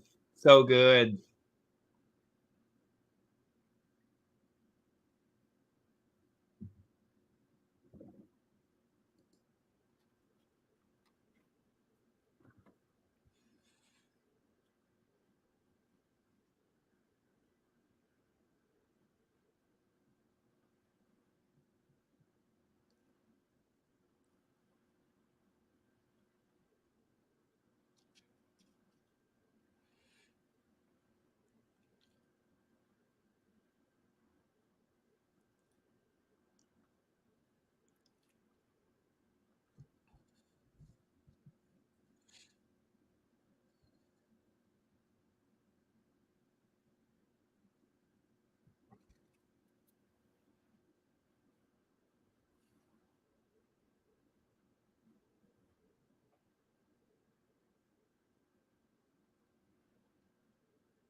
Oh, that's wonderful.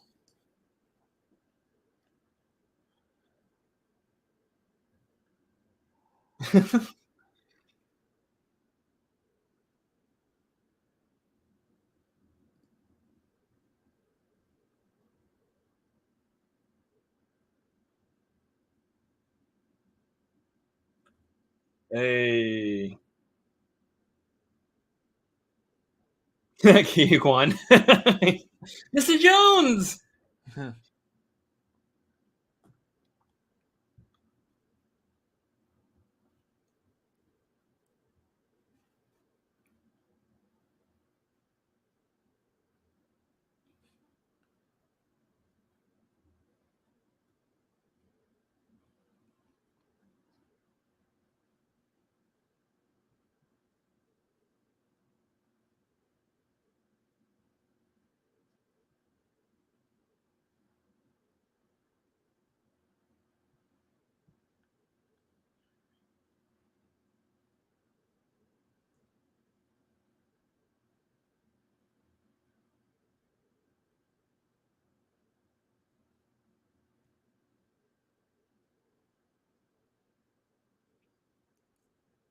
This has to go to Everything Everywhere All at Once.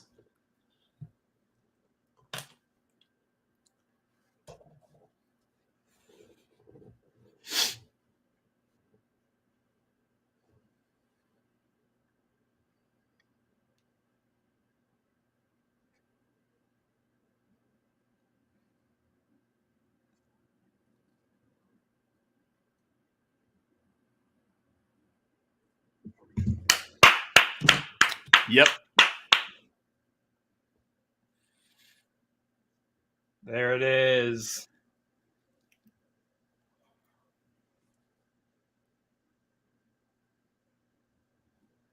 Wow.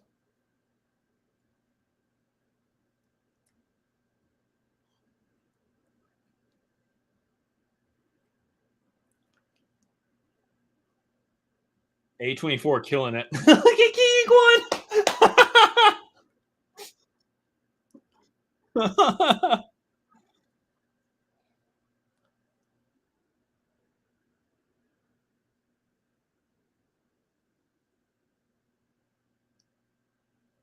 That's great.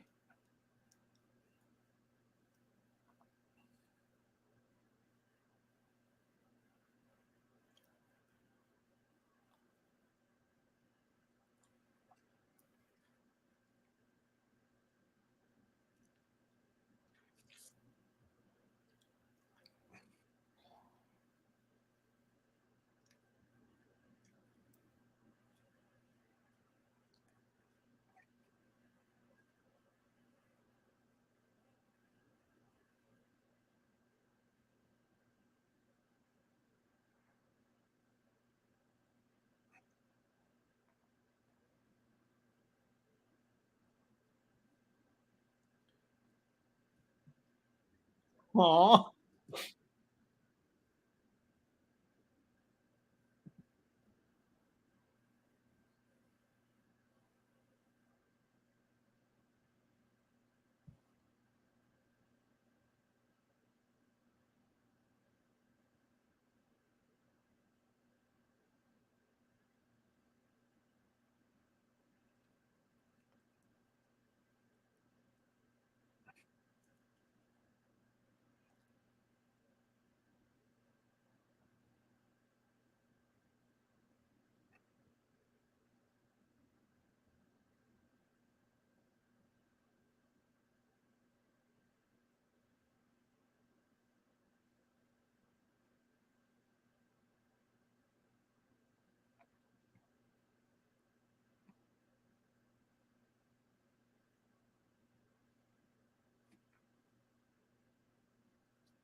All right, I love those guys.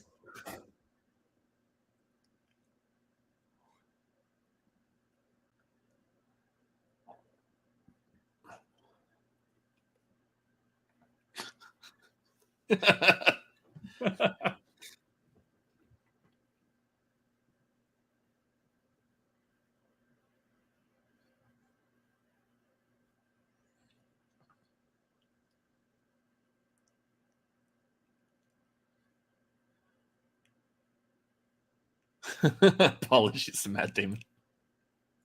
We now join Good Morning America, already in progress.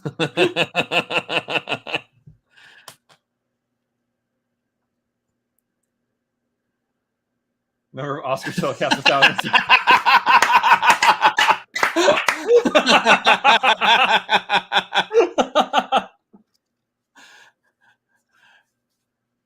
That would have been good had he walked off of the camera, panned back till the cocaine bear took it off, and it was Matt Damon. That would have been good. And then he turns around and puts the one back to 0. Yeah.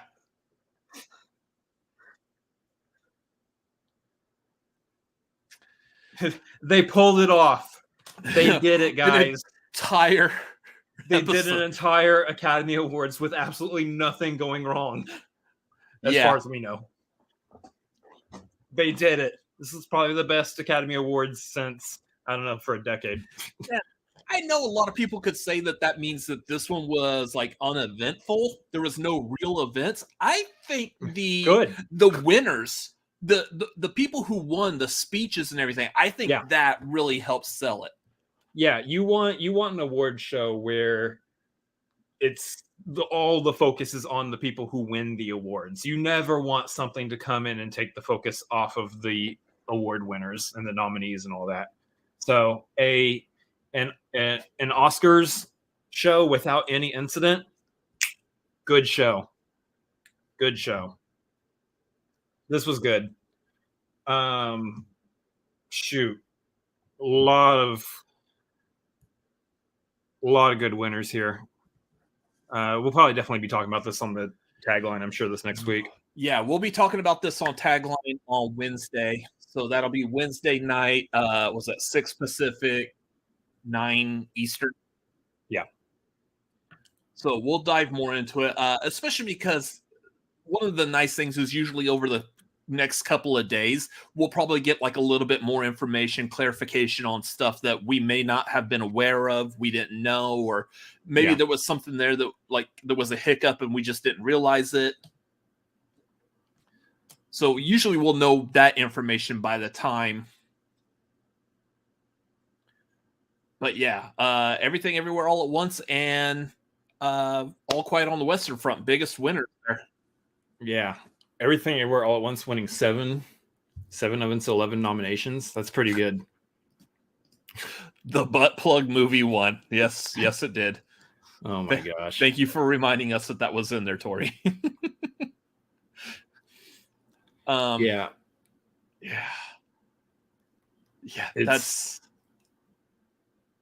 That's great. Good win. Like, solid show. I think, honestly, like, again, like, I really feel like Angela Bassett and Stephanie Hsu deserved it probably over Jamie Lee Curtis. But, even still, we're talking about Jamie Lee Curtis, who has been a staple in the industry for so long and definitely deserves to have an award for something. So you can be upset. You can be reasonable about it, though. I think, because I think when it comes down to nominees, everyone who's nominated usually deserves to be nominated. Yeah. There's rarely a situation, I think, in the acting awards where, specifically in the acting awards, where someone who's nominated does not deserve to be in some capacity. So, other than that, really, really solid program. I think the voting otherwise was like pretty much on point. I mean, Everything Everywhere All at Once is a movie that kind of breaks the mold for a lot of what you consider a traditional Oscar movie, and I think that is to its merit, and it absolutely deserves to be that winner. for pushing the envelope for what we usually expect to see as an Oscar winning movie.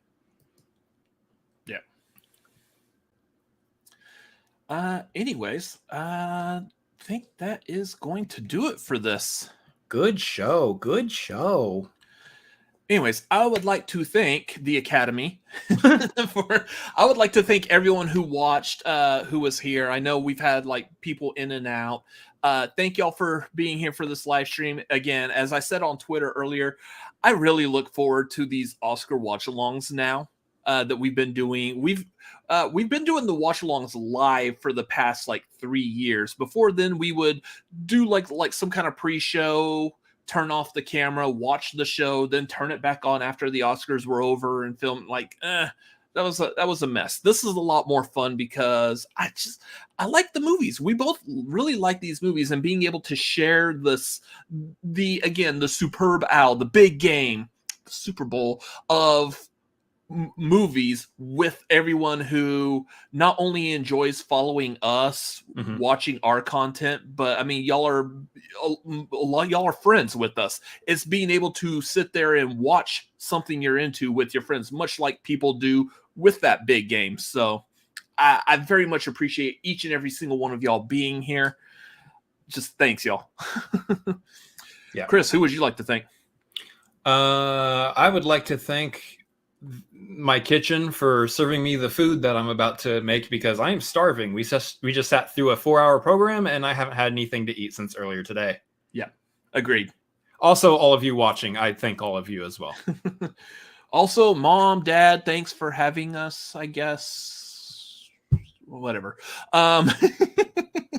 Anyway, so yeah, that's going to do it. Again, make sure y'all like, comment. If you're watching this on a replay, first of all, why? And second of all, thanks. But if you are watching on a replay, comment below. What was your favorite moments? What was your thoughts? We would love to hear those as well. Make sure you like, subscribe if you're following us. How are they watching the Oscars on a replay to watch? I mean, that's literally the only reason you watch this on a replay is because you somehow were able to pull the Oscars back up and watch the entire 4-hour program along with. You know what? More power to you. If you're doing that, absolutely thank you for spending your time doing that. I will say, our Oscar watch-along from last year, by the time we were done with the actual watch-along, we only had like maybe 75 views or so. For some weird-ass reason, it's got like over 700 views right now. So people are watching them on replays. I don't know why, but... I bet you anything, analytics-wise, this one will have significantly less viewers. Probably, but I have no... If I can figure out how to recreate why people were rewatching last year's, that would be great. I don't know. It may hit me out of nowhere later on, but whatever. Anyways, thank y'all for watching. We will see y'all on Wednesday with... we're talking about the tagline. Again, everyone have a great evening. Thank y'all. We will see y'all later. Good night. Follow us at the things. Bye. Oh, yeah. Yeah, Cinefanatics, Robert Adams, MLP, Chris Adams, MLP. Yeah, we did it. We're tired. did the thing. Time for food. Good night.